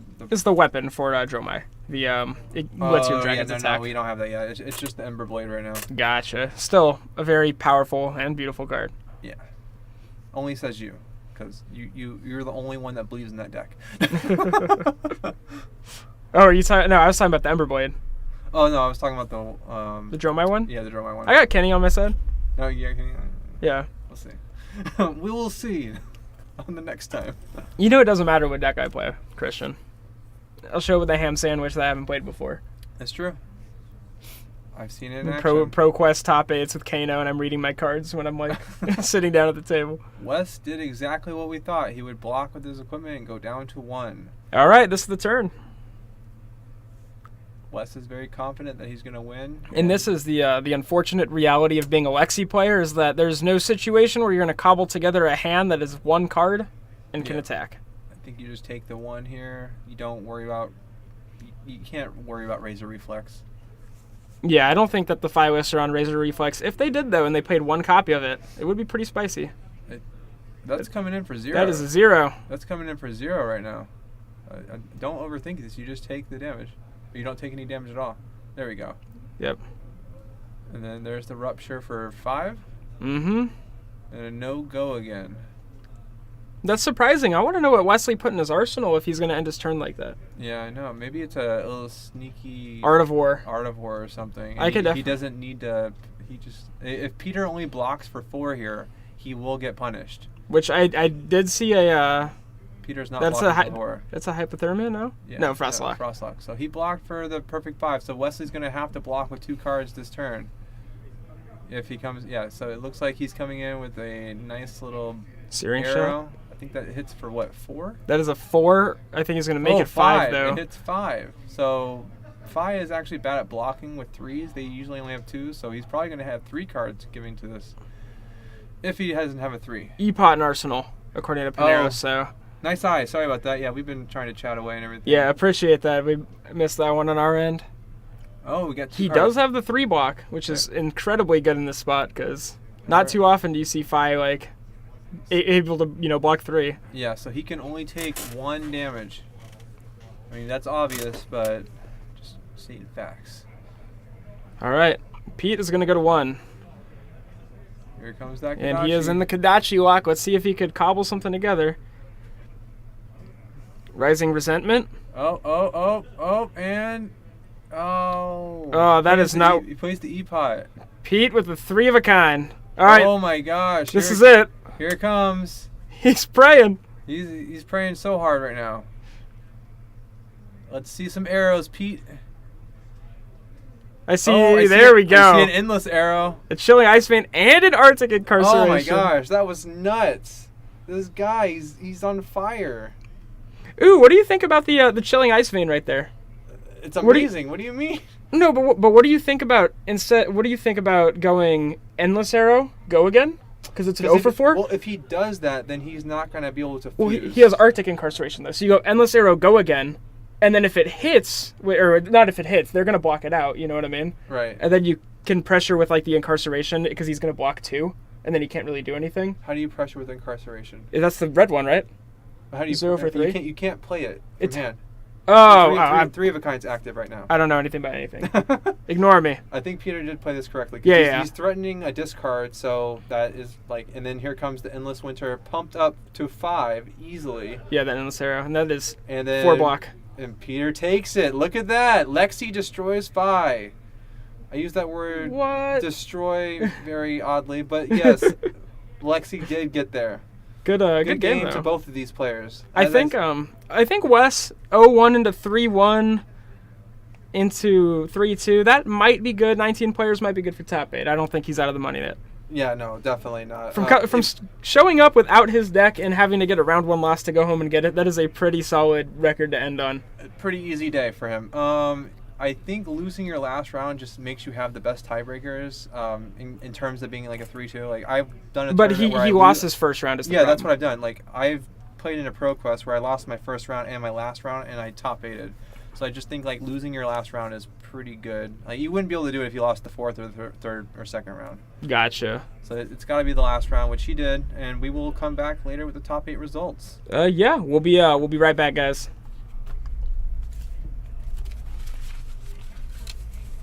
Are we still on Hot Link? Oh yeah.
Boom. All right. We have the second game going on. I believe there's left over. Oh, that's the other Peter. I was like, that's not Peter. All right, guys, we are back. We did have another feature going on at the time, and we kind of learned how to switch it over now. So we got Mitchell here at 2-2 versus Peter 3-1. Oh wow, there's a Dromai Dromai v. Lexi. So Dromai, and I had said this earlier. I'm not sure if Mitchell just didn't register Silken Form in his deck, but I don't think Ghostly Touch is correct against Fi and Lexi. Yeah, I don't think so either. I don't think there's gonna be a lot of Phantasm popping going on. But who knows? Who knows? Maybe he knows something we don't. Yeah, we got Dromai with 5 Ash tokens on board, facing down some attacks from Lexi. This is one that I was surprised to see. I think this matchup is incredibly favored for Dromai. You get You don't think the taxing makes it hard on Dromai? You play a bunch of reds? I do not, because the thing with Dromai is that you hit very easy critical mass. Because he gets 2 attacks a turn. You know what I mean? Right. 3, I guess, if he has bolt and shot stuff, and he can't kill your Ash Wings. It's impossible. You know, like. But if you don't have the resources, but maybe you're right. Yeah, I mean, you play Fates. You're able to make the resources. You know, you have like you can just pitch the Furnace if you can. Like after you Fate, turn 0, you can even make resources in this. Dromai seems to do well into the decks that don't run enough poppers. Yeah, I completely agree, Vada. Like, decks that don't have a natural weapon or only attack once or twice a turn, Dromai's very good. Prism seems to be the opposite. Yeah, you're absolutely right. Like, Briar usually rips Prism apart, but, you know. Briar only attacks three times a turn, too, huh? Yeah. Maybe Dromai does give Briar a run for its money. Yeah, I think the Dromai-Briar matchup, and again, Dromai, a thing with Dromai is that the pivot from aggro to control, you have to understand your position within the game. It's not like you're sitting down at a table with Fi and you understand that you're the aggro deck because you're Fi. Right. When you're playing Dromai, it's a lot like Prism, where there are certain matchups where you don't have a predetermined who's the aggressor, who's on the defensive. You just have to establish that throughout the game and play correctly when you're in that position. Right. That makes sense. That makes a lot of sense. Yeah. How do you feel about Dromai into Katsu? I've always wondered about that. I think Ninja's going to be the worst matchup for Dromai by a wide margin, especially Katsu, because they're going to be on Kodachi. Gotcha. Yeah, I thought so. I just wanted to make sure. Ooh, that is a Marvel Invoke Caloria blocking right there. Just picked one up today. Surprising to see the Lexi player still at 35. Yeah, I guess the Dromai players might not have been able to get any Ash Wings on. Maybe missed out on some early Rake the Embers, Billowing Mirages, cards that are very powerful because they let you establish a board state, you know, without them being able to easily pressure it. Just definitely put the fear into the man. Blocking a bunch and then passing his turn. Another thing with Dromai is that it's a lot like Prism when Library is rampant. If you draw, you know, Tomultai against the right deck, you just win on the spot. Oh, you pop, you know, if you hit double red, you pop their New Horizons.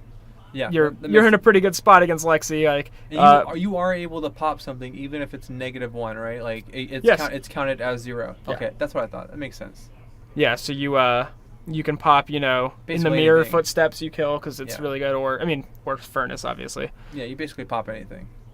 Yeah, there are a few things you can't, like maybe Arcane Lantern, but you don't care about that. Yeah, but very very powerful card. It blocks or it can kill things like Rampart.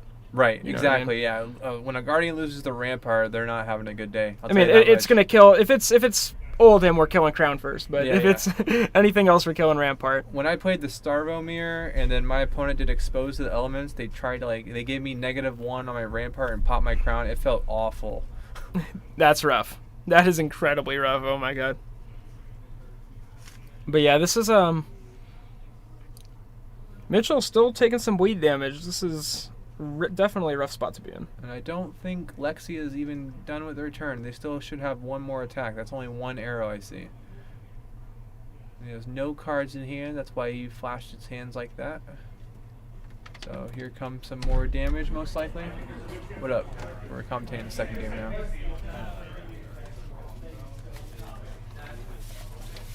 Oh, here comes the second arrow. Blizzard Bolt. We got Blizzard Bolt. Does he fuse it? I don't think he is fusing it. I think he's just going to take the damage, just a raw 4, but I think the Chilling Ice Vein but gives him another frostbite. Or something's giving him a frostbite. I believe it is a chilling ice fan.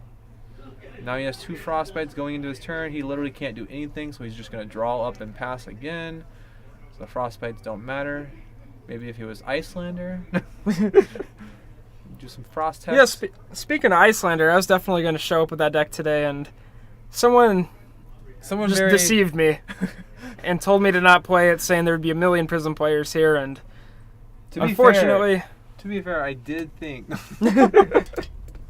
It's all good. I thought too hard. I'd rather be in the booth right now anyway. Like I said, I'm not... The stuff for the deck I wanted to play didn't arrive, so I'd rather be in here than play Dash against a bunch of fives. No idea. Okay.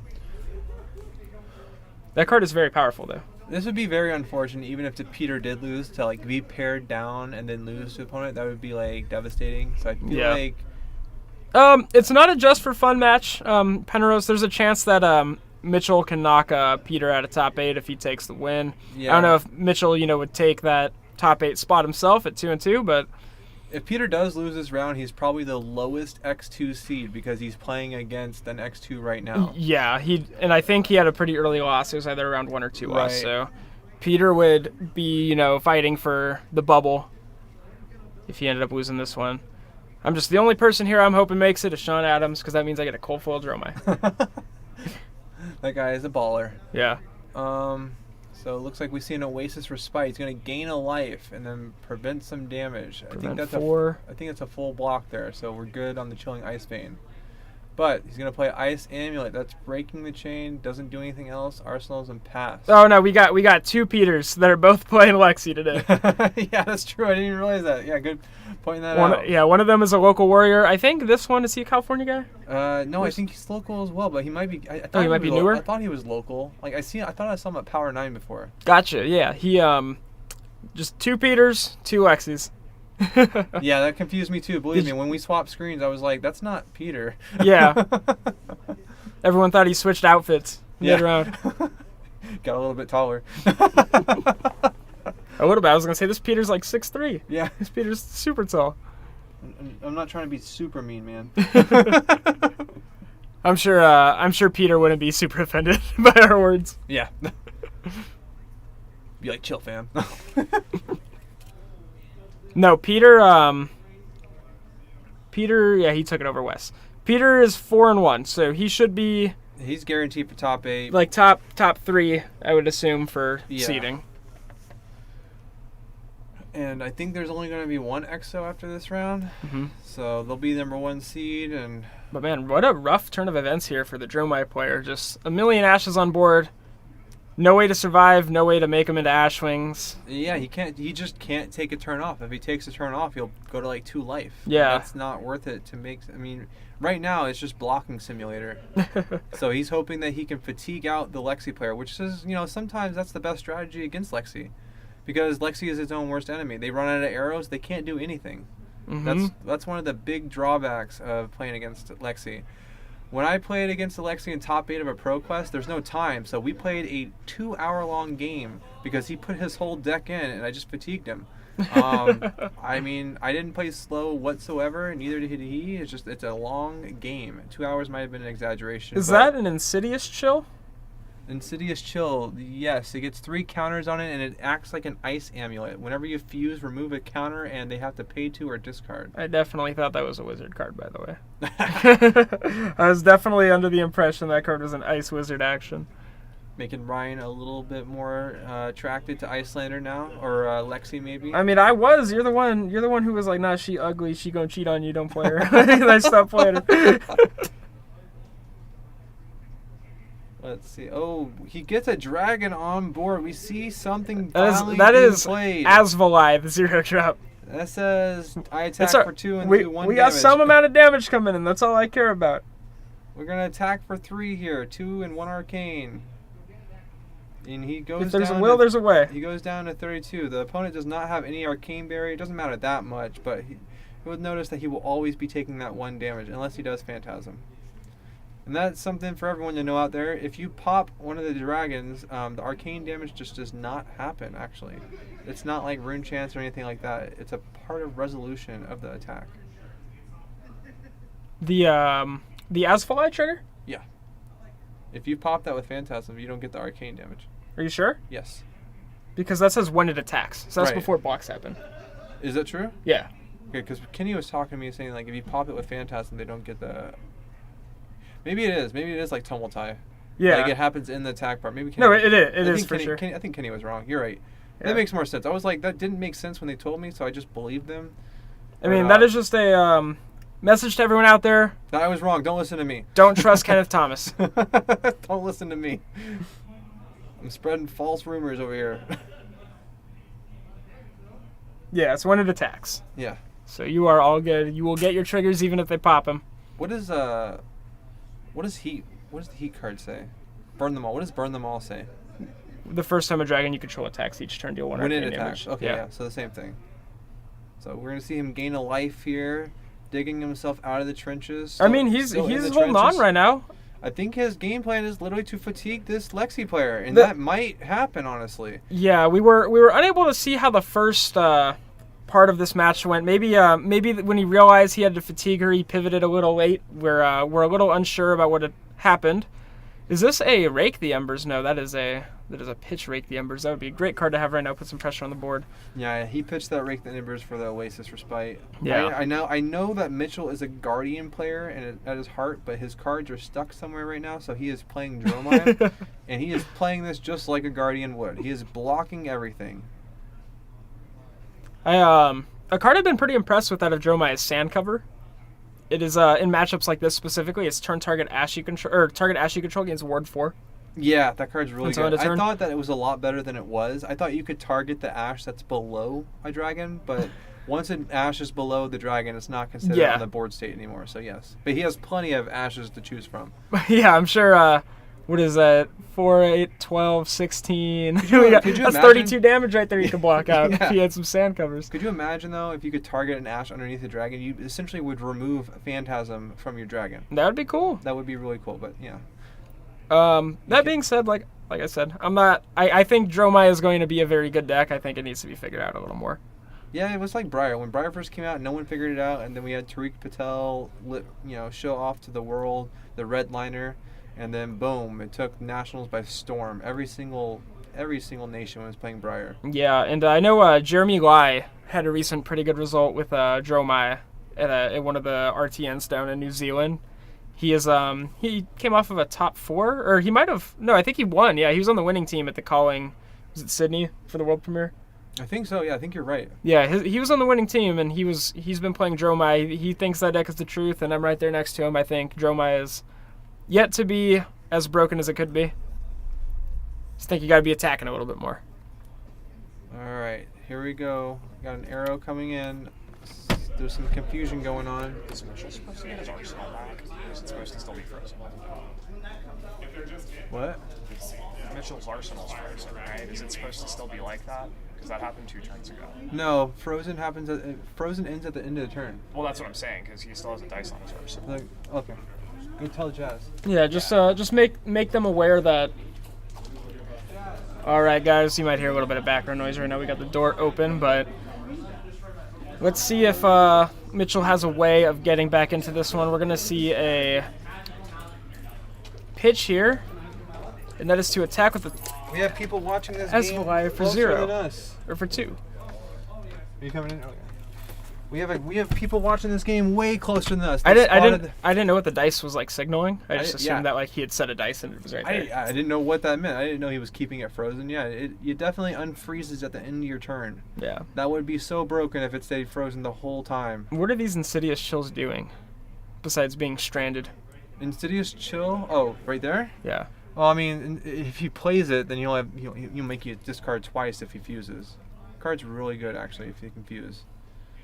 So, right now it's just stuck in his arsenal. He doesn't have the resources to play it. He's trying to keep the pressure because his opponent is at 8, and as long as he can make his opponent keep blocking, but like, there we go. Sometimes you just keep blocking. That's how you beat Lexi. I mean, I keep repeating myself, but yeah, like I honestly see that Lexi might just fatigue this game. They exhaust themselves so easily. There goes a Billowing Mirage. I think that's a blue, so he's going to have 1 floating. Am I good? Okay. We just got word back that Christian is disqualified. I'm just kidding. He had a foil I have a video in his deck, and every other card is non-foil, so we're going to have to let him go. It's been real, Christian. Oh, God. Just kidding, everybody. His deck check came back good, and he's ready for the top 8. We are going to win this. And we'll have a top 8 announcement as well in a few minutes when we get that situated. We'll let you guys know the matchups. There's probably going to be a 30-minute break for all the top 8 players, honestly. Probably, yeah. So we will let you guys know what's going on. We'll see. I mean, it depends on how everyone's feeling, but we got 2 life. This would be the best comeback I've ever seen in Flesh and Blood. It wouldn't be close. What was the deck check call? Oh, nothing. He didn't get deck check for a reason. He got deck check because he's in top 8. Yeah, so I'm guaranteed top 8. They just wanted to get the deck check out of the way because now they have to deck check 6 other players. Yeah, he's X1 going into it. He'll be locked for sure. So might as well get out of the way when you can.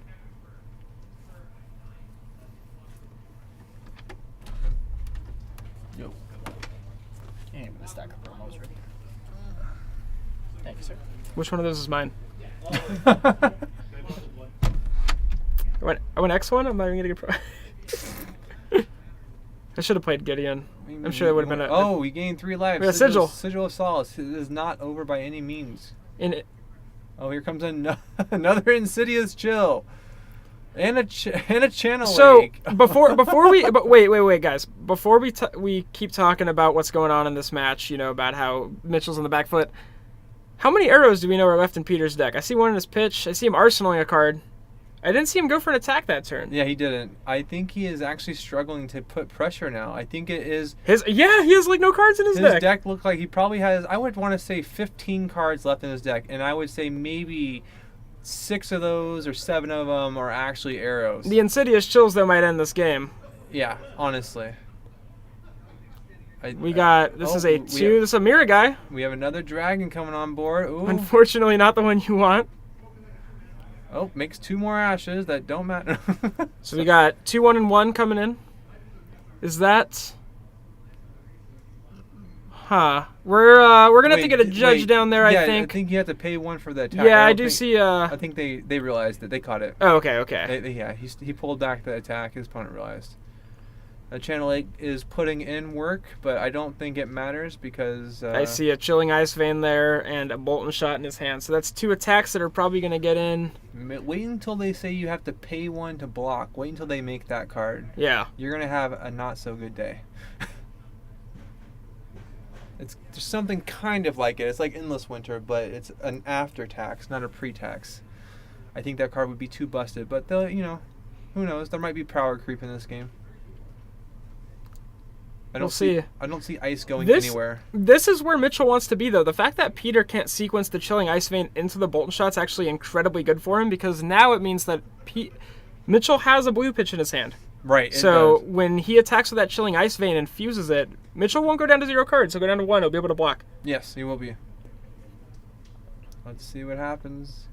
Is he going to... It'll be a really, really disciplined pass if he doesn't end up going for the Chilling Ice Vein, yeah. I think he just needs to make a move. I don't know how much time is left in the round. I'll go look. Or no, they're on the feature match. They might get a time and extension.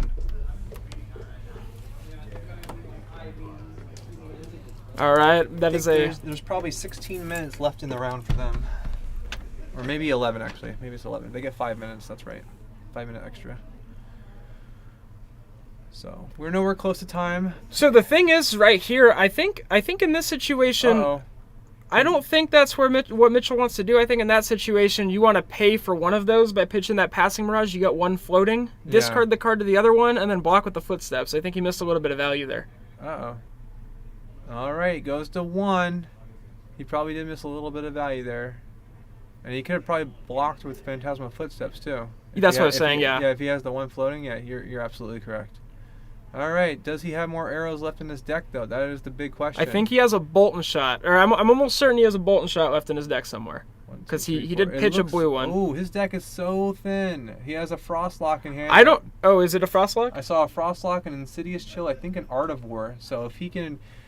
I mean, he's at 1. So if he can make him block Xaxes, that Art of War is going to do a lot of damage.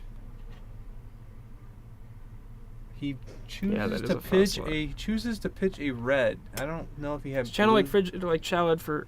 I don't know Like if it he is has on any- you to chalice check. Oh, he shows the Art of War prematurely. I don't know if I agree with that. Yeah, I don't think that's a correct play either. I think you go for the attack there and you try to extract max value out of it. Yeah, especially since he had Wait, is that one. Art of War?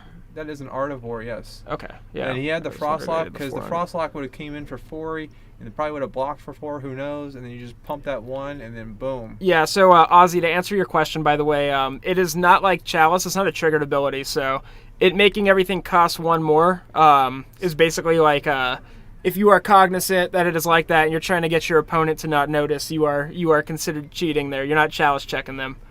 It is a... So we see this coming in for 5 This should be 5, damage. yeah. Oh, no, it's coming in for 6. He did not give it go again. That's okay. If it's coming in for 6, that means that Mitchell could just throw his hand in front of it, and I think Mitchell can come out of this game as the winner. I think so. I think you're absolutely right. Oh, no, the Insidious chill happens before. So he still blocks for 6, though. Good on Mitchell for letting him go back to that trigger, but... Yeah, because that's a beneficial trigger. You miss it. I mean, it's up to the player to announce their triggers like that. He might be out of arrows. I see both players I believe there is a Bolton shot left in his deck. Maybe, yes. I do believe he'd pitch 1 more Bolton shot blue, so... All right. Good guy. Yeah, shout out to Mitchell. Very, very nice dude. He's a new Vegas local, but cool guy. Which is surprising because Gideon brought him here. Oh, that's a Rain Razors. But no arrows. Bolton shot at the very end, no? Is it Bolton shot? Yeah, I believe it's a Bolton shot. Oh, well, if he does the battle And tricks this here time- comes Mitchell looking at that discard pile. If he notices the lack of the 3rd Rain Razors there, he can That is a lightning press. Oh man. Nope, he's still going through it. He's looking through every single card, making sure there's no more battle tricks, but we know that there is one. There we go. Mitchell is checking on that. He's checking on the Rain Razors. He counted the Rain Razors. He's counted 1. He might see the second one, and he'll be like, oh, I know there's a 3rd one lingering around somewhere. Did not. I think he is going to play around it. Good. Oh, there it is. There's the second one. He saw it, but he did not count 3, so hopefully he adjusts his game plan and just full blocks whatever attack comes his way if it doesn't have go again. If it has go again, it could be a little tricky. Okay, so that goes to the bottom. He has probably like 3 cards left. 3 cards left in his deck. What a game. We were here thinking that Mitchell was completely out of the water. Don't count the Guardian player out. I mean, Illusionist. Yeah, he's a Guardian player. What a dream crusher Mitchell is, though. If Mitchell does win this, I'm sure that... I don't know if Peter can make it, honestly. But here comes a Cold Snap. I think that freezes the card unless they pay a certain amount. Drew an Ice Amulet. That looks like an Ice Amulet. I might be wrong. He does not care about his arsenal. I don't think he's cared about it at all. Yeah, he's that arsenal does not matter. That card has been stranded there. There's a good chance that is a Dominia or a Dracona Optimize. That card in his pitch should be under his deck, but I don't know if that matters. Can you do me a favor? Do you know this guy in the Discord? No. Okay. He said he's waiting here. Pete. Can you get him? Hey, Peter. Do you know? All right, guys, we're going to... Do you know who just... In the Discord? All right, I'm going to go find him. I'll be right back. You want to hop back? So we see a very close game going on. Mitchell is going to most likely deck this person out. Thank you for changing that. We didn't want to break it. So all he has to do is block correctly here. Predict that the Rain Razors is in his hand. He counted his pit, or he counted the graveyard, so he knows he has something left over. The 3 lightning presses, the 2... Oh, he did not. He did not account for the Rain Razors. But maybe it's because he's afraid of go again. If the Rain Razors gets played now, I think it's just GG. But he didn't. He opts to not play the Rain Razors. I think that would have ended the game right there. But maybe he was afraid of a ward. Who knows? Now I think that the Lexi player is out of arrows officially, so that is going to be game over. I do not think Peter threw that game. I just don't know if he was... I don't know what he was thinking, but we'll ask him after the game. What is going on here? He didn't play the Rain Razors. Did not play the Rain Razors. He only blocked for 5, and he didn't play the Rain Razors. That is crazy. Does he have another arrow lined up? Did you see one? No, he does not. I don't think he has any other way to attack in this game. That 1 damage is, yep. And he shows his hand. He's like, I have nothing. I'm probably going to scoop. That is a Dream Crusher, because Peter was 3-1. Wow. We're going to have to get Mitchell in here for a winner's interview after this game. Yeah. I'd love to hear what was going through his head this game. Peter is the lowest 3-1, so I think he just got crushed out of 3-2. top 8. So we'll see what happens. We'll let you guys know what happens with top 8 after that. And that's time called, actually, right there. Perfect. All right, guys, don't go anywhere. I'm going to get Mitchell in here for the booth for a few words real quick. We're going to announce the top 8. Let you prove. Nah. Oh, sorry, I thought you said proof. Peter sucks. I read that so wrong. Yeah, unfortunate. Unfortunate for sure. Maybe just thought he had something else in his deck there, didn't get there. We'll be right back, guys. Let me click on the right button. Yeah, the discipline of Dromai was beautiful for sure. He pivoted, I think, at the right time. Even if it was a little late, he got there in the end. So shout outs to you, Mitchell. I'll get you in here in a minute. We'll be right back. See you guys soon.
On that end because there is for the other stuff.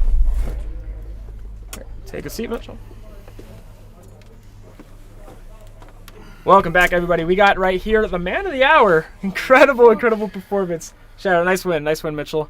What was going through your head right there towards the end of that game? I think we tuned in. It was like 30. I think it was 32-15 when we tuned in to 32 to 16. It became very obvious very quickly that. Because of how Ranger plays, they don't have they can't throw attacks at my dragons because they have a very limited amount of attacks. Yeah. So it kind of came to the conclusion that if I can can pitch deck in a way that will let my last hand have 4 mana in it. Because turn 3 I arsenaled an Dromai, and so that was Dromai. That's or not Dromai. Domino, yeah. Yeah. So I had to pitch deck in a way that would make sure that my final hand would have 4 mana so that I could cast it. And I knew that once I got to that point, all I had to do was sit there and block out and wait for him to run out of arrows. Okay. Yeah, because we saw you pivoted there at the perfect time. I mean, you were on 1. You're facing a double Insidious Chill. The second he flipped over that Ice Vein, I'm sure your heart dropped, and you're like, oh man, maybe he's gonna have double Ice card, and I'm done for, right? And then just I was afraid he had 2 attacks in his hand. Yeah, well he did. It's just one of them was like a weak Bolton shot or something. It was something that didn't do nothing, and the discard didn't matter because it didn't kill you. So yeah, incredible gameplay right there for sure. A good game. Did you what made you play Dromai today? So I just moved here from Texas to Vegas, and I left all my Guardian. I'm traditionally a Guardian player. I own all 3 of the Guardian decks. You know, I got into the game in Monarch. Rip Starvo, you won't be missed. Yeah. like I loved playing Starvo in Tier 0, but like it is what it is. But I left all my Guardian stuff behind, and Uprising had just come out, and between a handful of friends, we cobbled together a Draw My List, and I just play tested a lot. And also, I told myself I'd play any deck that came out that had dragons involved with it. I decided I was going to play. Yeah, for sure. So I did have I had a couple questions about your list here. I know you're on the Nourishing Emptiness. Shout out to me. Good card, good inclusion right there. I know it's typically in there for Prism stuff like that, correct? Yeah. Like it's a good block for Popper. It sits in my sideboard most of the time, and if I go into Prism, I sideboard it in for another Phantasm. Definitely. And then you're on the where was it? What was I going to mention? You're on the One Tome of Firebrand. What made you put the one of in there? It was last minute. I decided, I was like, you know what, I kind of want to try it. You know, it seems pretty easy to get off if we get a Rake the Embers off. So I was just like, we'll see how it goes. It's come up twice, and both times it has helped immensely. Awesome to hear. And then only other question, and this is one we had a little bit of chat input as well because we were a little confused. Why Ghostly Touch and no Silken Form? So I wanted to try Ghostly Touch. I just figured it's like the first RTN of my season, so I was just gonna play test stuff that I wasn't super sure about. And so I decided to try the Ghostly Touch just because of how much Phantasm is in the deck. Yeah. And so it kind of helps in certain matchups like Guardian and Brute. If we can get a passing Mirage out and we get a bunch of Phantasm or get a bunch of counters on the Ghostly Touch. It hasn't come up once today. Definitely. I think I might actually just cut it for Ironhide Gauntlets just to have another Ironhide block. Gauntlet or play because I do think you want it on the sideboard because against Brute, against Guardian, it's just you wait until the end of the game, attack them for 20, and then semblance it. That's like your win con on them. But I think I was just curious as to why you were playing it over any of the alternatives. Arcanite Skullcap, you currently got a cop or you waiting on one? So I don't have a Crown of Providence, so think you it's mentioned just it to the second best option for me. Gotcha. All right, guys, we got the top 8 about to be announced. We'll be right back in just a few moments. We can get that going for you. Until then, don't go anywhere. We will see you soon again. Good luck. Best of luck, Mitchell. Hopefully you get a sneak in there.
Hello, everybody. I'm Sean Adams. And I'm Ryan Marino.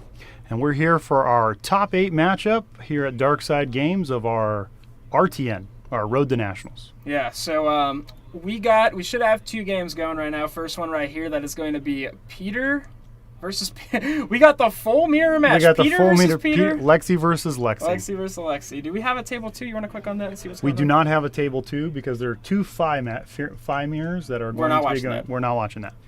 Um, That was a Darkside call. Yeah, so to let you guys know the top 8 right now, we have, I don't think I have in seating order, but we do have 4 Phis, 2 Lexi, An Oldham, and a Briar. Yes. Oldham versus Briar in one matchup. 2 Phi mirrors and a Lexi mirror.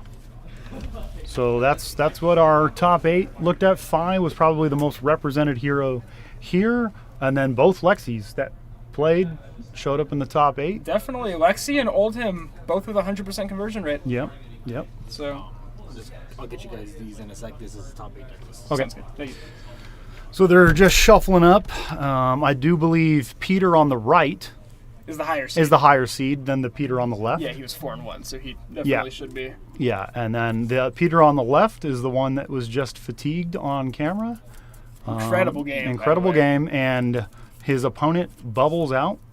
I also bubbled out. I got 9th. So just the Unfortunate breakers. to see Mitchell not make it after that game, but it happens. It happens. The tiebreakers really matter, especially who you play against and their overall record. Especially in a small event like this too. You Yes. know, we have 19 players. You get you can bubble out pretty easily at X2 if you pick up an early loss. I Yes. mean, you probably lost the best player in the room round 1. It happens. I But do. I did lose to you. Yes. Yeah. I'll just say it. I lost to the best player in the room.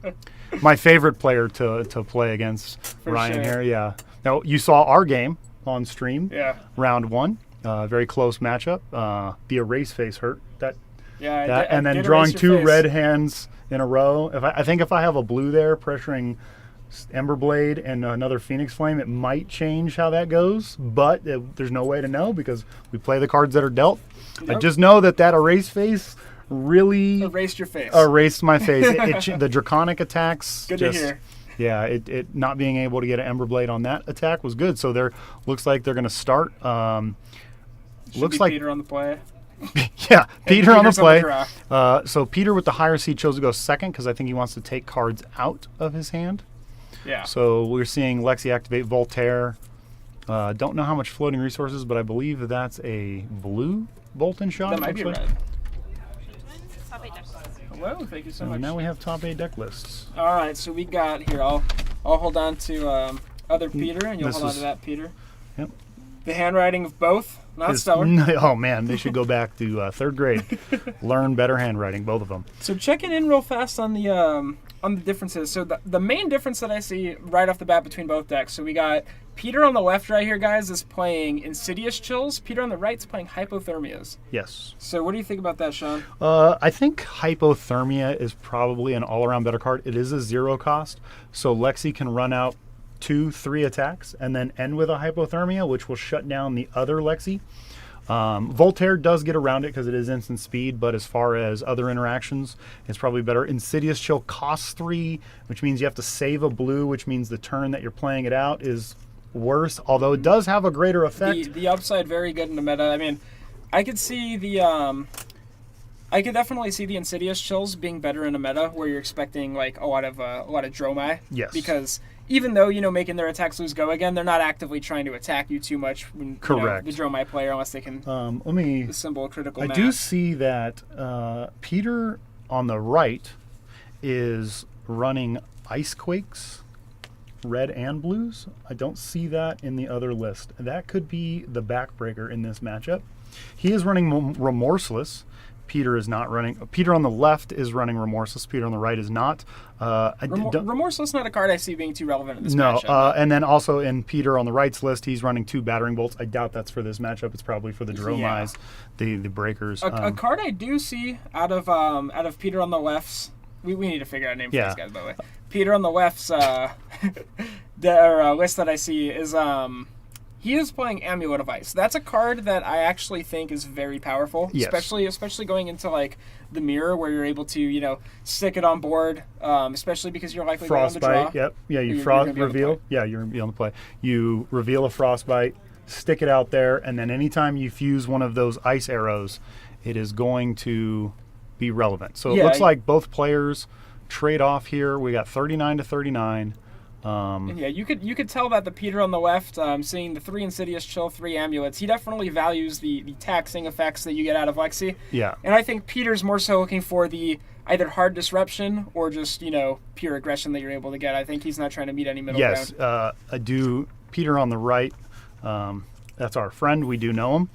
He does have more of the like semi-ice combo-y Lexi, which is trying to churn out damage, close to famous Lexi player Yuki Lee Bender's list. She is a master crafter of these Lexi lists. I do know that Peter has been testing the Lexi for quite some time and enjoys the list. I think he pivots though. He was actually a big advocate of playing like the hybrid Death Dealer Lexi, thinking Yes. towards the end of last RTN season. Yeah. Unfortunately, or last ProQuest season, I should say. Yeah. Unfortunately, nothing came really out of that list, but I think the idea is still very sound, and I think there's a universe where it could be a contender. So we've now watched back-to-back turns where both Lexi players have had to pitch to activate Lexi to give the other person a Frostbite. So they're paying for the Frostbite to just trade it off. Darkside Peter, you can see his Darkside jersey. He has played a Bolton shot for 4. It's going to have go again because he gives it +1 from Voltaire.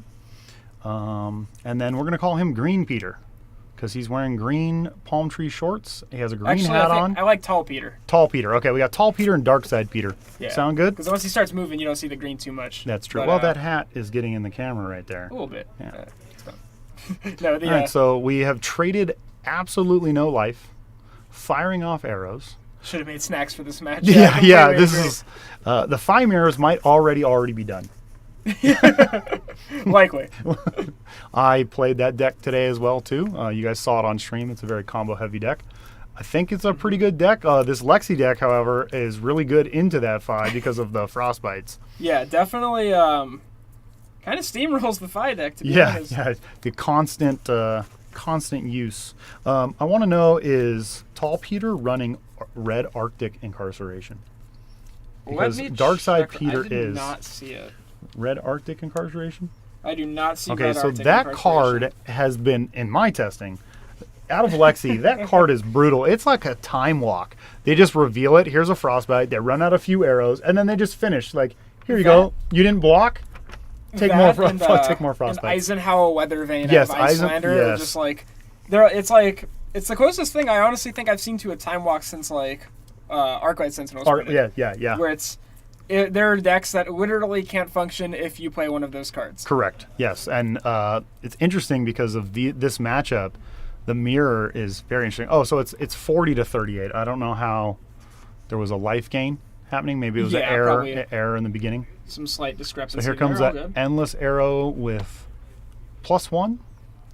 It will go back to hand. Peter takes the 5, goes to 34. He's keeping a full 6-card hand. So Lexi versus Lexi, stellar matchup. He chooses not to arsenal the endless arrow and keeps it in hand. So he's keeping that open arsenal slot. Yeah, you definitely don't want to commit that endless arrow because if you So here we go. Darkside Peter has looks like Rain Razors. No, Art of War, Chilling Ice Vein. He's pitching a Hypothermia. He's playing the Art of War. He's going to give +1. He's going to banish an arrow. He's got a Sleep Dart. It looks like Sleep Dart and a Chilling Ice Vein. He's going to banish Chilling Ice Vein, draw 2. He's chosen +1/+1 for each attack. I think he then plays. Yeah, this is going to be an interesting turn here. He's going to. Yeah, it definitely looks like it's going to be a powerful turn. He instant speeds the other arrow, so he can. A lot play of it out. discipline from Peter too to not play out that ice quake last turn because he definitely had a good opportunity to do that, I believe. So Icequake, I think that's red. It's going to be told this next arrow is going to have +4. Looks like he has a Sleep Dart and an Endless Arrow, and I can't tell because Peter loves to do this with his cards. You have to catch glimpses of the art. So he's pitching the Sleep Dart. He's going to activate Perch Grapplers to give all of his arrows go again this turn. That's interesting stuff there. It's also very high level from Peter because now he can use Voltaire to plus each one of them. Yeah. And then the Frostbites are just going to come off because the Icequake effect is a continuous effect for each arrow that hits. Yeah, and he gets that. It looks like it's not gonna be a fuse. It's a Dazzling Crescendo. We thought that earlier was an Icequake. Yes. That Dazzling Crescendo looks just like looks one. like it. So he's got 6. It's for 9. Dazzling That's a strong Crescendo for 9. Go again because of Perch Grapplers. Yeah, that's a strong card. He gives it +1 from Voltaire, +1 from Art of War, and then +3 from Icequake. So 9 with on hit is going to make a Frostbite. Mm-hmm. And he has Tunic available.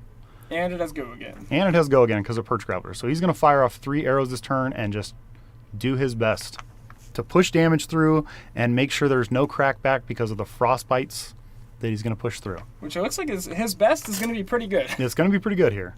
So it looks like he's taking it. So that's 9. He's going to get a Frostbite. He's going to use Tunic to fire out Frostlock for 4. Go again because of Purge Grapplers. And that 4. is not a fused Frostlock, correct? That is not fused. So just 4. If it hits, it'll make a Frostbite. Still a nice chunk of damage here. One of the big things in the Lexi mirrors is that you have to be ready for those tempo swings. Yes. You guys are basically going to be trading tempo the entire time. So once you get the advantage, it's kind of hard to lose that. So he's blocking with an Insidious Chill and Perch Grapplers.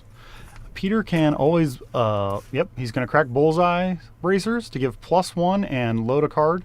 It's an Endless Arrow, so it's got Go Again. That's disgusting.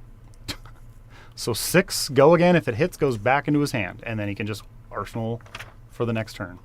Yeah, very powerful turn from Peter. Leaving his opponent a 3-card hand, chipping at his life total. If he chooses to take it, it's a second Frostbite. So he does take it, goes to 23, gets a second Frostbite, Endless Arrow goes back to hand. He's going to Arsenal. Very good use of the equipment there with Perch Grapplers and Bullseye's Bracer to just... It's a 12 life lead, and 2 Frostbites is going to make it pretty hard to do anything. Yeah, I see a 3 of a kind. He would have to pitch 3 to just play the 3 of a kind, which looks like he's going to do. He's pitching Channel Lake Frigid. He does have the blue pitch, which is very important right now. Yeah, so he's going to draw 3 cards, but he can only play from Arsenal. It looks like that's a Channel Lake Frigid, an Amulet of Ice. Oh man, that was not a good 3 of a kind draw. Very unfortunate. It looks like he can load maybe 1 arrow. He can finish with an ice card for the next turn, but tempo is definitely going to Peter, Darkside Peters. It looks like Searing Shot. I think there's a Rain Erasers in Darkside Peters' hands. So we can only fuse. I think that's double Rain Razors. Double Rain Razors. He's going to fuse. That is the on hit make a Frostbite, correct? Yep. Blizzard Bolt.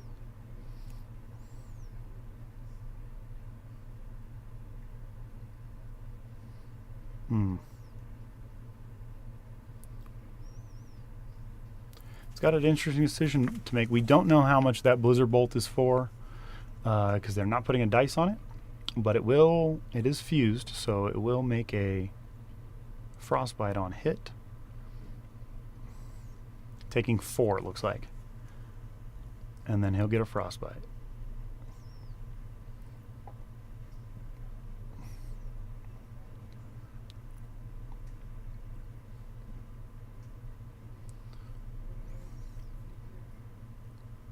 So we do have a few more arrows to come out. Fire 1. He does have an Endless Arrow in hand. He's going to use Voltaire. He loads the Endless Arrow. And here comes 4. I imagine he's choosing Go again. Yeah, definitely. Not the 3 of a kind turn you want. No, not the 3 of a kind. You want to be able to fire off way more arrows than that. Bolt and Shot is good here because you can empty your arsenal, then fire the Bolt and Shot, threatening a reload for an extra arrow. Yeah. Here's Pete doing his trademark. Set some cards aside, count out everything, make sure he's going into his next turn, So able he's to do whatever he take wants the to Endless Arrow for 4 and go to 27. Get a Frostbite. second Frostbite. Which, judging by how that looked. Maybe he didn't think about that. Yeah, maybe not. Pete's a great player. Sometimes you miss things, sometimes you don't, though. So you cannot load Voltaire anymore. He's used it twice. Yeah. So he'd have to fire the arrow, which doesn't have go again, and then use Bullseye's bracers to load up face up. And I don't think he wants to do that. Well, I think in this situation you would. Oh, he's going to use Tunic to fire out the arrow. Infuse that. So that's a strong one because that's on hit. You're going to Tunic and block. Yeah. 2 more frostbites. If it hits. Yeah.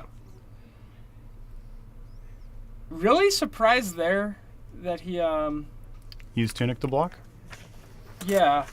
So he's going to pitch a blue to activate Lexi. He's got 1 floating. Shows Endless Arrow. That is double Rain Razors, so. Can use 1. I think that's a Sleep Dart. Oh, no, double Endless Arrow. Okay. Gives it go again. 4 go again. And I guess the last cards are Rain Razors. Very similar to some of those cards. Yes. The arts get tricky, especially from this high up. It gets pretty crazy. Rain Razors on a turn where you're taking 2 frostbites doesn't seem as great. I just saw John walk out, so looks like a 5 matchup already. 5 matchup be done, yeah. Who would have thunk? Who would have thunk? Over in 2.5 seconds. Might be the longest 5 mirror. Yeah, that matchup is pretty interesting. We tested that quite a bit. So he's double blocking, so he doesn't get that Endless Arrow back. And that is a very good double block because that is a Rain Razors in Pete's hand, and I mean, he's tempted to use it right now. It's unfortunate because he's given off a few tells here. Yep. By tanking this long. Yep.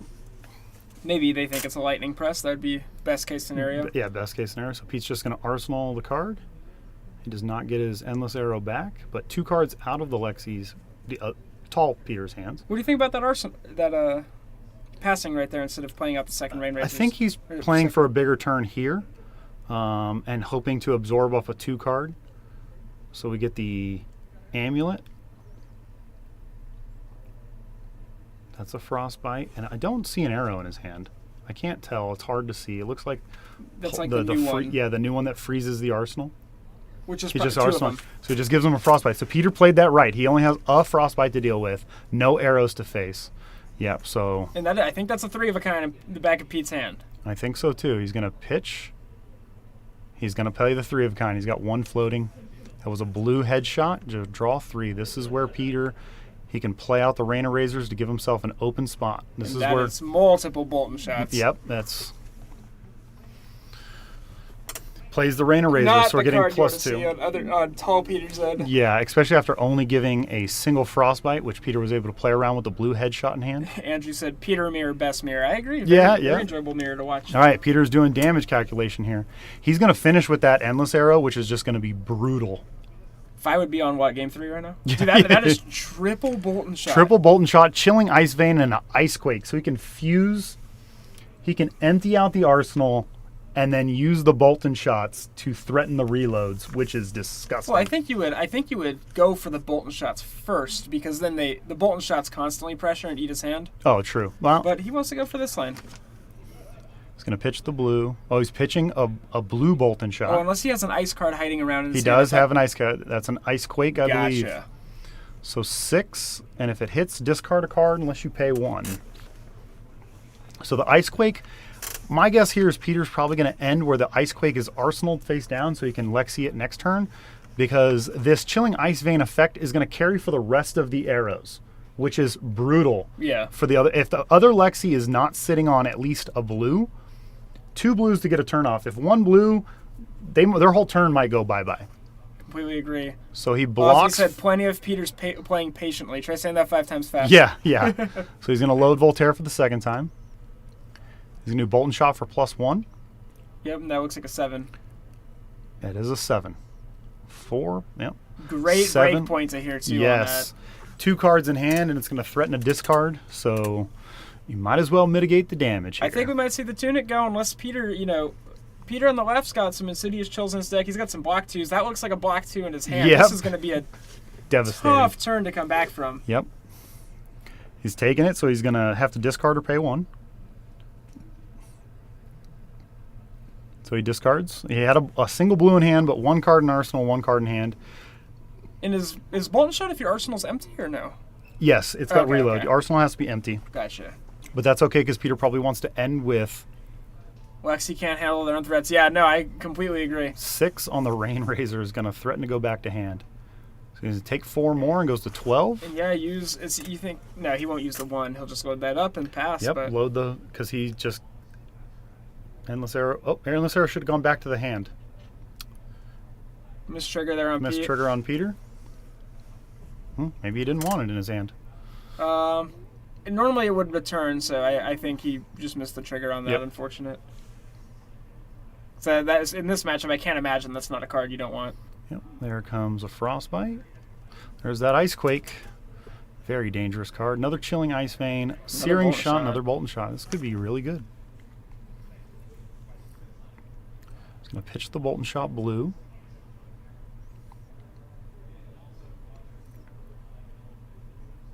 Pathing Helix? Pathing Helix, because he can play out the Ice Quake and then threaten Pathing Helix to load. And he's got a Sleep Dart and a Pathing Chilling Helix Ice. is the deal one, right? When it hits. No, Pathing is the reload mechanic. Gotcha. If it hits, if you have an empty arsenal, you get to load. Searing Shot is the one I'm thinking. Searing Shot is the, yeah. So here comes a Pathing Helix. Big flaming arrows. They all look the same. 7 damage. Yeah. 7 damage, threatening a Frostbite on any hit interaction for the rest of the turn. You sure it's not Battering Bolt?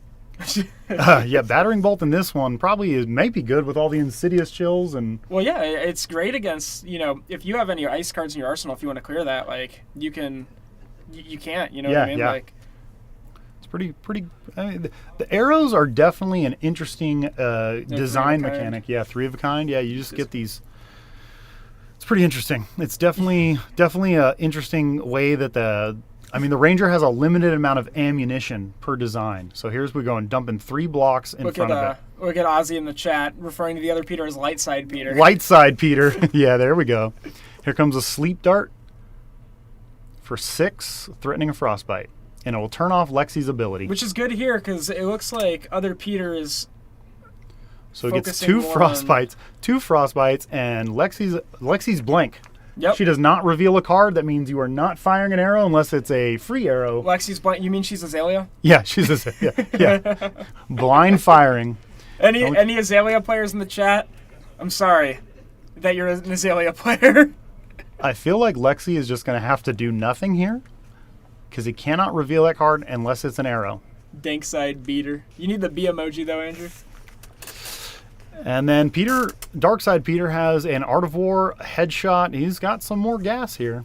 Shots fired. I mean, I would say shoot the shots back if you're an Azalea player, but like one's gonna hit me and I'm hit you for 30 back. Yeah, yeah. You're gonna do 5 damage to me. I don't know. A good Azalea player looping the red in the ledger with Memorial Ground just seems so backbreaking.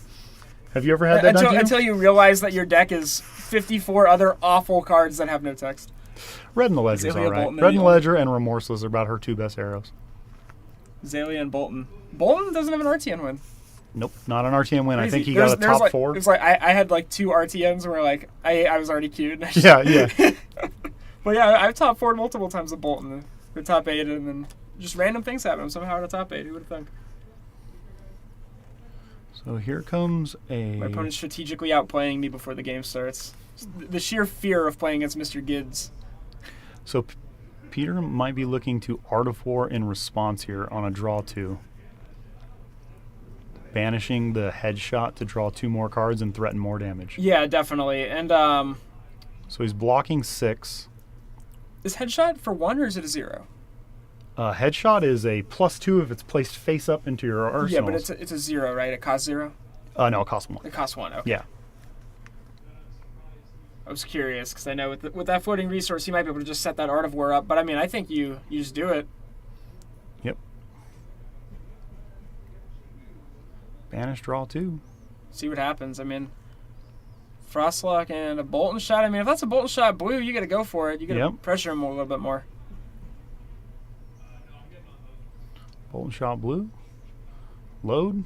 Yeah, I completely agree, Ozzy. Frostlock for 5. It definitely the way Lightside Peter's blocking right now, it looks like he realized the writing's on the wall and he reads it. Yeah, he needs he's either going to block or he's going to go to 1. Going to 1. I mean, we saw that come back earlier from the Dromai player. Yep. Don't count it out. I will say that Darkside Peter here smells blood, and then if he cannot pressure, it's going to be bad. So he's going to freeze an Arsenal, which he doesn't I see have. a Rain Razors and the 3 of a kind in Peter's hand. So I think every single card that Whiteside Peter is playing this turn is going to go through unblocked. Yes. There's also New Horizons that our Peter could block with Darkside Peter. Yep. He does not need that second Arsenal slot when he's, well, he probably likes it. Oh, not like this. 3 of a kind. 3 of a kind. I see 2. I see a Rain Razors and a Winter's Bite drawn. Winter's Bite could use for Fuse, but not when you're playing that Bolton shot. It doesn't look good. No. The Bolton for 5. For 4. 4. It's a yellow Bolton shot, so it's getting +1. So just going to eat that, and he's going to use the reload mechanic. Dritter in chat said, "Pay for the cold snap for the ultimate disrespect." Yeah. With no cards in his person. Yeah. That's fun. That's great. That would have been gold.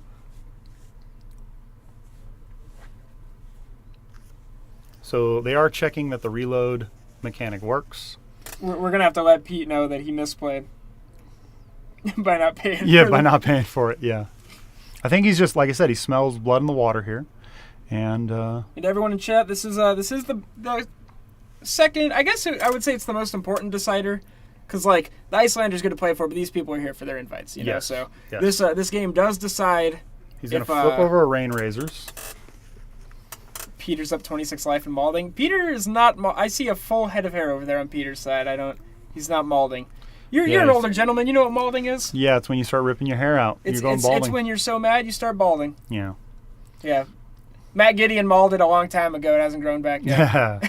So it looks like he Rain Razors because he has to play the Lexi first, and then Sleep Dart with the bullseye. Bullseye, yeah. But Peter, not having to reveal Lexi, I don't know if he cares. If Matt Gideon's listening, I know he's malding. Yeah.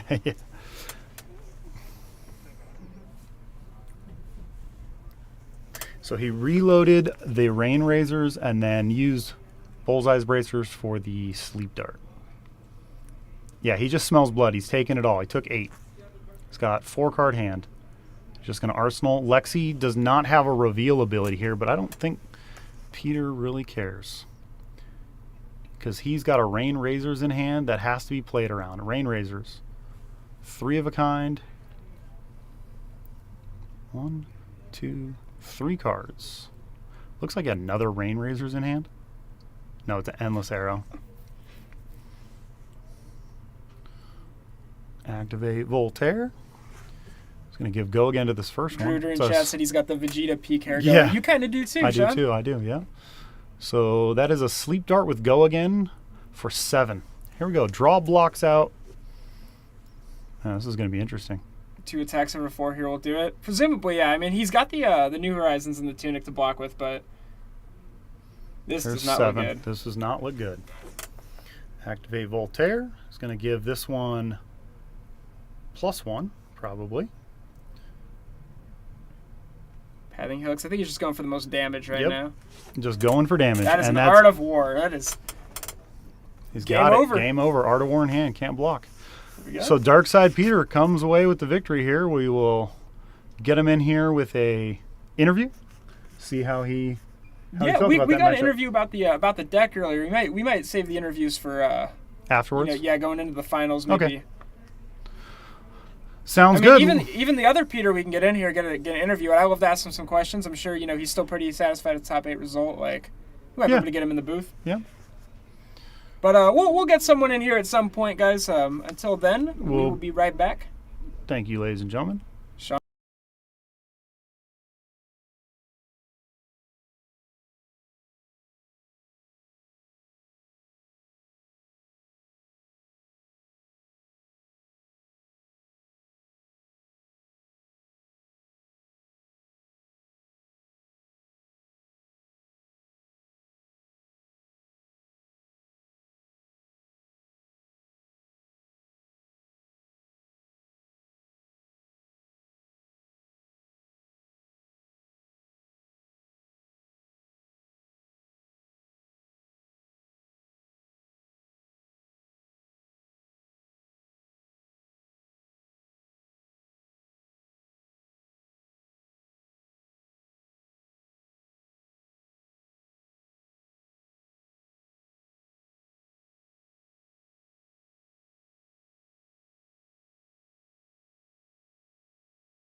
Sean.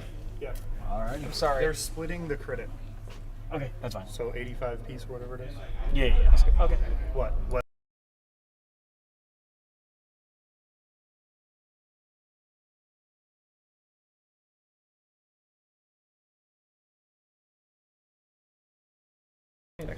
I don't have. It's the only card. All right, guys. Not the only one. I'm missing. We are in top 4 of the Flesh and Blood Road to Nationals here at Darkside Games. We got Mr. Wesley Dong and Mr. Ryan Marino here ready to cast for you guys. We got Kenny and Peter. No, this is Higashi and... sorry, not Kenny and Peter. We got Higashi and John. Yeah, I was like, I'm trying to get some Lexi off the screen for a second. With Briar versus Phi. The next table will be Phi versus Lexi. We also have Sean, who's taking a quick break, who will also be joining us in the booth. Take it away, guys. All right. Are they, just give them. I don't need to give you the thumbs up, right? You're good. Okay. All right. So we got Mr. Higashi running it back with Briar, and John on Phi.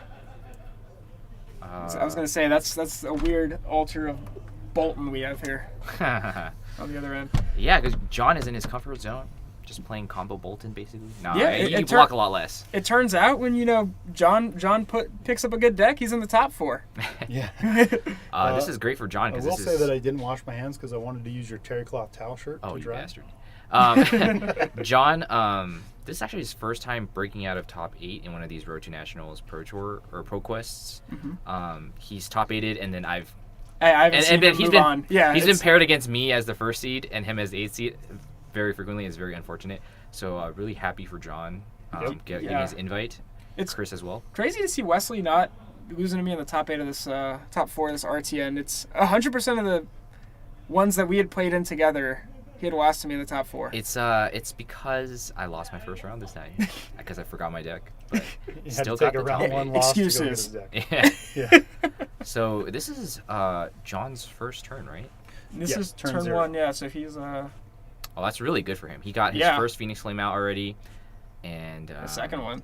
Yeah, second one. Is he on pouncing links in this matchup? Yes. In every matchup, I think you're going to be being on pouncing links, except for maybe Dromai and maybe Icelander. I don't think it's a maybe. Sorry, maybe I was like, Lexi. Maybe Lexi. Yeah, okay. I was gonna say I think Dromai you definitely just keep momentum in, right? Because it's a free. I think it's just like it doesn't matter. Like you can just kill them. Yeah, you could literally just not have a headpiece and it'll be fine. Yeah, with Lexi you just use the blocks and you're threatening. It's easy to blue pitch Kadachi threaten. Yeah, I guess momentum does make more sense against Lexi because towards the end when I was playing against Peter, I had to use my momentum to block. Yeah. And it's like you get the effect of drawing cards and you get the effect of the block. blocking. Whereas pouncing links loses its ability when you use it. So we see Higashi sifting into just a snatch. Magical mallet.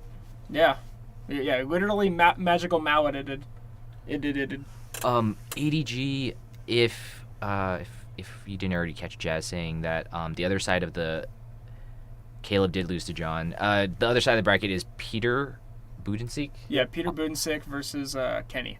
Yep. Kenny on Phi. 5v Lexi. Yeah. Yeah. So there were 5 of us on this list. 2 of them are in the top 4. 4 of them made the top 8, and I bubbled out at 9th. If Higashi hadn't, we're talking about the top 8 here, but I know. If Higashi he hadn't gotten 8th, we would have had a 5 for 5 top 8 with us. Andrew. What's up, Andrew? Yeah, that is Andrew. Man. All right, so John has. Did Phi miss? Phi is running Spring Blossom. Yeah, that is that Blossom? Yeah, Blossoming Spring. Okay. I swear that looks like Heart and Cross Strap. Like, tell me from this angle. Yeah, it doesn't look all like it does is you crack it and you get 1 resource as an action. Yeah, you tunic 1 time, but you get it on the first turn if you need it. Yeah, it's very good because you generally in these aggro matchups you might not even get to the 3rd turn.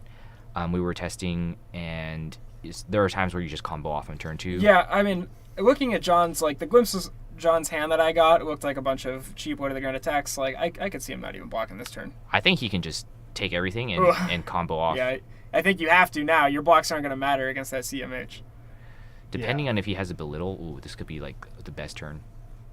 And, okay, so Is that snatch for 11? That's pretty funny. 3, 10. No, for way more than that, yeah. For 13 with an arcane damage. Yeah. Well, so 14 damage here. John will probably just eat that. He's got an Art of War in his hand. I mean, he's definitely eating the arcane. Yep. It has go again naturally. Oh yeah, so the spring tunic, or not the spring What tunic, has the go blossoming naturally? spring. I think the best thing that we could be doing is using it on belittle, Yes. searching for a minnowism, and then Using the minnowism, minnowism for art of war, and then you have 2 resources for your sword. So I think it mats out perfectly. Yeah. And that's why I think I try to convince the team to play it over chain vest, or Vest of the first fist. Vest of the first vest. Oh, yeah. And that one is you have to attack and connect first To get the 2 resources. So it's not guaranteed. Yeah, big shout out to Chris for that. It's nice having that visual representation of the damage coming in. So he took it all. He draws a card off the snatch. He's deciding if he wants to arsenal. He'll just an extra swing for 7. another- Yeah. Yeah, question. Why is Chris on Rosetta Thorn and not like Nebula Blade or something? The best weapon. Why isn't he playing for Dustblade? So that's pretty good. It's banned. That answers my question. Thank you so much. That's why we have you here in the booth. The technical advisor. The here. Galaxy Black? Oh, No, Galaxy he Black can't is play banned that. now. It's chain. Yeah, chain Galaxy spec- Black's it was- also it- banned. It's chain also a shadow exploited weapon. that. Yeah. Well, specifically a Shadow Runeblade weapon. That card actually can't be played in Classic Constructed currently. Oh, no, So- Young Chain. So he used a Blossom of Spring to get a resource. Is playing Art of War. And it's important here because, as you can see, this is only turn 2. He would You have. see the stubby? He's considering it, I think. I think on these turns you just kind of consider and just go all out, depending on what you draw. Yeah. You might just need to. He's Yeah. cracking the stubbies. There it goes. I'm not sure if John has a blue. I think he's the hand. That card in his hand. Is a All blue. right, nice. Yeah. He's gonna And get his that, third. yeah, this is. That's No, not very good. It's He not can't. Can't go get the Phoenix Flame. Yeah. Can't get a did Phoenix not Flame play with red. it. But it's still 5 damage, and he can give it go again. Actually, it has go again. It has go again. Yeah. I wonder if it's because he has another one. Yeah. Play the first one. Get the 5. There goes the What's the damage. dream? Another one into Inflame into Phoenix Flame or Phoenix Form from Arsenal after he buys them back. Looks like he has a snatch in hand. So Snatch looks pretty good here as well, though. 5. there's the second there one it from is. Arsenal. Go get the third and final Phoenix Flame from the deck. The other 2 are in the graveyard.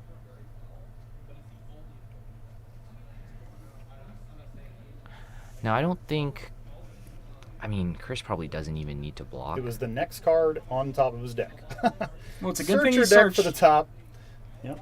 This might be a problem for John because I don't think Chris needs to block yet, Yeah. and he might be able to keep a full 4 hand with Channel Mount Heroic, which John will likely just die to. So, One of the cards in Higashi's hand I saw was a Tome of Harvest and I think a Sif too. So so 2 blues. Okay, Yeah. okay, that's very good for John. I'm So sure John He's can also force going more to use damage. Mask of the Pouncing Lynx. He's probably going to go fetch Salt the Wound here. There's arguments There's a- for Yeah, for searching waiting, right? for- well, if he waits and Higashi blocks, then he won't get it at all. But here, I wonder, because you have to connect at least 3 times for Salt to be equal to Lava Burst. yeah. So right now, if Higashi sees it and he sees his hand is weak, he might not even block. So we'll see. Is that Lava Vein? So Shogashi should be at 22 though. Yeah, I've seen a few of the players in this stream use dice for damage. I'm definitely gonna start adapting it to my game. Super handy visually, for sure. Yeah, it's especially in this game, things can get misrepresented a lot when there's a lot of passive lingering effects. So using dice is the easiest way you can go about not. Does he have embodiment? He does. So he's gonna block the full 5 here. So we see that John searching out the Salt has already Caused the change. Yes. caused Chris to start There's 3 blocking. more. So Chris should be at 22 here because he took back-to-back 5 damage. Mhm. He started at 32. So here comes 3. There's another Phoenix Flame for 3.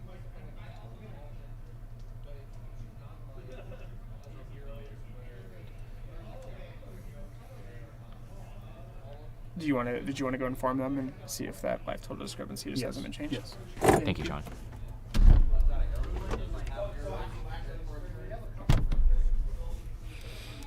Alrighty.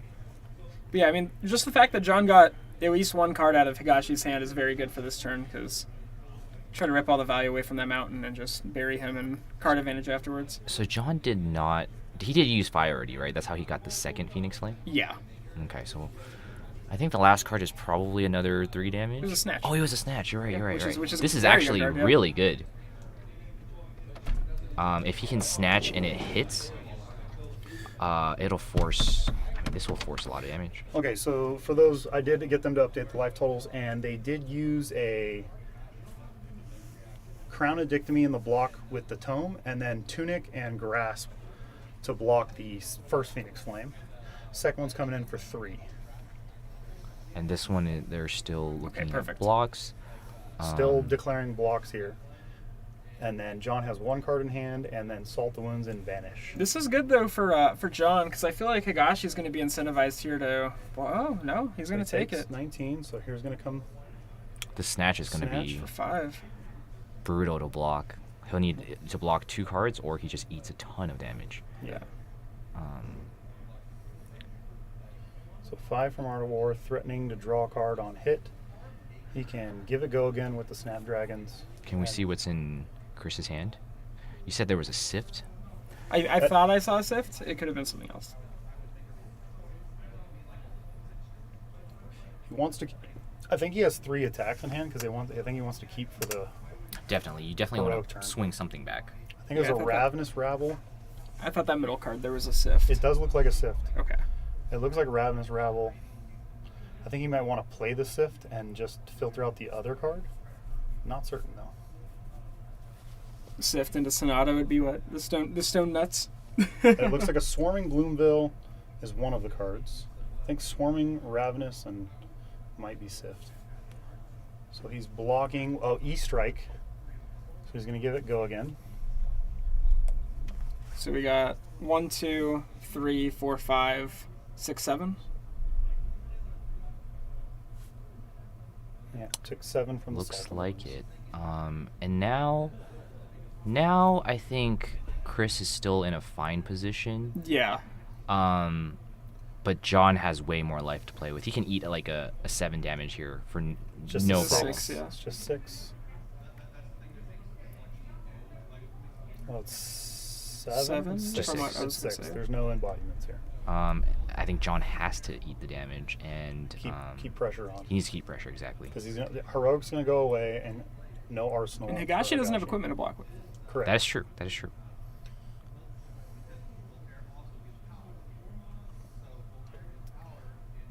Starting with a red cinder.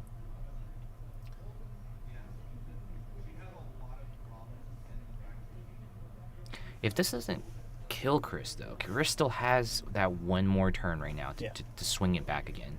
Yeah. So this is very interesting. We're kind of just basically starting at 40 life, except now we're starting at 12. Yeah. It's Flesh and Blood game. This is a Blitz game. So he's taking the 3. No, well, if it's a blitz game, John's getting DQ'd because he has Stubby in his deck. Yeah. So here's Emberblade for another 3. He's got 1 resource floating, 2 cards in hand.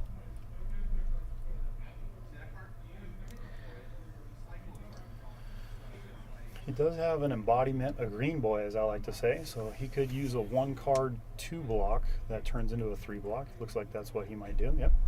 So he's blocking. We're getting later and later into the game, which is the interesting thing because John doesn't have any Arcane Barrier. So Chris has an auto win condition if he can keep enough cards. Yeah. Oh, a Phoenix form just for 3. 3 go again. 3 go again.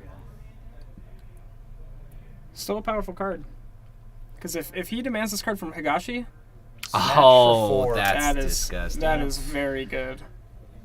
It's just setting up another card for John in the hand, arsenal. It means that John has another card that he can block Chris with. Chris is likely just going to eat this damage so that he can present some damage. It's a Rising Resentment that he drew. Better than nothing. Yeah. Anything at this point. Starting with a Scar for Scar. I don't think John needs to block just yet. I don't think Chris is presenting 13 damage with. If it was me, I wouldn't even block. I'd go to Yeah. 9 and just see what that next card in his hand is. I think that's what's going on. I've seen you play, Sean. You probably block with all the cards in your hand. Not really. There's another 4. Another 4. That's pretty not good enough.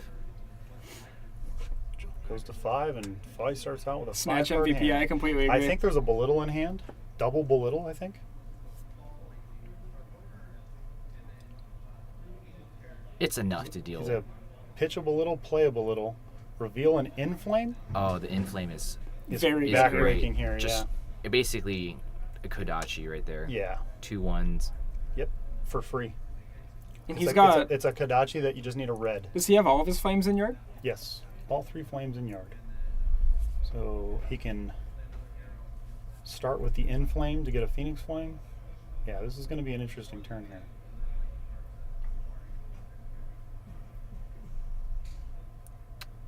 Okay. Inflame. Playing the inflame first. Go again, and then you get to Phoenix form. A Phoenix Flame. From That would be good discard. too. I was thinking the There's only another way one. that John can mess this up would be if he attack with the Ember Blade first. Because it doesn't have go again. Because it doesn't. There's only one Draconic Chain Link. How did he buy back the Phoenix Flame right there? He had no resources now. It's free. Was it? He had belittle. He had 2. Oh, I mean he has this anyway. I don't think it matters. Yeah. The just- right. The He is short. We'll see. We'll see. there's 3. Okay, well, I hope he doesn't have that one extra resource. No, Okay. it didn't matter, yeah. He drew a no block as well. All right, so that's Unfortunate, but great win there for John.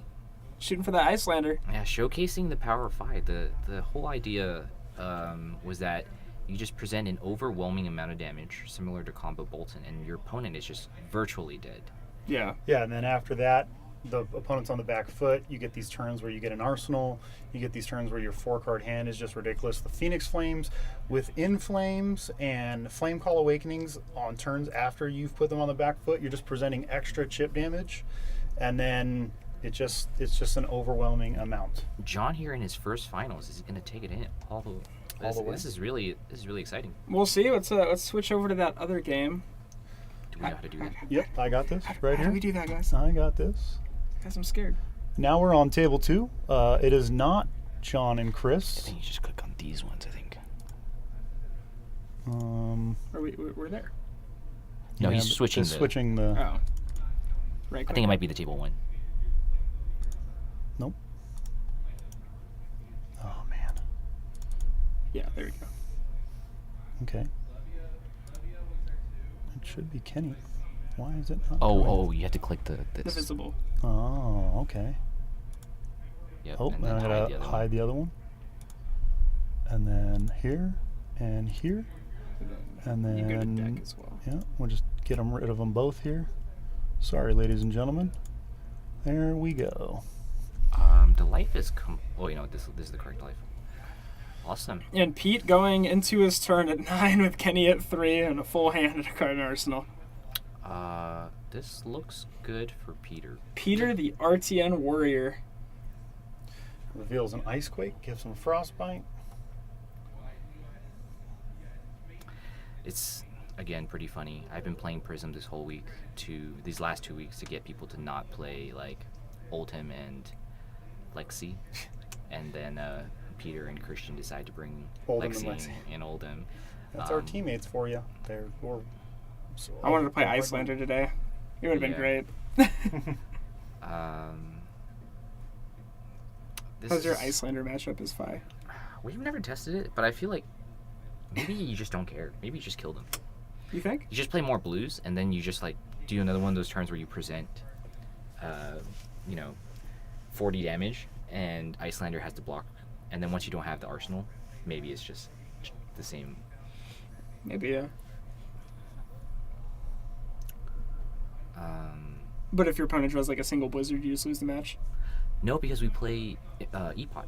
Yeah. Okay. You play E-Pot, and then if you start with it, you just never play. You can just always play around Blizzard, and up the blue count.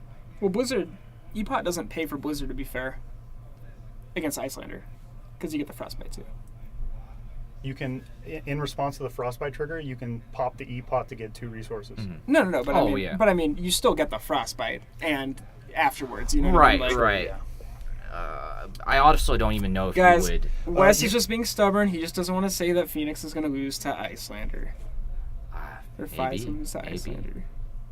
So Peter gets a full hand, and not looking good for Kenny. Oh, he's drawing a no block, but he did draw a Command and Conquer. Oh, there it is. Arctic Incarceration, red. Red Arctic Incarceration. The problem with Arctic Fi does lose to here, Icelander. I was right. Guy in chat smarter than you. the problem, Twitch chat's right. you just play more blues. How do you pay any of the taxes with Fi? Yeah. Don't listen to Wes. We were playing, Sean was actually testing against Lexi, and then he just had the blues, and Lexi just took 1,000,000 damage. Yeah. Just sneak Thaws under the Phoenix Flame that you put in your yard at the beginning of the game, and then like 10 turns in, be like, I blocked with this Thaws. I won 4 Lexi matchups with no upping the blue count and just running Thaws. Oh, I'm talking about the Icelander matchup. Oh yeah, well in Icelander you would just up the blue count. The funny thing is he played around Blizzard too. Lexi was playing Blizzard, obviously. Yeah. Yeah. So, just upping the blue count naturally gives you a good insulation, and it's not very efficient because Blizzard. It doesn't block. Blizzard does not block. Yeah. It's the key. They're wasting a card, and if they do play Blizzard during the turn and give you a frostbite, they're. So currently the deck plays around 12 to 14 blues. I play 15 personally, and then I add 3 more, so I go up to 18. Yeah. So I'm on 14 and I go up to 17. Yeah, and it's just a lot of blues. The blues that you can side in are I side in extra Minnoism, and 2 E-pots. You could do 3 E-pots. They're all really good. So I see 6 block in Kenny's hand right now. It's not looking good. The problem with Arctic Incarceration in this spot is that it doesn't have go again. Yeah. So it would end Peter's turn. Kind of. But Peter has 2 attacks right now. Like, I can't imagine this is going Yeah. to end particularly well for Kenny. Yeah. Especially because he can just go for the Frostlock fused, I believe, and. No, Yeah. Crescendo. This is another Crescendo problem would go again? where. For 7? See, I was thinking about playing Furnace in this matchup because I feel like, as you can see, Kenny has the Tunic at 3, but I don't even know if he can make use of that resource. But if he has a Furnace here, it can block 3 plus a Furnace. Yeah. That's blocking this 5. Correct. Furnace is also 3 life. Shuko might be better in this matchup as well. So that's the when I tested, I did Mask of Momentum, Shuko, and Furnace, and Kodachis, and so having those blocks, the armor is really just Mask of Momentum, threatening draw triggers, and blocks. What do we think about overboarding? Though we think that maybe just like playing the just playing more blues is how you want to approach like the Frostbite matchups instead of putting equipment that makes your explosive turns less explosive. Because I don't think you want to water down the explosiveness. Of the deck. I don't know, because in this deck, when I was playing against Peter, I missed 1 damage and I lost by 1 damage.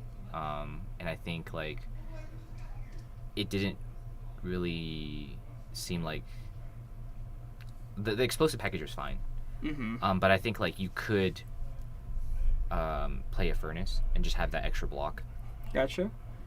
Because I don't know how much the Tunic mattered for me. You think we're gonna see 5 Fatigue Lexi right here? Definitely not. Unless Peter draws so terribly here. Yeah, like a no arrow hand right here.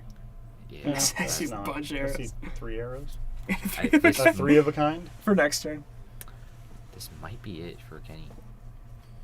I think the 3 of a kind here is going to be backbreaking. There's a Bolton shot. Plus and then 1. Looks red. Yep, 5.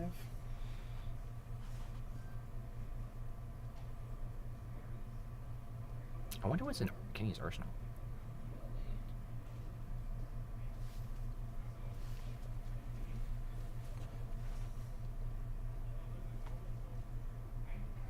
He has a block 5 in his hand, right? He's got a spreading. The spreading foam is block 2 or 3. I just want to say that Wax on West looks really good in this matchup with all those 0-cost arrows. So I think this is also like another thing, right? Where Peter is playing a specific version that is playing a lot of zeros. It's more like it's like a combo Lexi versus a combo Fi, and just having natural ice cards in this matchup, it just skews it to Lexi's favor for sure. Yeah. I think even if Peter has an off turn, he's throwing 3 frostbites at Kenny's way. Yeah. And that might just be too much. 3 of a kind. I don't even know. Peter has to draw like 3 reds or something. Nope. The arrows, these arrows should do. If you can attack 3 times, it's over. Yeah. It does have Bullseye's Bracer still around, so. That is true. That is true. He Can he can give get 3 them? arrows. The game's over. That's 3 arrows. He's going to give it +1 here. Yep. That's 5. That will reload. If. Oh. 7. Yeah. Because of Icequake. Yep. This is another brutal, another Art of War turn. Kenny's gonna come to me after this and say, "I hate Epot." Big Peter. sorry.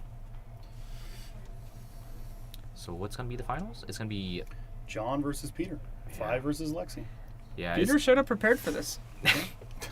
It was a pure happy accident. Good for him. Yeah, I mean, like he's playing. Are we talking about Peter or the deck? I think jeez. Peter's been testing this Lexi list, and he's liked the explosive potential it has. He said he brought it in for the Rune Blades, and funny enough, there was pretty much no. There was a couple Rune Blades. There's 2 Rune Blades. But I think our matchup spread here is really skewed. Yeah, I think you guys scared them all off. 5 of us are playing Fi today. And Fi just destroys them, right? It certainly races pretty well.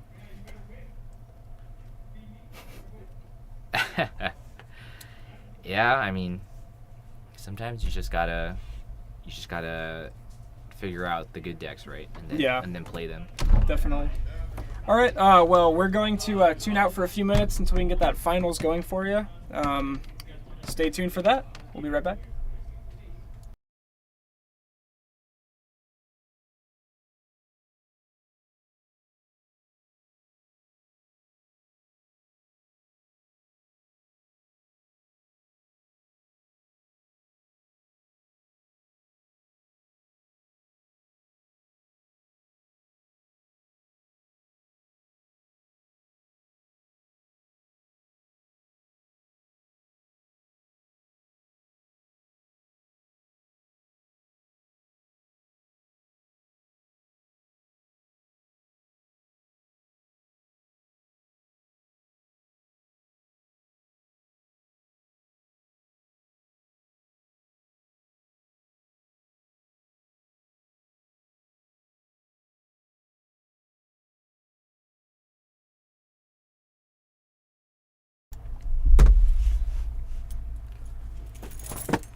Welcome back, guys. It's me, Wesley, here with Peter, who just won his top 4 game. Top 4 game, yeah.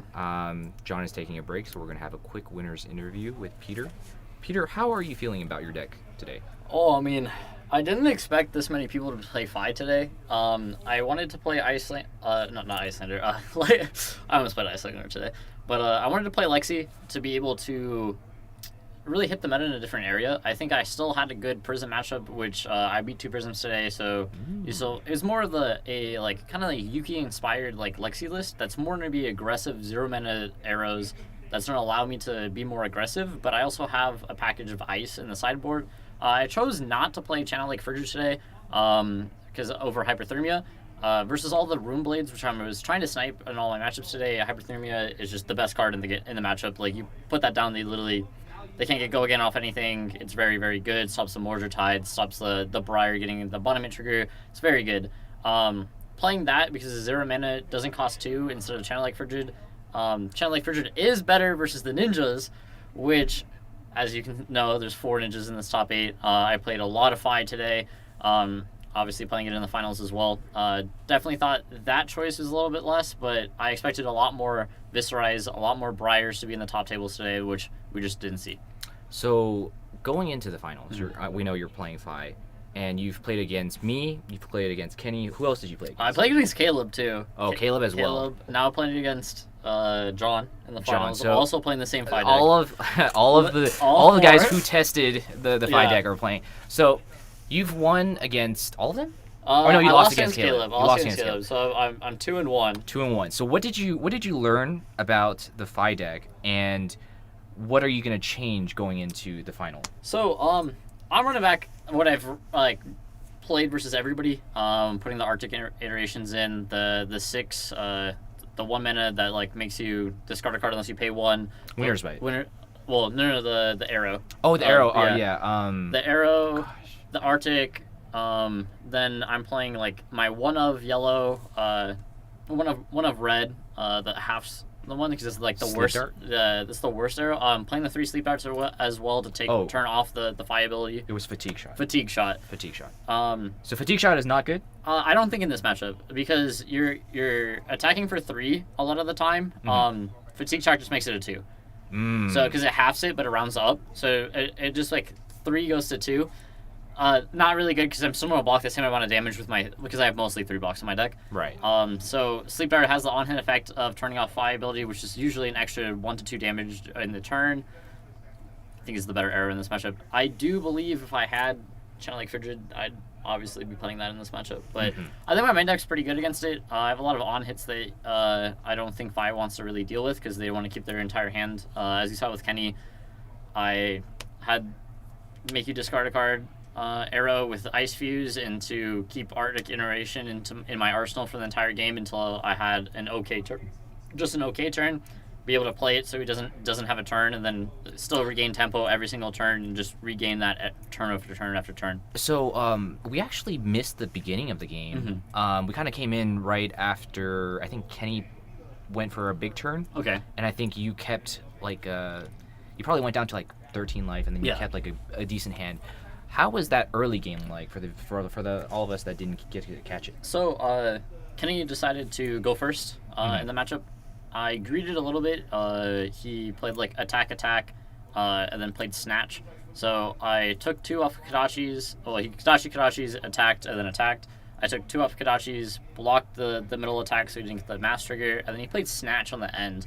Knowing that he probably didn't want to like turn 0 break Snapdragon Scalers, I greeted, blocked 2 on the snatch so he drew a card. Didn't break Snapdragons, and then I was able to put the 1 for 5 that makes him discard a card with Fuse in my arsenal. So Chilling really Ice Vein, yeah, I think I went to 36 on turn 0, but I think that I would always take that trade off to be able to get Chilling Ice Vein in my arsenal. Drew up, hit the ice card that I confused with, played triple arrow that turn, kept the ice card in my hand, arsenaled it. It was just it was Arctic, flipped Arctic the next turn.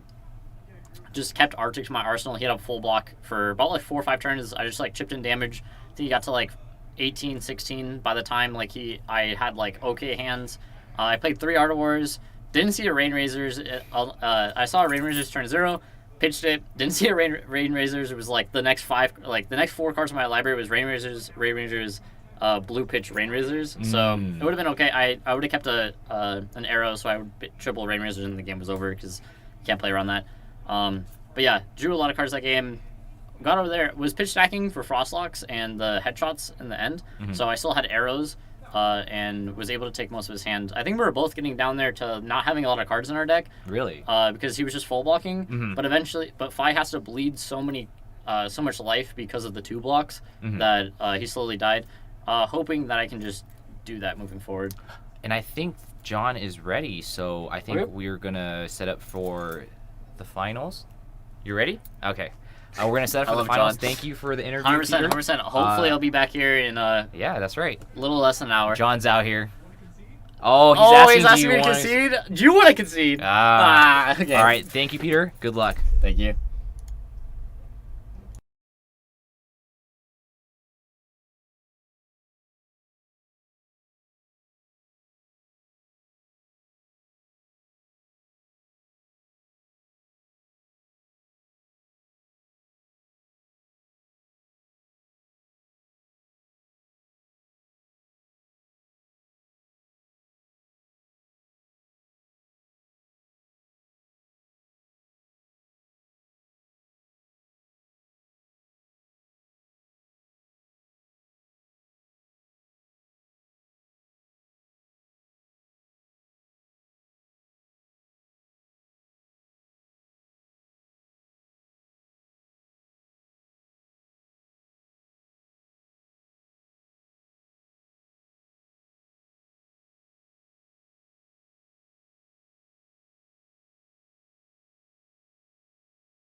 Ready?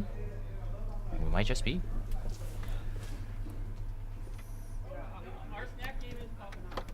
All right, ladies and gentlemen, we are here for the finals. We have our two teammates, Peter Bunisic and John Tucker. Lexi for Peter. Yep. And Phi for John. We are specialists with this John Phi list. We've been testing for the last 2 or 3 weeks. 2 or 3 weeks on perfecting this. Wes, I will give Wes the architect credit. He had a eureka moment one night. Everyone was like, "Oh, Phi's mid-tier, whatever, yada yada yada." There's all these builds, and then Wes just had this epiphany. And then I had gone home from testing, yeah. and then the next day, Wes was like, "Oh, we did this thing. I got a deck list sent to me with no context." It was just like it was. I think I was checking out Fab Dojo. Shout outs to them for the deck lists. There was a Road to Nationals top list from Christian Florin, I think. Christian Florin, yeah. He's I think he got second at one of the European callings. So he got second at this Road to Nationals in, I believe, Slovakia. Okay. And he also has a teammate in top 8 playing the exact same list. The special thing that I noticed is very similar to Alan Lube's budget file list. Yep. One of our friends from California. Yep. He's posted a lot of good content as well. But this was like a non-budget version. Yes. Right. So the big thing that a lot of people are on now is Salt the Wound, right? But I think the main thing is we're going for a combo game plan for most of our matches. Yes. So we're just going to be playing Mask of the Pouncing Lynx in the main head slot. Yes. Mask of the Pouncing Lynx, sorry, just enables this push through damage turn. Yeah. That is ridiculous. I won a game earlier today where I didn't even go get Salt. I just went and got a second Lava Burst. Yep. Because he started blocking when I stubbied. Mm-hmm. And I was just like, I'll save the Salt for a later turn, which came up later on. And it was just like, it was one of those turns where it's like, lead with a 0 for 3, swing with the sword, pay the 1 to get a Phoenix Flame, play an In-Flame from Arsenal, get another Phoenix Flame. It's there, and it's just like, oh, I have the Salt Wound? Sure. Here's 7 damage at the end of a chain. Exactly. And it put them to 1, and then the next turn the game was over. So you want to tell them that we're good? We're good to start? Yeah, I'll tell them we're good. The two here are playing the finals for an Icelander cold foil. And the top 4 has, I believe, chopped for the credit. Yep. So pretty nice for them. Let's get it going. So yeah, this is all for the single Islander, or Islander as I call her, cold foil, which is it's the adult cold foil, which is super nice. I was super eager at the world premiere, the team event, to just take the rainbow foil version because I figured they were not going to be in circulation outside of, they do promos and all stuff, but the cold foil, really cool. So here is Peter showing us the prize. John is starting with the Phoenix Flame in the grave. Perfect. John actually went and added a Shuko into his list for specifically this matchup. Yep. Pretty good. You just don't get your big pop-off turn, which I think, to me, I don't like because I think that's the reason to play this deck. Otherwise, I would probably play a version that's more mid-range, similar to one of the lists that 9-0'd Road to Nationals. Yeah. So, starting first, just presenting some damage. Yep. So, in my experience, when I tested this, I went with Flame Scale Furnace, and I run Thaws, and I never really felt like this game ever got out of hand. Thaws, you could run out as a 6 attack, doesn't feel great, but it gives you that protection.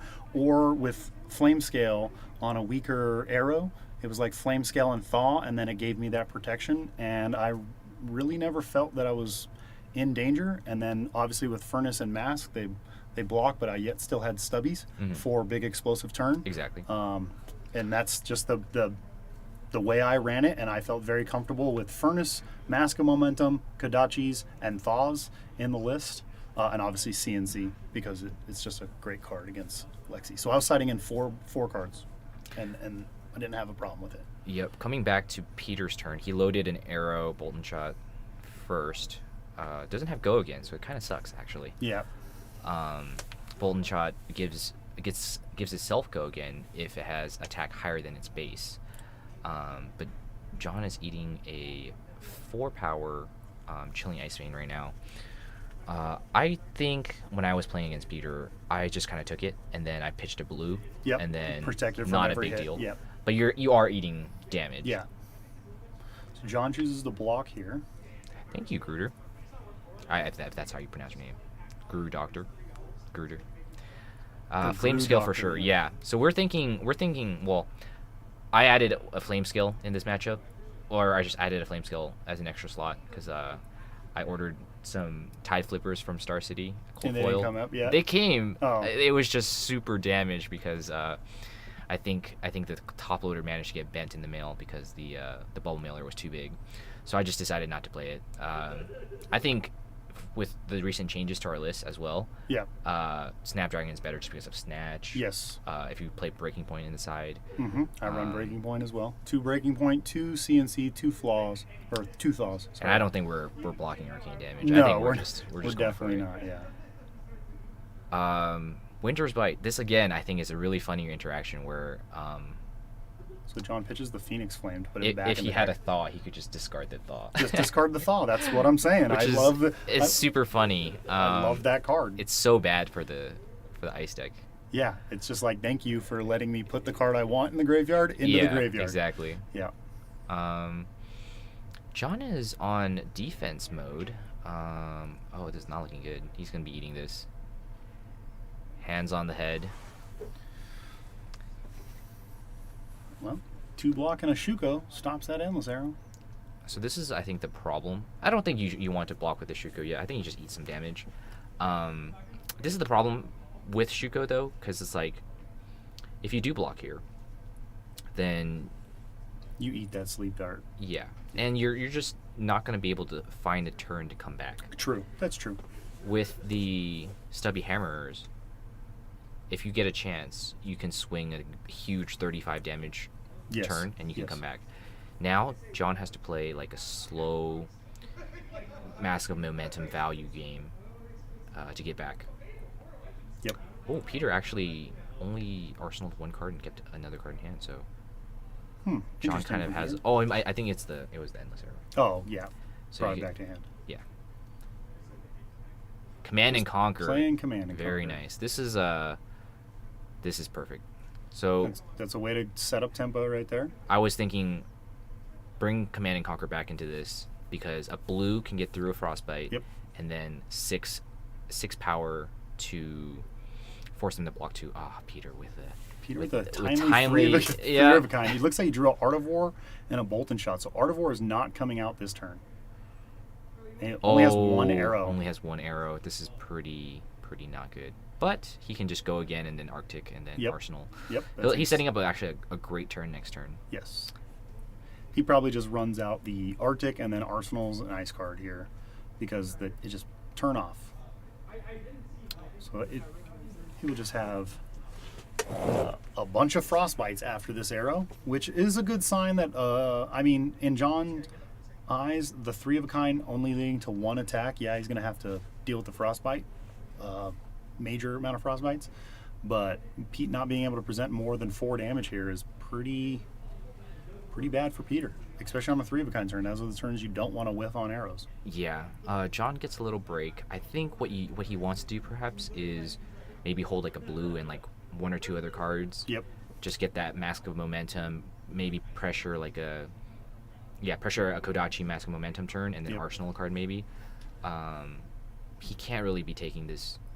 Well, he can. He can take this damage. Yeah, he can take this damage. But he doesn't know that Pete doesn't have other cards that he can play. Yep. So it might just be a little too safe to block here. Yeah, it's a very interesting. So he's going to block. He will avoid any more damage. He doesn't know this yet. Peter has to. Running out the Arctic right here just is a sign of I have no more arrows in hand. Can't play Art of War. So yeah, it's very interesting. Again, I've already seen twice now where Thaw seems like a really good. So he does not run out the Arctic. Just draws cards from his hand. Interesting. I guess he knows that John doesn't have much. Yeah. I feel like I would have just ran it out just to be able to present another. Another interesting idea. Here's a Kodachi he had to pay for. Got one floating. He's going to Kodachi again. Like you said, he could just run out another card, threaten a mass trigger. So what I notice about this deck is he's an Arsenal. Okay. That's what Peter wants. The problem with running Mask in our Fi deck is I noticed that in the mirror match, we were testing just Mask of Momentum versus Pouncing Links. You just let them draw the card, and usually it's just another head jab. Yeah, It's just a 0 for 3 go again. Yeah. It's not amazing. Yep. But in this matchup, we were testing it because it may force the Lexi player to block, but also you get to a little bit of value. Yes. When you get to draw, and then you get to block with it, unlike Pouncing Links, which just either you get to use it or you don't. Or you get to block with it. You don't get to do both. Yeah, so here Peter comes with an Art of War. Looks like he has a Rain of Razors. He's going to have to banish the only arrow in his hand and hope to draw 2. Risky. Oh, he only chose Go Again, and he did not banish. So just +1 and Go Again. This is a pretty weak turn. If Yes. John has a good hand, he may just not block. But of course, that Arctic Incarceration, maybe it's a good thing, because Peter can always just pressure and... Yep, pressure and then threaten more Frostbites. Mm-hmm.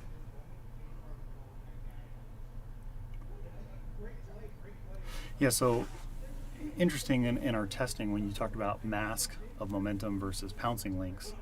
I originally had reservations, but then the more your logic that you presented about the damage and the combo, it seemed very valid. And then when we faced this matchup, I literally played it and then was like, all right, let me try Momentum, Kodachi, Furnace. Let me try the full thing, but keep stubbies. And I did not lose another match against Lexi. Again, I run Thaw. I love that card, as you saw the Winter's Bite. Mm-hmm. It's just like, sure, I'll discard this. I could pay 1, but I want this in the graveyard. It is just like CNC, where you can keep a blue, pay for a Frostbite, and run out a 6 damage attack. When you're just playing patient, like John has been doing, you're still presenting solid damage. And then it's not CNC, which threatens to blow up the arsenal, but it's protection that they have to think about. When they present 1 Frostbite, and you have a great turn, you're just like, cool, eat it, 1 Frostbite, even 2. You just bring it down to 1 with the Thaw, and it seemed really good for me. I'm really high on Thaw as a card. I don't know its utility outside of these ice matchups. Well, it does block for Prism and True. Romai. True, that's true. It is a popper. So but John I think your here, matchup is just so good. Yeah. Okay. So he's going to get the Phoenix Flame? This is where I'm like, if you had your stubby hammerers, you would feel a lot better about this turn. Yeah, this damage +5 damage, and I think Peter would be, feeling. Well, the point of the combo deck is that you present like an overwhelming amount of damage, so the other person either blocks because they're afraid of Salt the Wound. Yes. Or they just get Phoenix Flame. Yeah. Phoenix Formed. Phoenix Formed, yeah. So this is damned if you do, damned if you don't. Correct. I do think it's funny that when you have Phoenix Form in Arsenal, and here we go. Oh my god. That was amazing. That was amazing Arsenal from John. That was amazing. I think he drew a card off of Mask of Momentum, and then it was blue to get 2 more damage, and then also pumping the salt. That was really fantastic. Yep. That was a good turn from John. I don't think Peter feels that pressured right now. No, I don't think so. Full grip. Yep, full grip. Here comes the Arsenal. Was it a blue Arctic Incarceration? Is that why it might have been? It might have been not that great. Yeah, if it was a red, I was like, oh red man, why is this guy not running out? Yeah. But totally makes sense. How do we feel? Oh, so we've seen a lot of people. Well, I've seen a lot of people talk about it in stuff like Prism. It's pretty good. I would say it's pretty good. Yeah, it's definitely, we tested a lot of the normal, the old meta decks, Prism, Oldham, stuff like that. We did not feel that these matchups were something that you were going into like, oh, I just got to dodge Prism, because you get them to a certain life total, and then you're just like, all right, we just go to face now. I'll ignore your auras and make you take cards out of your hand, and you just, it's almost like an inevitability. Like I said, it reminded me of the original Chain, where there was just a certain amount of inevitability with the damage that you were pressuring that felt really good to do. It felt great. You're just like never in a position where you feel like, oh no, I got to block. You're just like, all right, I'll eat what you're doing. I'm going to put out 25 damage off these 4 cards. Mhm. You have Art of Wars. I run 1 Tome of Firebrand. It gives me 4 draw 2s. Those just felt great. Here's John blocking with the John is mask. feeling like, he's feeling like he needs to maintain this, card advantage, I He's guess. got. It looks like he's got an Art of War in hand. Is that an Art of War? He only has 3 cards. 3 cards. Um, So it is an Art of War. He paid 2 for it.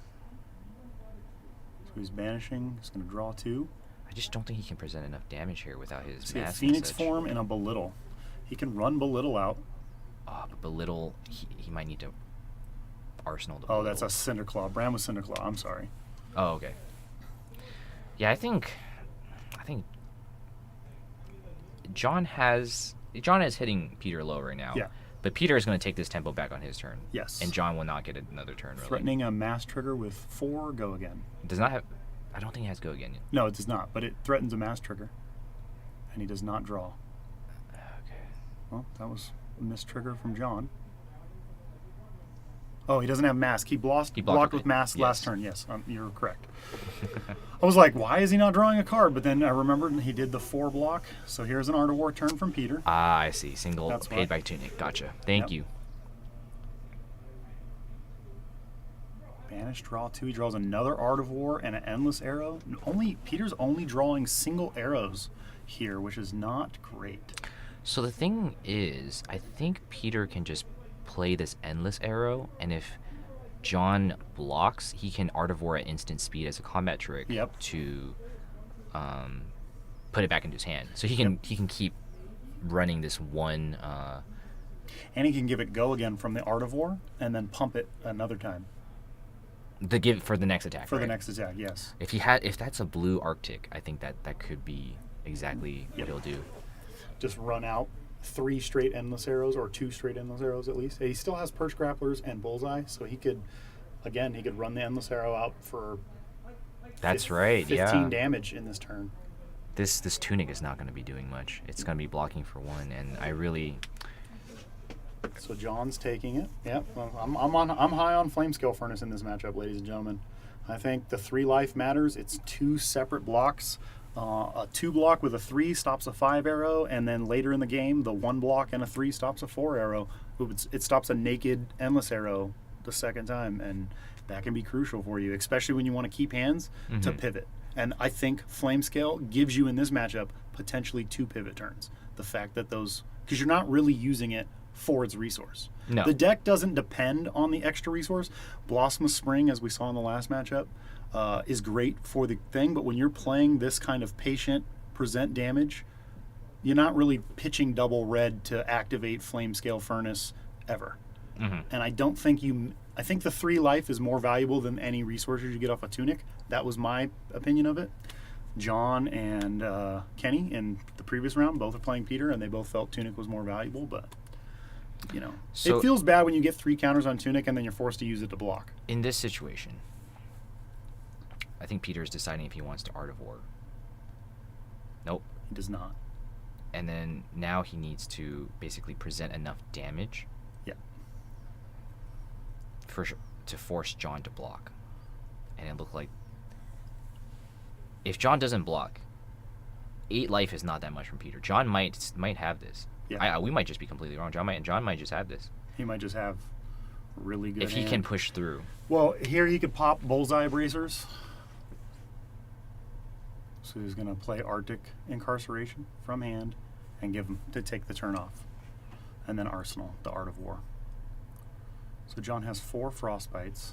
How many blues does he have? Does he have 2 blues? Because if he has 2 blues, it doesn't really stop you. It does. 2 blues. Here we go. Is it really 2 blues? Double blue and still get to do things. Tunic counter.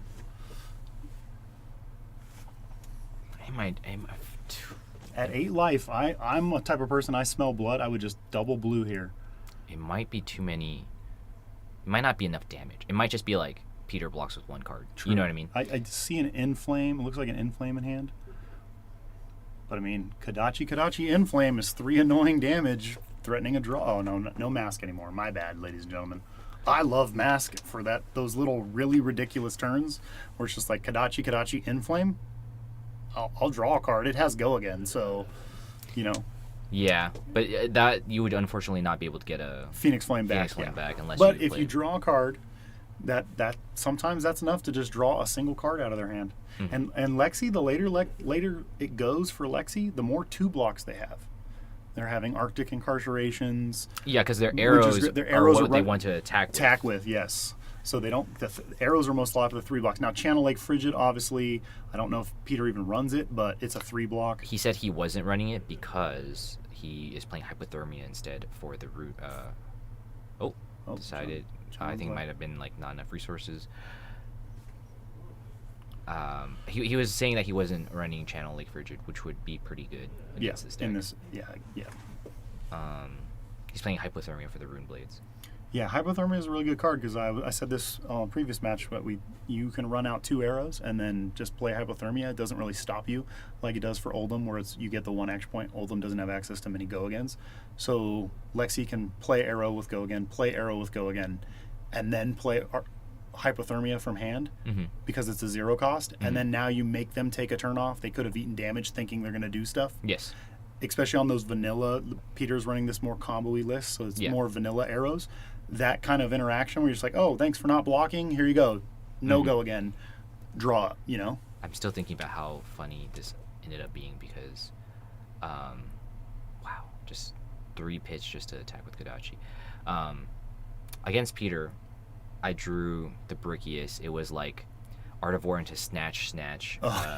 Is that one of those times where you thought of me and thought, Sean said about giving go again here? Oh, no. I was just like, I can't believe that's what happened. Yeah. And then afterwards, I had a Mask of Momentum trigger that drew me a an E-Pot. And it was just like the worst thing to have drawn. If I drew like another attack, the E-Pot would have... Yeah. It would have been enough to kill him. Yeah. We were both at 1. Oh, okay. And it was like, I just needed 1 damage and to you force draw the him to E-Pot. be behind the whole game. And the E-Pot in the arsenal was just like, all right, I'll attack, E-Pot. And he's like, oh, thank God. And that's when I lost. Yep. You know what's interesting about Thaw with E-Pot is that with E-Pot out, if they only have 1 Frostbite, you can pay the 1 Frostbite to pop Thaw and then still play the Thaw. Present 6 damage late. Like, I know cracking E-Pot for the Thaw is not great, but in a game like this, when Peter's life total's low, presenting a 6 damage attack is, and it's going to give you Frostbite protection. I think, in the Lexi matchup at least, Islander is a whole different story. But Thaw seems really good to me. I know we've seen Peter's hand this whole time, but these Art of War turns back to back, and it's kind of... Yeah. He did have those turns where he wasn't getting but 1 arrow, but now he seems to have found... Oh, is that Frostlock? That's Frostlock. That's really and good. he's going to fuse it. So it's 5. No, 6. 6 because of +1. Okay. So John's just going to save damage here? John Take 2? has to block. Yep, because it doesn't do anything. It hits anyways. You're just not doing the cards in your hand. We run, I don't know, 30-something 0-cost cards in the deck. It's really high. So John's just going to draw up. It's 7-7 here. It's very interesting because now Peter, again, has basically dealt with tempo. So he's got Lexi flip over. There's the... It's pretty, unfortunately, over, I would say. Because just like... That's an Ice Quake? He has his full armor suite, too. Yes. I know Lexi doesn't have that much armor, but like he just has so much reach with the bullseye bracers as well. Correct. And the perch grapplers. Indeed, what an absolute banger of the finals. Peter could just crack perch grapplers here, pitch the blue in his hand, and run out 3 arrows, which may be enough to kill John. Is that enough to load the arrows, though? Yeah, the 3 arrows? Oh, no, because arrows are going to cost 1. Perch grapplers cost, right? Perch grapplers cost, yeah, so he's correct. No, perch grapplers does cost, I think. I think so. Yeah. So he's loading a Chilling Ice Vein. We know he can fuse it. So he's having to pitch his arrows back pitching a lot. To fuse for... He's not fusing, but he's just presenting... he's fusing. So it's 6 with threatening a discard and a Frostbite because of the Ice Quake. So, okay. What is the argument for John just taking this, going to 1, and then discarding something? Well, he's already got 1 Frostbite, so he thinks he just blocks it out. Full blocks, okay. Block 6.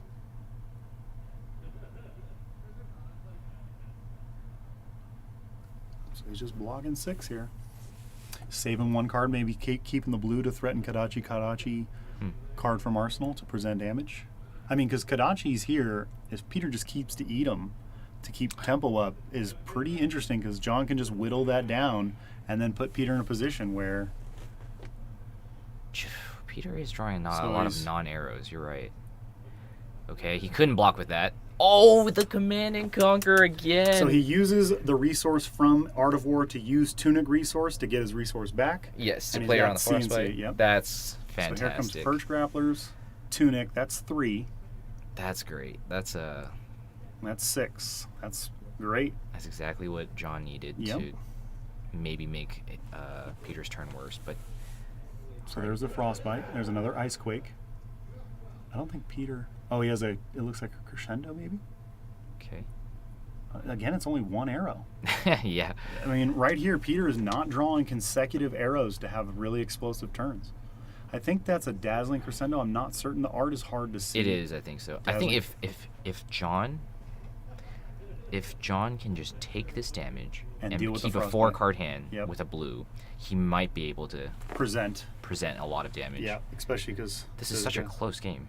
It is. Oh, but this is actually more, right? Because this is so the Icequake, +3, it's 7. lethal it's here. 8. Wow. It's okay. 8? Oh, okay. So, because he gave +1 with Voltaire, so 5 + 3 is 8. Yep. So he doesn't. That's a sign though that he doesn't have another arrow. True. Okay. I think John might be good here to just. He might leak just a little bit of damage here. If you leak, you'll get a Frostbite. Yeah, but I don't think the Frostbite. If he keeps the blue, he can just Kadachi 1 time. Again, 1 damage is better than no damage. Or he just blocks out here and says.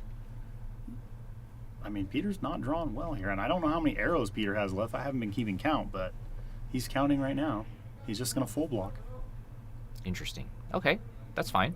So, John's at the point now. I talked with John about this after we had tested. I said that I felt good just being very patient and waiting for the opportunities. Granted, I was running stubbies. John wasn't. I don't feel too good about this. I feel like now it's like, okay, now he has 2 arrows. You're kind of screwed. I think John needed to take... It looks like Rain of Razors. Oh, he's pitching a Frostlock. So Icequake. He's not going to fuse any of these arrows. Chilling Ice Veins not going to be fused. Just a crap ton of damage. Just 8 damage. That 2 on the 2 die is... The rainbow colored die is not good for the camera. Good. Yeah, no, we just need regular dice here so we can see. Sorry, Andrew. Yeah. I think this is an interesting scenario here because if Pete wants to load another arrow, he's pitching another card out of hand. Okay. So I don't think he can use the headshot because it costs 1, and unless that Dazzling Crescendo is a yellow. But again, Lexi, I don't know what kind of list Pete runs, but those are blind dice actually. Well, you got me. They're blind dice? Yeah, Peter is only running red Dazzling Crescendos. Thank you to our first-time chatter pseudo-speaker. Oldham sucks. Insane in this meta. Oh, man, I wonder who was typing that. Jeez. Man, hello, Christian. we definitely want more straight black dice. Yeah. Kind of like what, I guess, SCG uses. Very clear for the camera. John's counting arrows. This is the point where every veteran player of this game against Lexi is like, how many more of these can you give me? Because if I can block you out, I'm going to win this game. As we saw with the, you may not have seen it, but the other Peter that Pete beat in the previous matchup against Mitchell, where it's just like you only have X amount of arrows. No. So I think he blocked as much as he could, and then he just ate all of the rest. Yep. So, yeah. Not much John can do. The problem with this deck is John is going to draw his no blocks. Yes. Like we have Art of Wars and we haven't seen them. A lot of things block for 2. It's not a good plan to try to fatigue Lexi. Yes. So we're getting our first arrow. It looks like Peter's doing well to keep arrows back in the deck. I'm not sure if the Peter mirror So was it's close just earlier. 5. It looked like... no, it was not. It looks like this Peter... was quite ahead, like 15 to 1 in the end or something like that. It was. He had. the Insidious Chills, the 2 blocks that the other Peter was running, hurt in the mirror. Interesting. It was not enough to full out block, and he was on this back foot for a majority of the game. Alrighty. It's 3 blocks, so there goes So 2. now John's at this point where he needs an opportunity, and I don't know if Peter is going to give it to him. you guys will There's know. a 3 of a kind here. You guys will know in the Rain of Razors. 3 of a kind. Here in it is. the post-game interview, Peter's gonna be like, "I pitch tagged my deck." Yeah. So don't worry. This is gonna be the kill turn with probably 3 arrows, and you have the bullseye bracers. Yeah. But a great showing from Lexi. Yeah. It was just a great meta. Oh, Pete's phone dropped on the ground. That's how he's been getting it. Here's a sleep dart. There's a sleep dart for 7. Yeah, that's it. That's all she wrote. That's game. There it is. What a great game. That game was really close. And Peter has another. He can load bullseye bracers there, and then fire searing pathing helix for another 6. It's definitely one of those things where you have to be aggressive instead of. And that's why I agreed with you on the stubby hammer stay in, because I think what you're supposed to do is just to go the aggro plan. I think that 7 damage could have been mitigated by a stubby hammers. I think he hit 5 on that turn, for the stubby hammer turn. Okay, so it's So 2 to 2 there. 2 to 2 there. And if you had a thaw in there on that winter's bite, that just gives him one more turn, Just loving that card the more I see it. So, yeah, Peter did a great job. Congrats to Lexi. Peter again. Yep. Yeah, congrats, yeah. And I think we'll have him, or maybe John, or maybe both. Maybe both come in for an interview. Yeah. Yeah. All right. We'll be back with you guys. Stay tuned for the interviews.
What a game.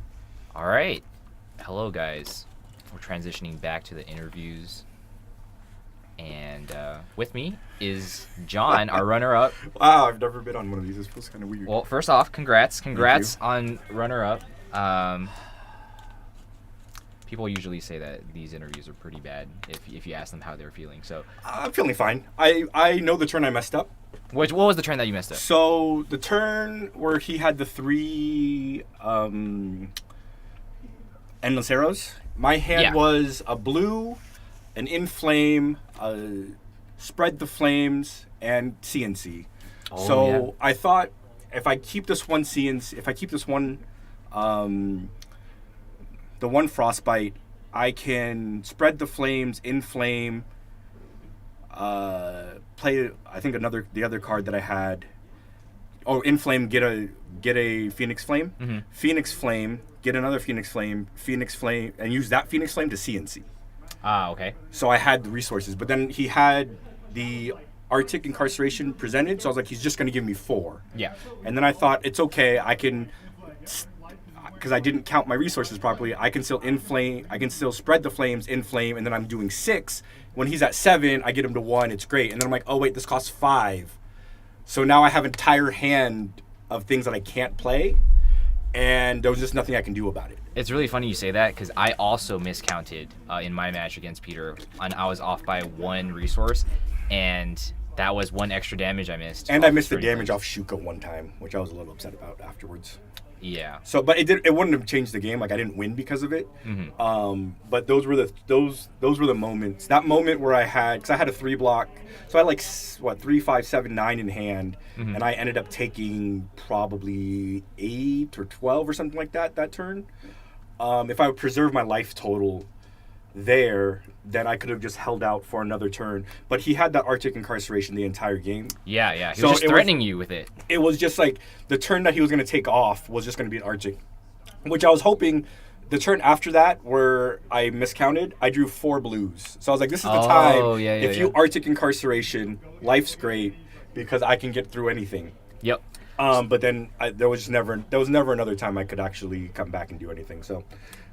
How do you feel about the matchup then after playing it? It was winnable. His deck was a little more aggressive than we've been testing, right? Yes. I think the Icelander deck I built was pretty subpar, so it gave me false hope. Okay. I think it was winnable because there wasn't a lot of on hit effects. I thought beforehand just going full aggro and just to see if I can just get the full combo. I think off. I like that a little more. I really thought about it, but then I was like, I'd have to really wait for like the right turn. I didn't know if that turn was going to come.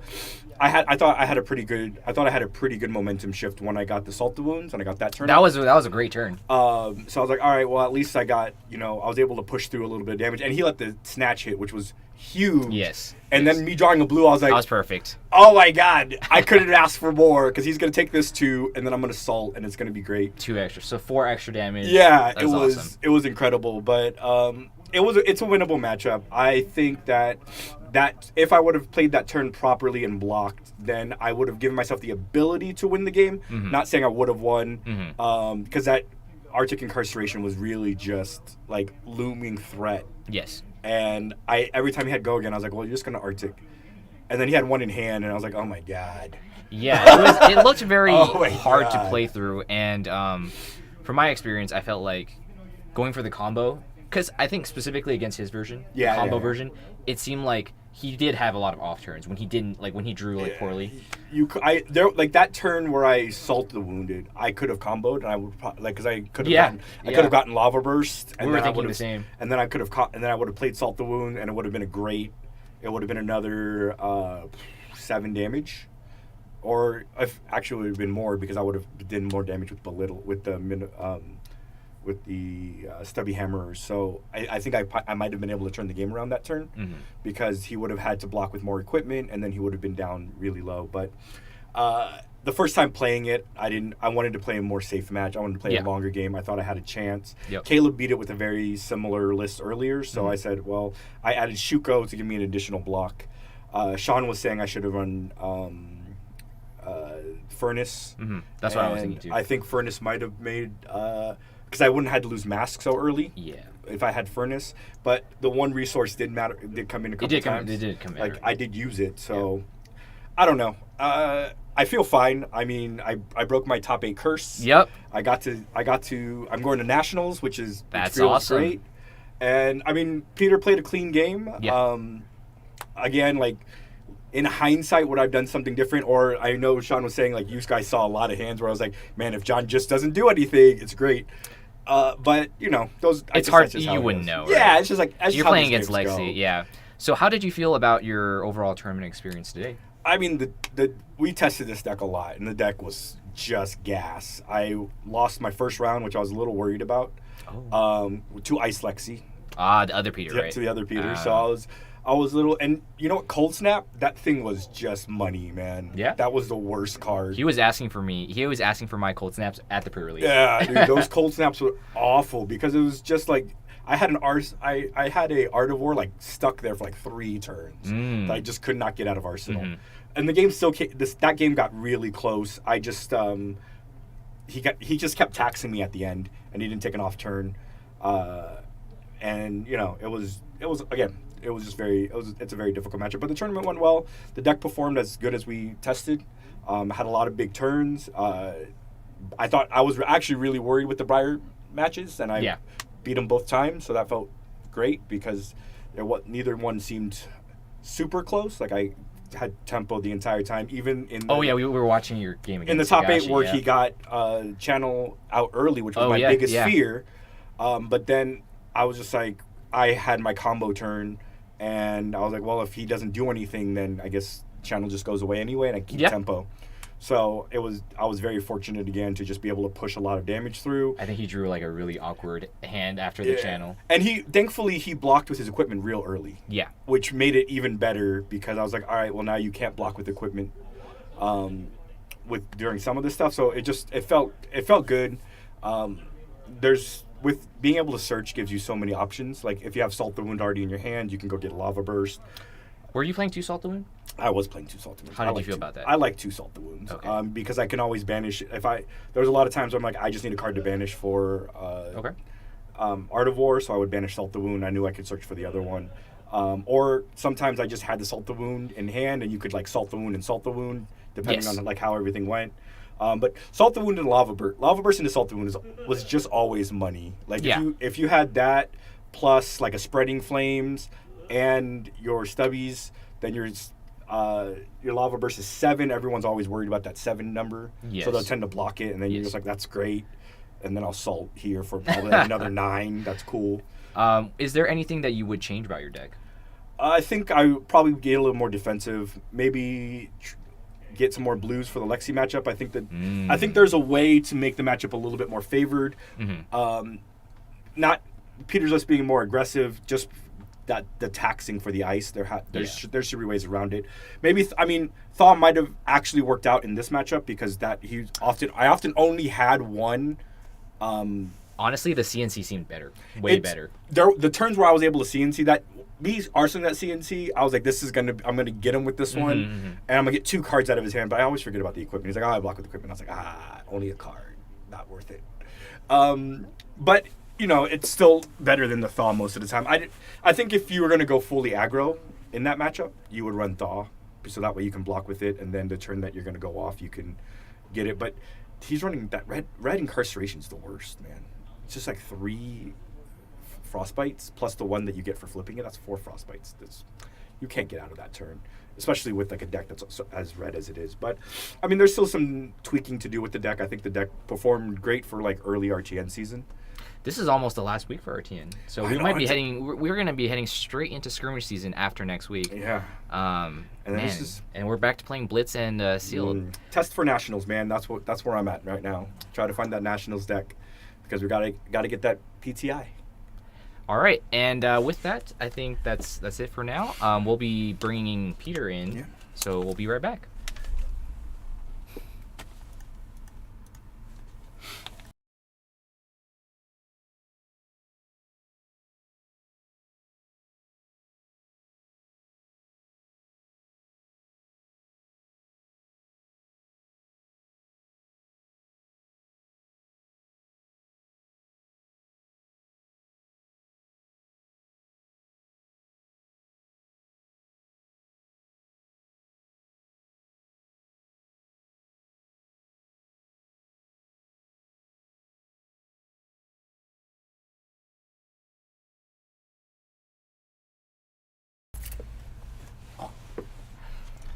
Alrighty, and we're back with the winner, the kid himself.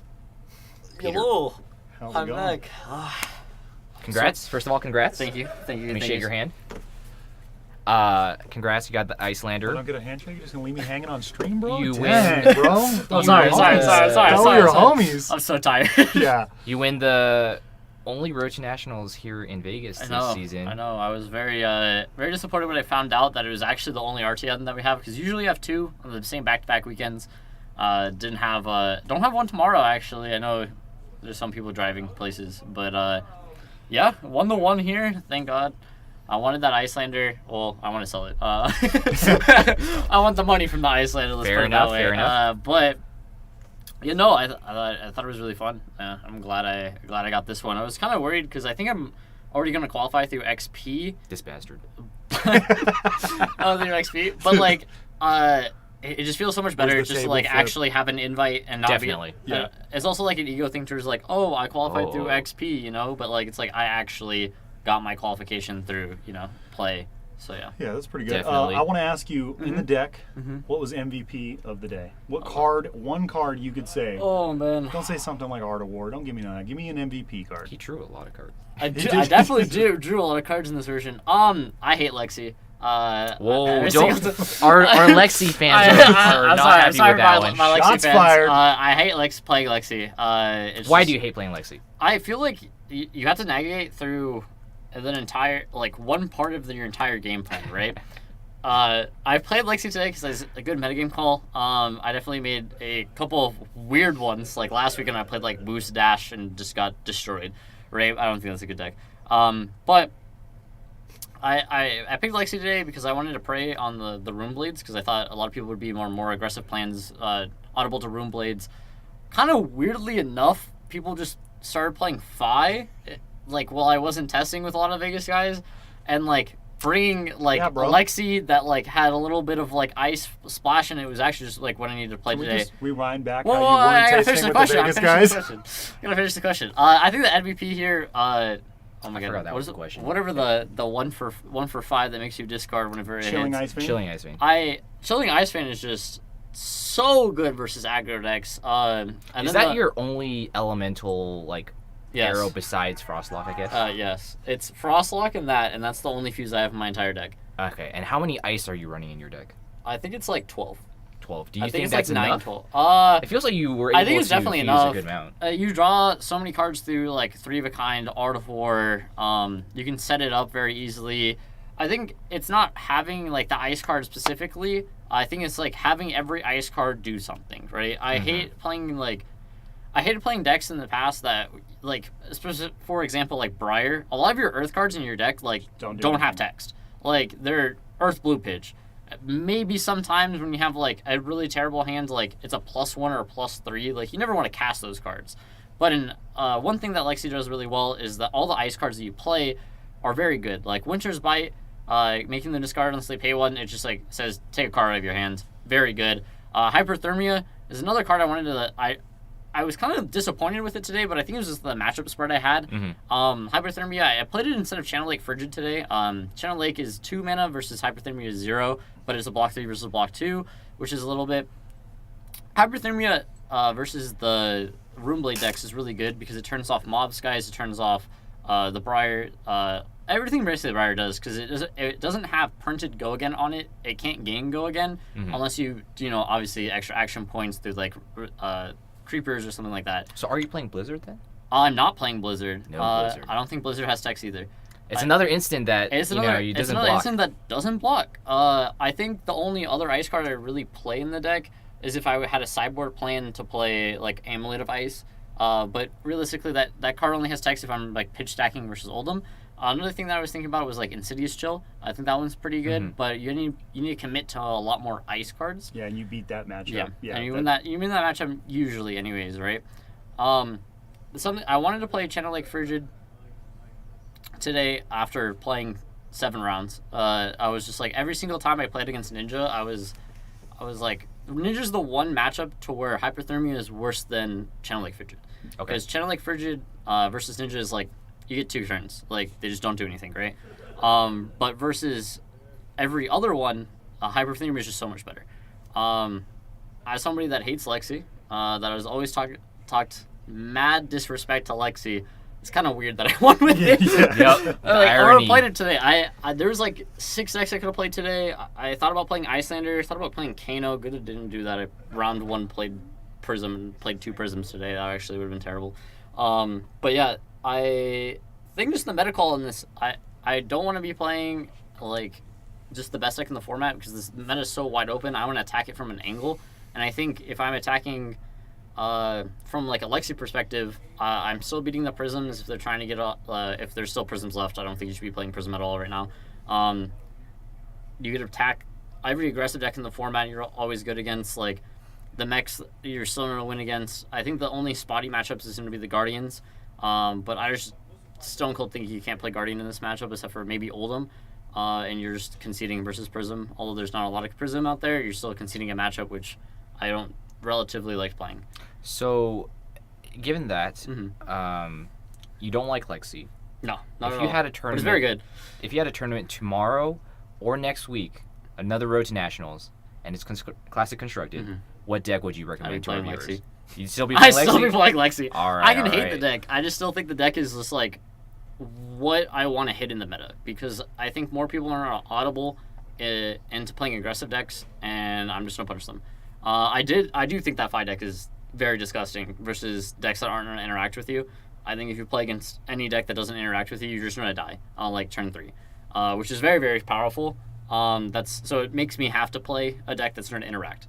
Because if you just sit down versus an opponent that's like OG Bravo, for example, if I sit down against, if I'm in 5 and I sit down against that, and they don't have a pummel on the turn that I'm going to go off, they will just take 40. Yeah. And you'll just die, which is like it's kind of scary to think about, but there's so many good defensive tools right now that it can keep it in check, and then also you can just brick sometimes and not draw like Phoenix Forms and other stuff. Yeah. So. And I guess one last question, to wrap everything up. How are you feeling about this current meta now that Chain and Starvo have both rotated? How are you feeling about this Uprising format? Can I take 1 second? Can I pour one out for my boy Chain? Just imagine I'm pouring something out. I don't want to ruin this equipment. But no, I'm thank God Starvo's gone. Like I remember when we traveled to Utah for the very beginning of like Everfest season. I played Starvo with you. I definitely did not enjoy playing the deck at all. Guardian's not something that I relatively like playing. And I basically spent that entire 4 or 5 month season just not trying to beat Starvo. Newsflash, you couldn't beat Starvo. The deck just was too good. But I really enjoyed playing Combo Vis in that meta. I thought that was a really good deck. Obviously, that one got nerfed as well with Skeletal Ban. And then I enjoyed playing Chain for the 9 months it was legal since like Monarch to now. Obviously, that one Living Legend status. So, like traditionally, I wanted to play Viserai. Going into this meta, I think it's a way wide open. I think you can play so much in this meta. I think there's so many good options. There's so many medium options that you can play. Like you don't have to play like super tier 1 decks. Like you can play tier like 1.5 tier 2 decks and still win a lot of matchups, right? I think Lexi is one of those decks that are just gonna like that's the 1.5 that you're gonna hit a specific meta if you come to a right tournament. Like for example, like besides Oldham in this top 8, like Lexi just beat everything, like even itself realistically. I think my version of Lexi always beats the mirror. So the only bad matchup I had is pretty much Oldham and Bravo. That's a place I want to be in this meta. Especially when I don't think people will be playing like Oldham, Bravo, Lex, or Prism. Realistically, they want to be playing more of the aggressive tools. I'm gonna be working on Icelander for the rest of this meta and see how it goes. All right. Well, anything else? That's it. I just wanted to say congratulations to my boy Peter. Thank you. Thank you for don't need to tuning travel. in, everyone. Check out for that deck tech on YouTube. Yeah, yep, for we'll be creating a deck text. And this VOD might actually be uploaded to YouTube. So thank you for viewing our stream, and thank you, our YouTube viewers. Yeah, top 8 deck list will be posted soon as well. On Twitter as well. Yep. Great judging, Jazz. Thank you, Obviously, Jazz, for every judging. single time. Thank Thank you, you. Jazz. I've seen you the last like 6 tournaments. Yeah. Thank you so much. Thank you, Wes, Sean, and Ryan Marino for helping cast and commentate. You guys are great. Can't wait to watch this over while I sword bulk on Monday. Yeah. If you guys are coming to Vegas anytime, please stop by Darkside Games. Check us out at Darkside. We're right off the strip. Anything else? Thanks, Andrew, for casting too. Yeah. Thanks, Andrew. Thanks, Andrew. You're the real MVP. Yeah, he held it down for the first 2 rounds. Yeah, right? he held it down. Sure. He held it down, definitely. If we gave it a late night. It would have been a really boring first 2 rounds if he wasn't in here. All right, that's it for us. Man knees. Thanks, guys. Oh, Thank you. my God. I'm almost not be able to get up, guys. Yeah.